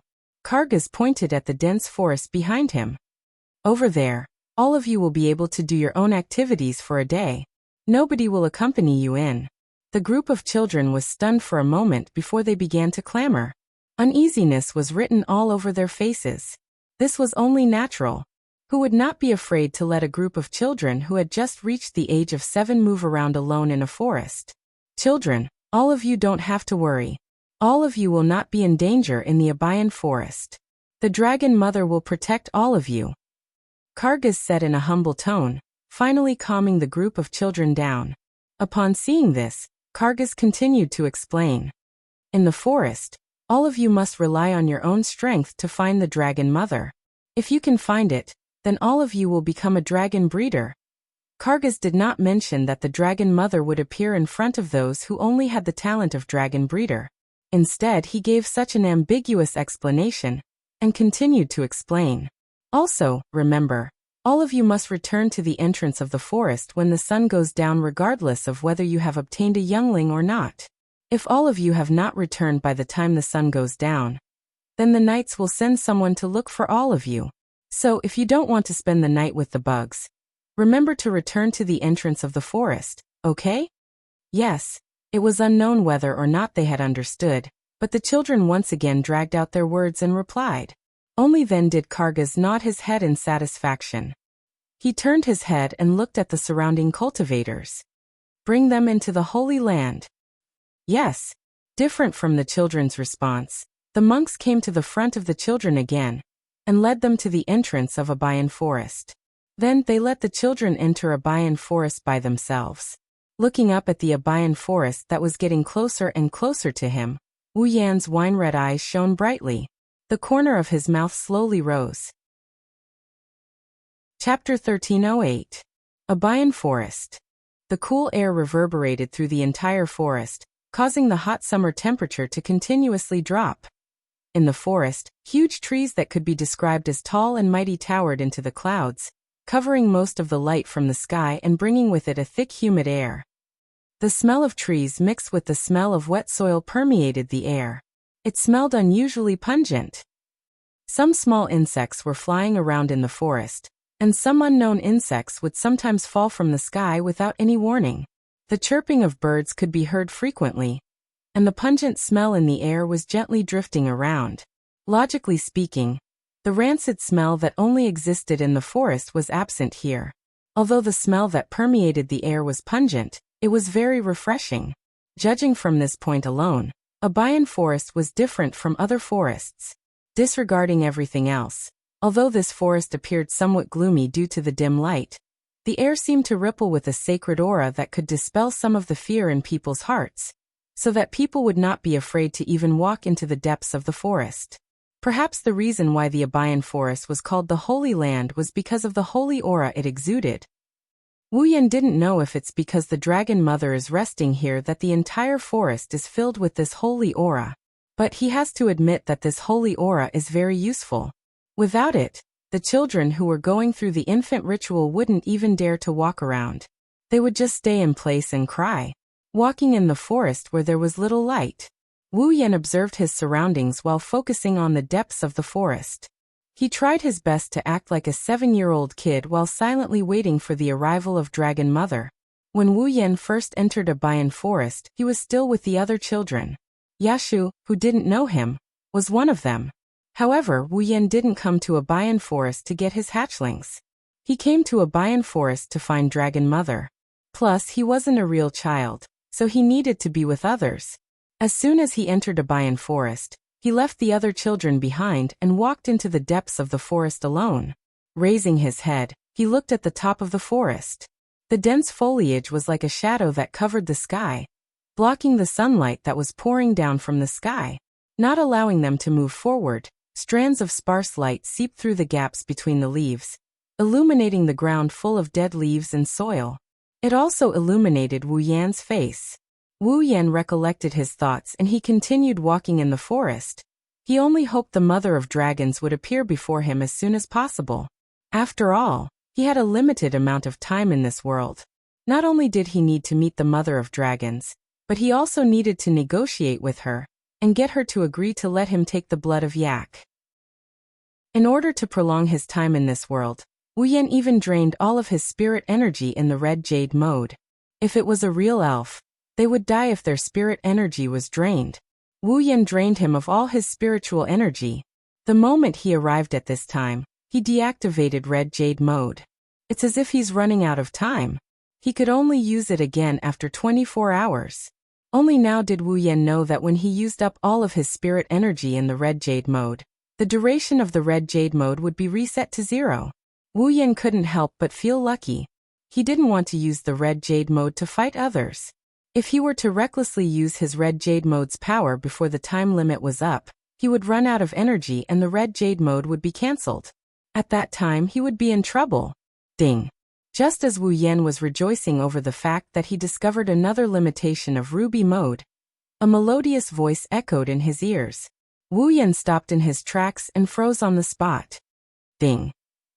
Her melodious voice echoed in the forest. This time, Wu Yan could clearly feel a strange wave of energy rippling around him. The source of the sound was none other than this ripple that carried a pleasant timbre. This sound. Wu Yan came back to his senses and thought of a possibility. His face lit up. Buzz. It was also at this moment that a blinding light flashed, enveloping the entire forest within their field of vision. Wu Yan reflexively closed his eyes and quickly opened them. The next moment he was stunned, because the scene in front of Wu Yan was no longer a dense forest, but a cave-like place. The top was covered by rock, and there were cold rock walls all around. Spheres that provided light to the dark cavern floated back and forth. It was an extremely strange scene, but Wu Yan felt that it was natural. This place is. Wu Yan frowned slightly and looked forward. There, a clear flowing lake flickered with a bright arc of light. It was so clear that one could see the bottom. On the opposite shore of the lake, there was a magnificent building that looked like an ancient temple. The foundation was built with square stones, and there were countless cylinders engraved with complicated patterns in the temple.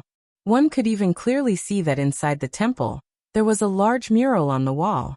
As for the content of the mural, Wu Yan could not see it clearly from his angle. After taking in everything in the cavern, Wu Yan immediately had a thought. The mother of dragons had appeared. Ding. Just as this thought popped up in his mind, the clear and melodious voice reverberated through the air again, creating a clear ripple in the air. Whoosh. A gust of wind suddenly appeared here like a shockwave. It swept up and rushed toward Wu Yan. Wu Yan's expression froze, and he raised a hand to block the wind pressure. However, just as the wind was still whistling, an air-piercing sound that caused the atmosphere to tremble was also heard. That sound was like a huge creature flapping its wings. After a long time, the sound of flapping wings and the whistling of the wind gradually subsided, and Wu Yan's vision was restored. Then Wu Yan saw. In the temple-like building on the opposite side of the lake, a dragon appeared. It was a huge dragon that was much taller than all the dragons Wu Yan had seen so far. However, such a huge body did not have a trace of ferocious and terrifying aura. Instead, it was surrounded by a mysterious mist, very elegant and sacred. The dragon had 2 ivory horns on its head. It had green hair and white fur. Its wings were like the wings of a cicada, emitting green light. Its long neck had a dazzling light, as beautiful as a gem. Roar! As if it felt Wu Yan's gaze, the dragon slowly raised its huge dragon head. And a dragon roar that caused the ground to tremble resounded through the entire space, turning into a sound wave that shook the heaven and earth. Based on this power alone, Wu Yan believed that this dragon, without a doubt, is the mother of dragons. Thinking of this, Wu Yan was delighted. Unfortunately, before he could react, the mother of dragons' huge body immediately emitted a dazzling white light and wrapped Wu Yan's body. A stunned expression appeared on Wu Yan's face, and he felt a force that did not belong to him invading his body. Then an aura full of life silently appeared in his body. Feeling the sudden life force in his body, Wu Yan thought of something and hurriedly wanted to say something, but a scorching feeling slowly emerged on the back of his hand, accompanied by a dragon head engraving that was surrounded by a ring in the middle. That is the star engraving. Wu Yan is becoming a real dragon cultivator. Buzz! Suddenly, a bloody mist burst out from Wu Yan's body that was covered in white light, and the light that covered the surface of his body was scattered away like rotten wood. The explosion of the bloody mist caused the life force that invaded Wu Yan's body to let out a cry full of fear, as if it had encountered something terrifying. With a turn of its head, it drilled out of Wu Yan's body, turned into a ball of light, and landed on his palm, and began to tremble. Suddenly, Wu Yan was stunned. The mother of dragons was also stunned. Chapter 1309. The blood mist that permeated his body slowly dissipated like evaporating steam, as if it had never appeared before. It retracted back into Wu Yan's body. If it wasn't for the sphere that was full of life that was trembling in Wu Yan's hand, perhaps some people would think that the scene just now was just an illusion. As the blood mist dissipated, the entire space suddenly fell into an unusually dignified silence. Wu Yan held the sphere that seemed to have a life of its own. As if he thought of something, he shook his head, not knowing whether to laugh or cry. He sighed and broke the silence around him. In front of him, in the temple, the indomitable mother of dragons tightly stared at Wu Yan. Her eyes were full of uncertainty. After a while, a burst of green light flashed from her body. When the light dissipated, the indomitable giant dragon had disappeared and was replaced by a woman. It was a beautiful woman with long green hair that reached her waist. Her body carried a dreamy soft green light, as if she walked out of a dream. She was about 25 years old. She looked unusually young. Her body reverberated with a noble and elegant aura like a lady from a noble family. She could not help but attract people. She wore a dress that looked like a priest of a temple, similar to a dress. The skirt reached her ankles, faintly making people feel a touch of tranquility. It was worth mentioning that the woman had 2 horns on her head. 2 dragon horns. Furthermore, there were countless branches growing out of each dragon horn. It was like a crown. Not only did it not destroy the woman's beauty, but it also added a lot of charm. Looking at the beautiful woman who suddenly appeared, Wu Yan was slightly startled and hesitated for a moment. Lin Mingyao asked with uncertainty, "You are the mother of dragons?" The woman should be the mother of dragons. She raised her head and looked straight ahead with her clear emerald eyes. She cast her gaze on Wu Yan and nodded. Then, a voice that clearly belonged to a young girl, but full of vicissitudes of life, echoed from the mother of dragons' slightly opened red lips. "Why did the baby I gave you seem to be rejected by your body and was pushed out?" Yes, the life that just appeared in Wu Yan's body was now lying in Wu Yan's hand trembling.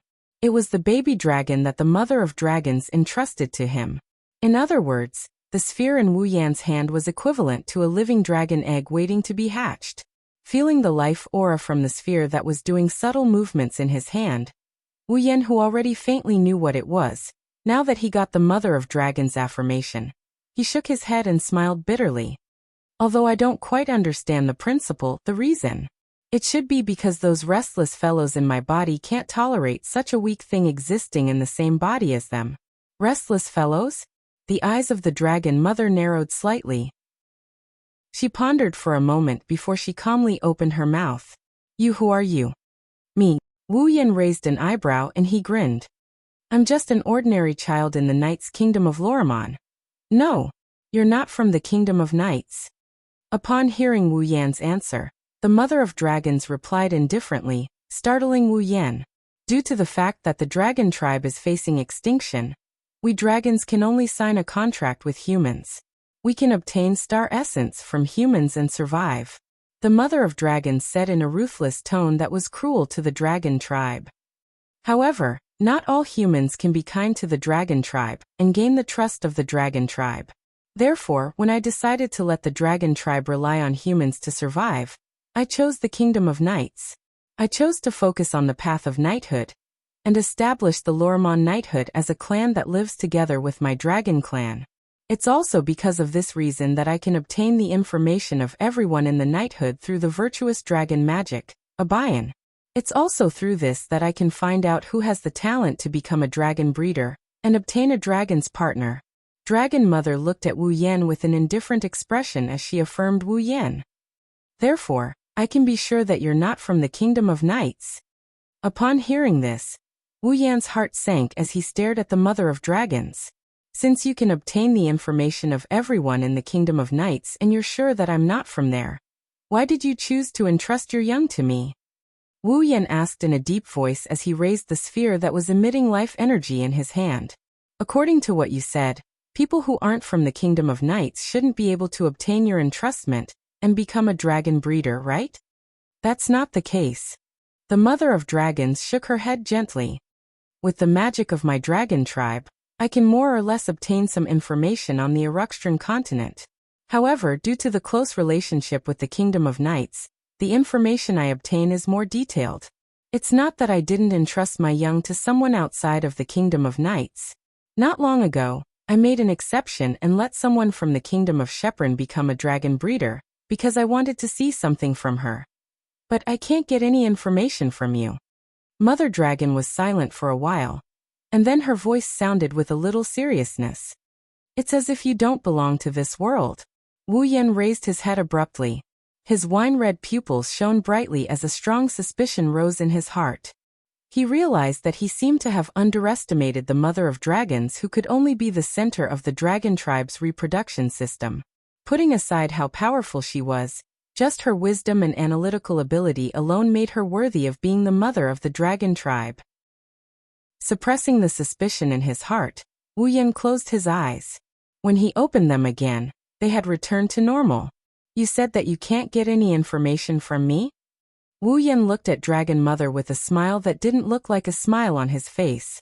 In other words, you don't even know my identity and you're already planning to entrust your young to me. It's because I can't see through you that I've decided to entrust my young to you. The Mother of Dragons remained silent for a long time before replying. After all, it won't be long before the dragon tribe faces the fate of extinction. What? Wu Yan was shocked. Extinction? The dragon tribe faces extinction? Isn't this joke a little too much? Although the dragon tribe is powerful and their lifespan is incomparable to the average human, there will still be an end. The Mother of Dragons spoke as if it had nothing to do with her. Same for me. This time, it was Wu Yan's turn to be silent. The dragon tribe's ecosystem has been fully updated. The Mother of Dragons would be responsible for the reproduction of the next generation, and entrust them to the humans to sign a contract with them to obtain star essence. Other than the Mother of Dragons, the other dragons no longer have a gender, and no longer have the ability to reproduce. Once the Mother of Dragons' lifespan is exhausted and ushered in the end of her life, the dragon tribe will no longer be able to replenish themselves with the new generation. It's only a matter of time before they face extinction. That's what the Mother of Dragons wanted to express. The purpose of the virtuous dragon magic Abayan is to link the dragon tribe and the human tribe together so that the dragon tribe can continue to live. But in the end, it's just a measure to prolong their lives. From beginning to end, the Mother of Dragons used an indifferent tone to narrate these things. I can't see through you. I don't know if letting you become a dragon breeder will bring about a good ending or a bad ending. But for the dragon tribe that is on the verge of extinction, even if the ending is bad, it will only bring forward what should have happened. If it's a good ending, perhaps it will bring the dragon tribe a ray of hope. The Mother of Dragons looked deeply at Wu Yan. That's why I chose to entrust the youngling to you. I planned to gamble on you. Unfortunately, in the end, something unexpected happened. You? Who are you? After asking the same question again, the surrounding atmosphere fell silent again. However, the heavy feeling in the air was much heavier, making people feel a little suffocated. Looking at the calming youngling in his hand, Wu Yan took a deep breath and looked forward. As you said, I'm just a passerby who doesn't belong to this world. Passerby? This time, I have something to ask of you. As if to interrupt the Mother of Dragons' thoughts, Wu Yan's voice rang out. I hope you can give me some blood of the last descendant of the Avalon Holy Dragon royal family. Wang. Just as he finished speaking, the Mother of Dragons in the temple in front of her released a terrifying aura. His eyes were already filled with enmity. Chapter 13:10. The terrifying aura that surged from the Mother of Dragons turned into a wave of air that reverberated, causing ripples to appear in the surrounding space. Wu Yan narrowed his eyes as he was extremely surprised. When the Mother of Dragons mentioned the survival of the dragon clan, she spoke with an indifferent attitude. She did not seem the slightest bit surprised that her clan was about to come to an end. Her expression did not even change. But now, he had only slightly expressed his desire for some blood of the last descendant of the Avalon Holy Dragon royal family. The Mother of Dragons, who had been indifferent from the start, actually had such a huge reaction. Even the aura that surged from her body was not a sign that she was about to use her power, but it was all hostility. Yes, the aura that surged from the Mother of Dragons was made up of pure hostility. Could it be that he had unintentionally offended the Mother of Dragons in some way? While Wu Yan was thinking about this, Dragon Mother's cold voice entered his ears. You're right. You're right. You can go back. With an unquestionable tone, the Mother of Dragons said coldly. There are still some children undergoing the youngling ritual, waiting for me to give them youngling. Our conversation ends here. Hearing the Mother of Dragons' words, Wu Yan's eyes narrowed slightly. Can I know the reason? I don't know where you found out that I had already given birth to the last descendant of the Avalon Holy Dragon royal family, and was about to let her be born. But since you came for her, then this reason is enough for me to treat you as an enemy of the Dragon clan. The Mother of Dragons' voice was getting colder and colder. Leave now. I can pretend that nothing happened. You were so calm when talking about the survival of the Dragon clan, but when talking about the last descendant of the Avalon Holy Dragon royal family, you showed such a strong hostility. Seeing that the Mother of Dragons had begun to order him to leave, Wu Yan was baffled and his brows gradually furrowed. It seems that in your heart, the importance of the last descendant of the Avalon Holy Dragon royal family seems to be much more important than the survival of the Dragon clan itself. Hearing that, the Mother of Dragons stared closely at Wu Yan and immediately closed her eyes. Because the key to the survival of the Dragon clan depends on the last descendant of the Avalon Holy Dragon royal family. Wu Yan's heart tightened. In his mind, Aika's appearance could not help but slowly appear. Until now, he still hadn't figured out why Aika was born in this world in human form. Was it because Yak was the last descendant of the Avalon Holy Dragon royal family, that she descended into this world in human form? The answer, of course, the answer. Although he didn't know what exactly was going on, after combining it with the words of the Mother of Dragons, Wu Yan had a feint of the Holy Dragon royal family. The reason why Aika was born into this world in human form was to use her identity as a dragon to mate with a human male and produce offspring, thus preserving the dragon bloodline that was on the verge of extinction. Humans had an abundance of star sprites.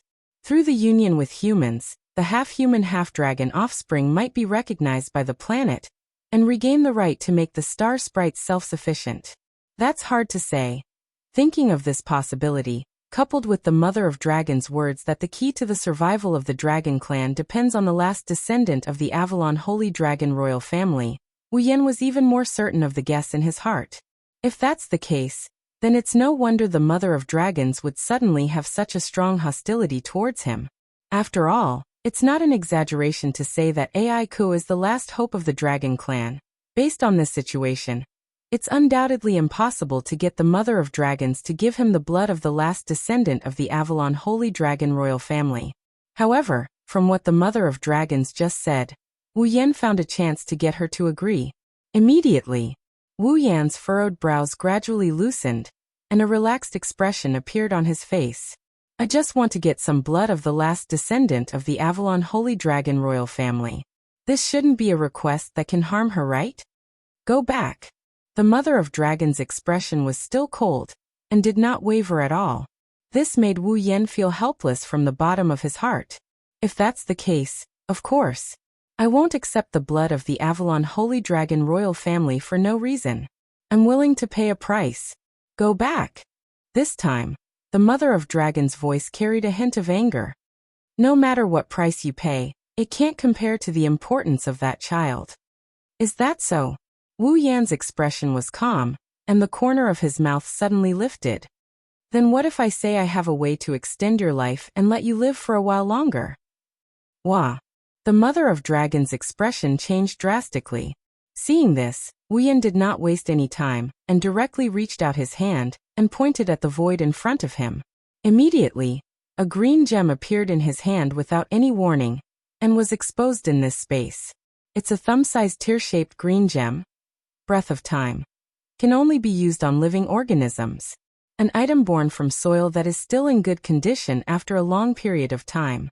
Chance of birth is 1%. User can obtain the life force contained within, and double their remaining lifespan without any side effects. Cost, 15,000 item points. Its name is Breath of Time.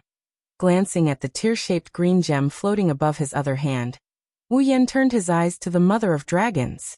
Its function is to increase the user's remaining lifespan, and double the user's remaining lifespan.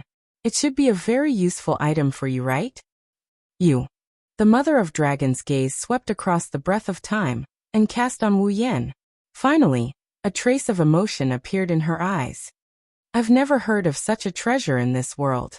Where did you get such a treasure from? The Mother of Dragons did not say that Wu Yan was lying to her. Instead, she asked such a question. That's because the rich life force from the breath of time made the Mother of Dragons' life that was faintly nearing its end show signs of revitalization. The Mother of Dragons could clearly feel that her body was yearning for that green tear-shaped gem. This made the Mother of Dragons very shocked. Didn't I just say it? I'm a traveler that doesn't belong to this world. Wu Yan showed a meaningful expression. It doesn't exist in this world, but it doesn't mean it doesn't exist in other worlds. Other worlds? The Mother of Dragons was at a loss. I'll repeat myself. I only want to obtain some blood of the last descendant of the Avalon Holy Dragon royal family. I have no other intentions. Wu Yan used a slightly sincere tone. Although I can't explain to you why I need the blood of the last descendant of the Avalon Holy Dragon royal family, I can assure you that I won't use it to harm anyone. So if it's possible, I want you to agree. The Mother of Dragons, who was cold and emotionless just now and insisted on not compromising with Wu Yan, finally hesitated. If just giving up some blood of the last descendant of the Avalon Holy Dragon royal family could double her remaining lifespan, then the dragon's lifespan would also be doubled. This was undoubtedly a deal that made the Mother of Dragons very tempted. However, the Mother of Dragons was afraid that Wu Yan would do something that would harm the last descendant of the Avalon Holy Dragon royal family. At that time, unless she could continue to live, the future of the Dragon Clan would be destroyed in her own hands. So even if she was tempted, the Mother of Dragons could not help but hesitate. To me, there's no benefit in letting the Dragon Clan be destroyed. Wu Yan sighed. Perhaps in the future, when the last descendant of the Avalon Holy Dragon royal family is born, I can still help her. If you can't even agree to this, then I really can't find any other reason to persuade you. I'm just a traveler in this world. The decision is up to you. An uncontrollable ripple appeared in the clear emerald eyes. The Mother of Dragons once again looked at the breath of time in Wu Yan's hand. A look of struggle appeared on her face. Wu Yan did not speak anymore, nor would he urge her. He stood quietly on the spot, holding the breath of time in one hand and the baby sphere in the other, waiting for the Mother of Dragons to speak. The space gradually turned into a dead silence. All right. After an unknown amount of time, the Mother of Dragons finally sighed as if she had given up. She looked at Wu Yan's eyes with her cold face again. I agree. The corner of Wu Yan's mouth slowly lifted. Chapter 13:11. So this is the last descendant of Avalon's Holy Dragon royal family? In the temple, Wu Yan stood not far from the Mother of Dragons. He raised his eyes and looked at the glowing sphere floating in front of him. His wine-red eyes showed a hint of surprise. Just like how the Mother of Dragons wanted to entrust her offspring to, without the control of the Mother of Dragons and the human body, the appearance of a dragon's offspring was like a glowing sphere. However, the sphere floating in front of Wu Yan's eyes was incomparable to the one lying in Wu Yan's hand. Their appearance was almost the same. They both looked like glowing spheres without any sense of substance. It was as if the sphere was formed by the light source itself. It even gave a feeling that it was impossible to touch. However, the sphere in Wu Yan's hand was only about the size of his palm. The sphere floating in front of him was bigger than his current height of 7 years old. It had a diameter of 1 meter. It was like a small sun. Even though it wasn't born yet, a rather strong mana was already fluctuating around the sphere. He believed that when the sphere turned into a complete life form, its mana would be even stronger. It was only now that Wu Yan finally understood why Yak, who was born less than a month ago, had enough mana to make the Holy Knight armor. Yak's potential wasn't something an ordinary dragon could compare to. No wonder that little girl is so arrogant. Without thinking, Wu Yan directly expressed his inner thoughts. Looks like she does have the capital to be arrogant. The Mother of Dragons frowned when she heard Wu Yan's words. Little girl? Well, don't mind it. Realizing that he spilled the beans, Wu Yan bitterly laughed out loud. Seeing that Wu Yan didn't seem to have the intention to explain, the Mother of Dragons opened her mouth. She seemed to want to ask something, but in the end, she gave up and took a step back. You said that you have a way to obtain the blood of dragons when they are still in their infancy state. Then I'll leave it to you, she said as she spoke. The Mother of Dragons also nailed her gaze on Wu Yan like a steel nail. Her eyes were filled with unprecedented seriousness and vigilance. As the emotions in the Dragon Mother's heart changed, a strange ripple appeared in the surrounding space. Although Lin Li could not sense a drop of mana fluctuation from it, he could still feel it. Although there wasn't any mana fluctuations, Wu Yan felt like he was being stared at by many pairs of eyes. Even his skin was prickling. This space was directly constructed using the magic of the Dragon Clan. It didn't really exist in the world. It could be considered as a space of consciousness, or an illusion space. What was the use of this space? Wu Yan wasn't Mother of Dragons. Dragon Mother of Dragons was definitely able to monitor his movements from all aspects. To the Mother of Dragons, or rather to the dragon race, the last descendant of the Avalon Holy Dragon royal family was too important. She couldn't afford to be careless. Wu Yan could understand why the Mother of Dragons was so vigilant. He also didn't mind. He just walked forward and slowly extended his hand. The surrounding air seemed to have become sticky with Wu Yan's movements. His skin that was getting more and more painful from being stared at was also transmitting a message. However, Wu Yan turned a blind eye to all of this and put his hand on top of the glowing sphere. System. Closing his eyes and sinking his consciousness into his mind, Wu Yan silently issued an order to the system. Blood extraction. Beep. Blood extraction in progress. Extraction commencing. The system's notification tone flashed and disappeared, leaving an inexplicable echo in Wu Yan's mind. In the next second, a strange fluctuation was guided from Wu Yan's hand into the glowing sphere and quickly took effect. Bing. Blood extraction successful. Obtained a drop of Avalon Holy Dragon Emperor's original blood. Avalon Holy Dragon Emperor's original blood. Special item. The most original blood extracted from the last descendant of the Avalon Holy Dragon Emperor before he was born. Due to the extraction by the system, it has a magical effect. If consumed by a vampire who relies on blood as their foundation, it can strengthen the vampire's ability. If consumed by a vampire's true ancestor, it can raise its level by 1. Note: due to the extraction by the system, it can only be effective if consumed by the system's user. The effective range is before level 90. Once the user reaches level 89, the consumption will be ineffective. Ding. Dungeon Quest 1 completed. Obtain 10,000 equipment points, item points, ability points, and summoning points. At the same time that the blood extraction was successful, the system's notification that the Dungeon Quest 1 was completed also rang and echoed in Wu Yan's mind. However, Wu Yan's thoughts were no longer on the system's notification, but on the Avalon Holy Dragon Emperor's original blood feedback. Special item? Magical effect? Vampire's true ancestor consumed it and raised its level by 1? His calm heart suddenly trembled and stirred up shocking waves. Wu Yan's consciousness confirmed the information about the Avalon Holy Dragon Emperor's original blood over and over again. His heart was filled with disbelief. He was the vampire's true ancestor.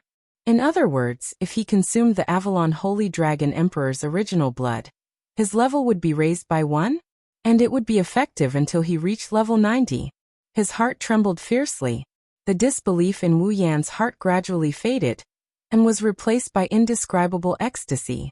Wu Yan made a prompt decision and ordered in his mind again. System, extract blood.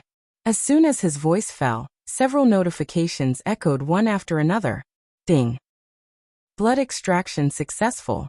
Obtained a drop of Avalon Holy Dragon Emperor's original blood. Ding. Blood extraction successful. Obtained a drop of Avalon Holy Dragon Emperor's original blood. Ding. Blood extraction successful. Obtained a drop of Avalon Holy Dragon Emperor's original blood. Ding. Blood extraction successful. Obtained a drop of Avalon Holy Dragon Emperor's original blood. 4 notifications sounded in succession, raising the excitement in Wu Yan's heart to a peak. It was not until the 4th system notification sounded that Wu Yan came back to his senses and hurriedly stopped extracting the blood, his heart blooming with joy. A total of 5 drops of Avalon Holy Dragon Emperor's original blood could raise Wu Yan's level by 5. Of course, when Wu Yan reaches level 89, consuming the original blood of the Avalon Saint Dragon Emperor will no longer be effective, so he can only consume 4 drops. But that would also raise his level to level 89. Level 89. That was the peak of Tier 9. One more level, and he would be a demigod. Thinking of this, Wu Yan's heart could not remain calm. With great difficulty, he suppressed his ecstasy, slowly opened his eyes, and retracted his hand from the sphere. All right. Returning his calm gaze to the vigilant mother of dragon, Wu Yan nodded gratefully. Thank you. It's only a transaction. Seeing Wu Yan let go of the sphere, the mother of dragon secretly sighed in relief and said indifferently, since the transaction is complete, then please leave. As if not wanting Wu Yan to come closer, the mother of dragon waved her hand forcefully. The surrounding air that had become viscous suddenly wrapped around Wu Yan's body and flashed with a dazzling light. As if repelling something, Wu Yan was sent out. Seeing Wu Yan disappear, the mother of dragon reached out her hand and stroked the huge sphere, and checked it over and over again. Only when she did not find anything out of the ordinary did she let out a big sigh of relief. Fortunately, this mysterious person's words were true. The vigilance and seriousness in the mother of dragon's green eyes gradually faded. Even though Wu Yan had already left, the mother of dragon still maintained her vigilance. Only when she confirmed that there was nothing out of the ordinary did she recover. It could be seen how nervous the mother of dragon was. If it wasn't for the fact that the breath of time was a rare treasure for the dragons, the mother of dragons would never risk exposing the last descendant of the Avalon Holy Dragon royal family to others before she was even born. However, I didn't think that the last descendant of the Avalon Holy Dragon royal family would appear again. Looks like in order to not increase the number of accidents, I can't continue to keep her. The mother of dragon raised her head and looked in a certain direction. Fortunately, a child with a holy grail appeared in the youngling ritual this time. Although it wasn't the initial choice, it's still a choice. Chapter 13:12. Abian Forest. In the sky, strange-looking wild birds flew across the sky with the same strange cries. The surroundings were filled with cicada-like cries. The sunlight gradually transitioned from an intense golden color to a somewhat dusky sunset. The shadows of the trees gradually elongated, and the color of the forest was gradually dyed with the overly sorrowful color of the setting sun. In the dim forest without any human presence, only the sounds of birds, beasts, and insects, Wu Yan stood there quietly as if he was asleep.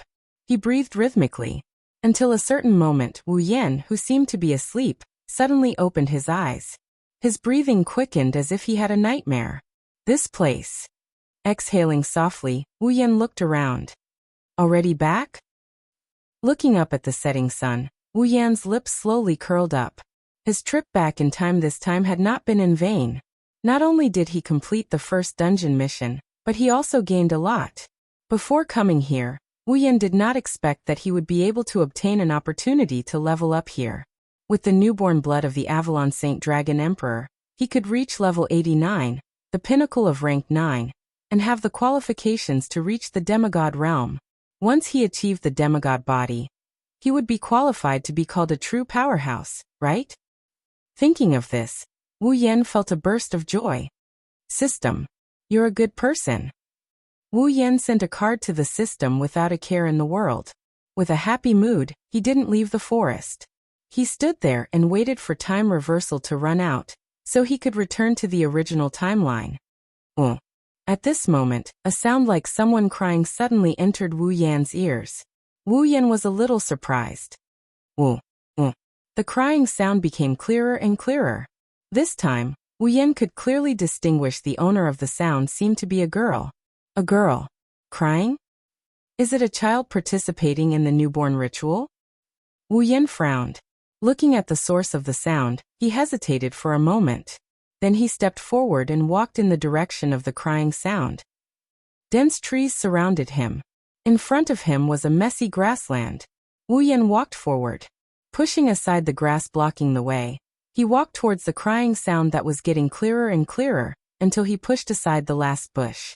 After walking into an open space, the owner of the crying voice entered his field of vision and entered his eyes. It was a girl with short blonde hair, about 7 or 8 years old. Her dazzling blonde hair shone brightly under the sunlight. The girl was wearing an expensive dress, which looked very out of place in the desolate forest. She was holding a stuffed doll in one hand, which looked like a cartoon dragon. Her other hand was placed under her eyes, and she was wiping some sparkling liquid. Those were the tears that fell from his eyes. Looking at the small girl's body that had already accumulated a rather large wetland, it was obvious that she had been crying for quite some time already. Seeing this, Wu Yan rubbed his forehead with a headache. He pushed aside the grass and walked in front of the little girl. After hesitating for a moment, he lowered his voice. "Girl, what's wrong? Why are you crying here?" Seemingly startled by the sudden voice, the girl quickly raised her head, revealing a tear-stained face. It made Wu Yan hold his breath. It was because the tear-stained face that appeared in front of him, although extremely young and tender, was also very beautiful. However, the icy blue eyes that came into view were filled with tears. The rims of the eyes were red, and there were already signs of swelling. "You? Who are you?" The little girl was stunned when she saw Wu Yan appear in front of her. She quickly wiped her tears, wrinkled her nose, and imitated an adult's tone. "Outsiders are not allowed to enter during the childbirth ritual. Big brother, why are you here?" "Big brother?" Hearing the girl's words, Wu Yan was stunned for a moment. Only then did he realize that he had returned to his original size. It seems that the illusion technique's effect has disappeared. The childbirth ritual is going on here. If you're not here, please leave quickly. The girl saw that Wu Yan didn't answer her question and didn't get angry. She lowered her head and said in a low voice, "I still have to continue looking for the mother of dragons." After saying that, the girl turned around and wanted to go deeper into the forest. Seeing this, Wu Yan quickly said, "The sun is setting. The sun is about to set, and the youngling ritual is about to end. Even if you continue walking, you won't be able to find the mother of dragons." "Of course not." The girl turned around and shouted at Wu Yan in an agitated manner. "As long as the sun hasn't set, I will have a chance to find the mother of dragons, get a baby, and become a dragon breeder." The girl's excited shouts scared Wu Yan. Seeing the tears that she had just stopped rolling down her cheeks again, Wu Yan scratched his cheeks and asked her suspiciously, "Why are you so obsessed with becoming a dragon breeder?" Because. The girl's pair of bright eyes were finally filled with tears again. "Because I have to have my own fall." This, Wu Yan didn't understand. "Why is that?" Because. The girl's pretty face was filled with tears. At this moment, the girl's voice was filled with determination. "I want to be a great knight." "Knight?" Wu Yan paused and smiled bitterly. "Knight?" "That's right."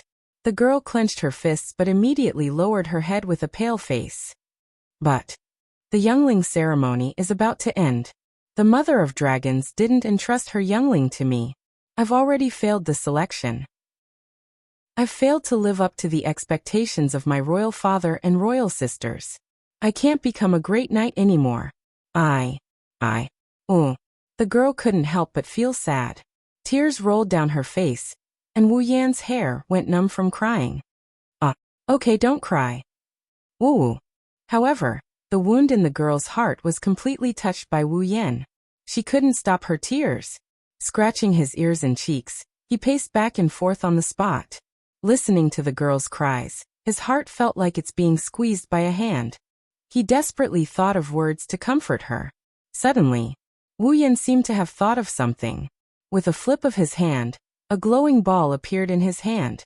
That was the youngling that the mother of dragons wanted to give him. Okay, don't cry. Wu Yan walked in front of the girl. He squatted down. "Didn't you want fall? I'll give you one, okay?" Give me one?" Maintaining her crying posture, The girl was stunned on the spot. Wu Yan immediately grabbed the ball in his hand and pressed it on the girl's chest. Wang. The ball suddenly emitted a strong light and entered the girl's body. Ah! The girl's clothes fell apart with a bang, revealing her white body. A strange force acted on the girl's body, causing her to let out a muffled groan.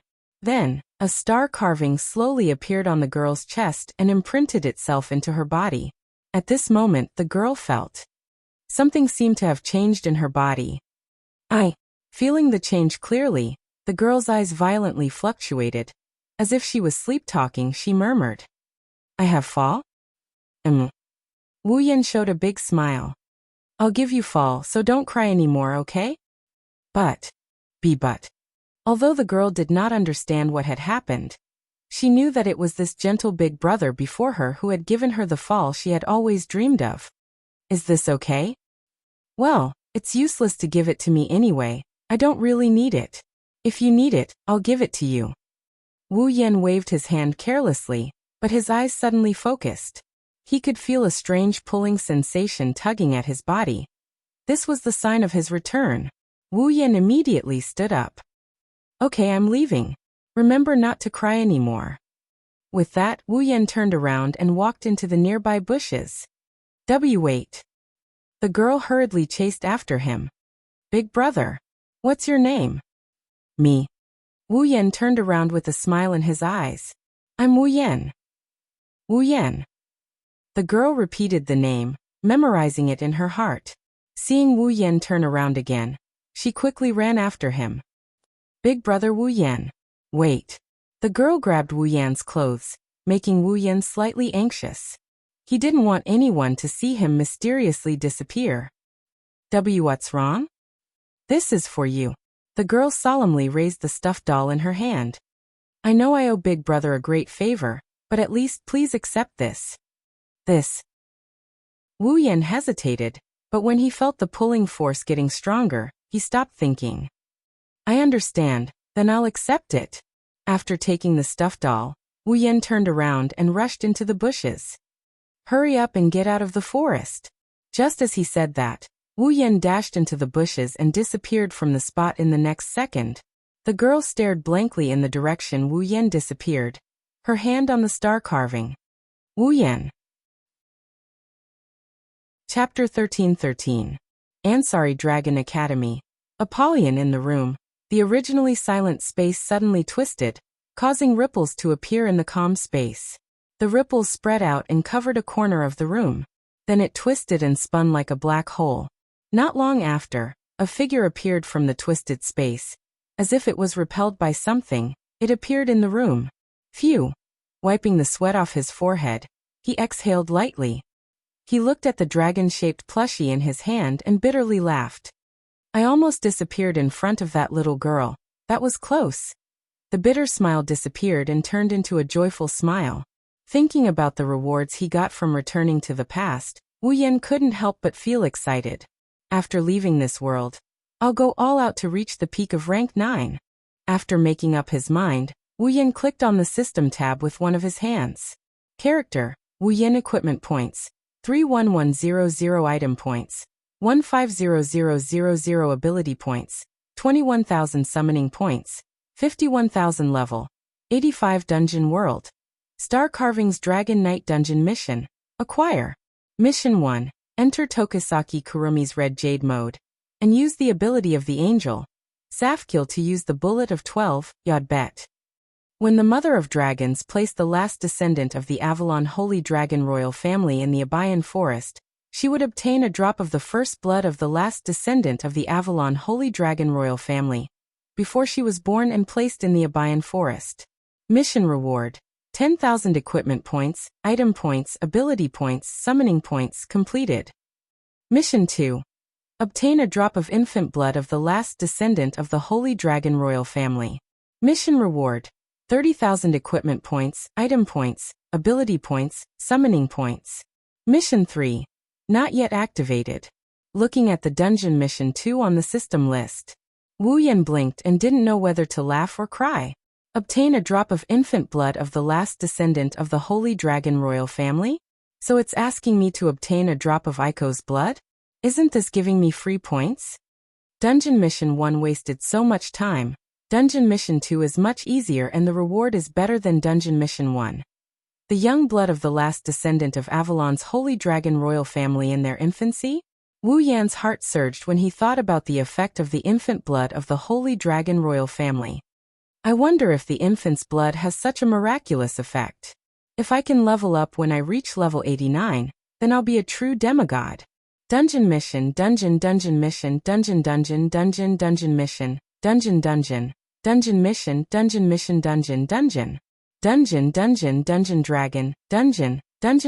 Dungeon. This time, Wu Yan was worried. He didn't reject the girl's request because he was in a hurry and accepted the Dungeon Dragon. But Wu Yan is a man. What's the use of holding a child's toy? Could it be the same as the girl? Hold it in your arms and walk around the school. That would definitely be a hotter topic than when I got the title of Horseman of the Gods. Lost it. That won't do. It's still a token of her goodwill. Sigh. Wu Yan sighed and scratched his head. He walked over to the bed and placed the stuffed dragon doll at the head of the bed. Lying on the bed and looking at the dragon-shaped plushie at the head of the bed, Wu Yan's expression turned sullen. People who don't know might think I'm pregnant with a girl. That definitely won't be cute. With that thought in mind, Wu Yan closed his eyes and fell into a dream. Vaguely, Wu Yan felt like his body is being pulled up by a pair of hands and he's floating around in the air. Along with this, there's a series of rustling noises and a pleasant voice. This one doesn't seem right. This one doesn't seem right either. This one isn't bad. But isn't it too gorgeous? Wu Yan's head buzzed as if a fly is buzzing around his ears. It's so annoying that he couldn't take it anymore, and he slowly drove away his drowsiness. He opened his eyes. Dazzling sunlight attacked Wu Yan's eyes, dispelling the last trace of sleepiness in Wu Yan. Wu Yan opened his eyes, then a purple light flashed into his eyes. This made him widen his eyes in shock. Lord Lune, you're awake? He saw Corset standing in front of Wu Yan with an undisguised smile on her face. Her purple eyes met with Wu Yan's, which made her look extremely youthful and beautiful. Any normal boy would be tempted by such a pretty maid. But Wu Yan wouldn't. It's not that Wu Yan wasn't a normal boy, but the situation at this time was too strange. Wu Yan left his bed and stood upright in front of Corset. Corset raised her small face and smiled at him. But her hands were on his body. She took off all his clothes in an extremely fierce way. Aware of what he was facing, Wu Yan suddenly felt a chill down his spine. He didn't care how he got out of bed and practiced the skill of sleeping while standing. He quickly raised his hands like he was surrendering. His face was stiff. Corset. Corset smiled at him while taking off his clothes. Wu Yan's face was full of anxiety. If you want you can tell me, I won't mind. You don't have to do it in this way. You think too much. Before Wu Yan could finish his words, Corset interrupted Wu Yan with a smile. I'm just helping Lord Lune change his clothes. Change my clothes? Wu Yan was stunned for a moment. He found that the bed where he was supposed to be lying was now full of various styles of clothes. Wu Yan opened his mouth wide. Where did I get these clothes? I don't remember having so many clothes. I bought these on the street when I was bored. Originally, I wanted to let Her Royal Highness use them when she needs to dress up as a man. But now Lord Rune has taken advantage of them. Why did you give me these clothes? Could it be that Lord Lune has forgotten that today is your date with Lady Lebecca? Hearing Corset's words, Wu Yan reacted abruptly. That seems to be the case. So, in order to prevent Lord Lune from being too abrupt, I took the initiative to bring these clothes. I also took the initiative to let Lord Lune get out of bed unconsciously, and helped Lord Lune change into these clothes. You seem to have said something very important. Wu Yan's mouth twitched when he saw Corset's unchanging smile. Getting out of bed unconsciously? How did you do it? Being too formal will make a man's charm plummet. Corset smiled meaningfully. As a maid, how can I not master some special skills? In this era, maids are scary. Lord Lune, I'm sorry. Don't be shy, I'm not praising you. Wu Yan said weakly. Speaking of which, why are you here? Why did you help me change into these clothes? Did Lord Lune forget? Corsette blushed. She held her small face with both hands and bashfully pinched it. From today onwards, Corsette will be Lord Lune's maid. Although it's only in the morning. I only asked you to make breakfast for me. Wu Yan weakly defended himself, but he was stopped by Corsette's smiling eyes. Lord Lune, are you dissatisfied with my service? Seeing Corsette's smiling face, Wu Yan felt a chill in his heart. He quickly smiled awkwardly. How could that be? That's good. With a smile that did not change from the beginning to the end, Cosette stretched out his hand. Then, in order to not keep Lady Rebecca waiting, let's hurry up and get changed. Seeing Corsette slowly approaching him like she's having some fun, Wu Yan suddenly felt like asking her to come over was the worst decision he's ever made since he came to this world. You're tuning in to the Li Mei's Wuxia Whispers YouTube channel. We're so grateful for your support, and don't forget to subscribe to join us on this incredible journey through captivating stories. Your generosity through donations truly makes a world of difference, as it's the primary source of revenue that allows me to expand and enhance this channel for you. Thank you from the bottom of my heart for being a part of this adventure.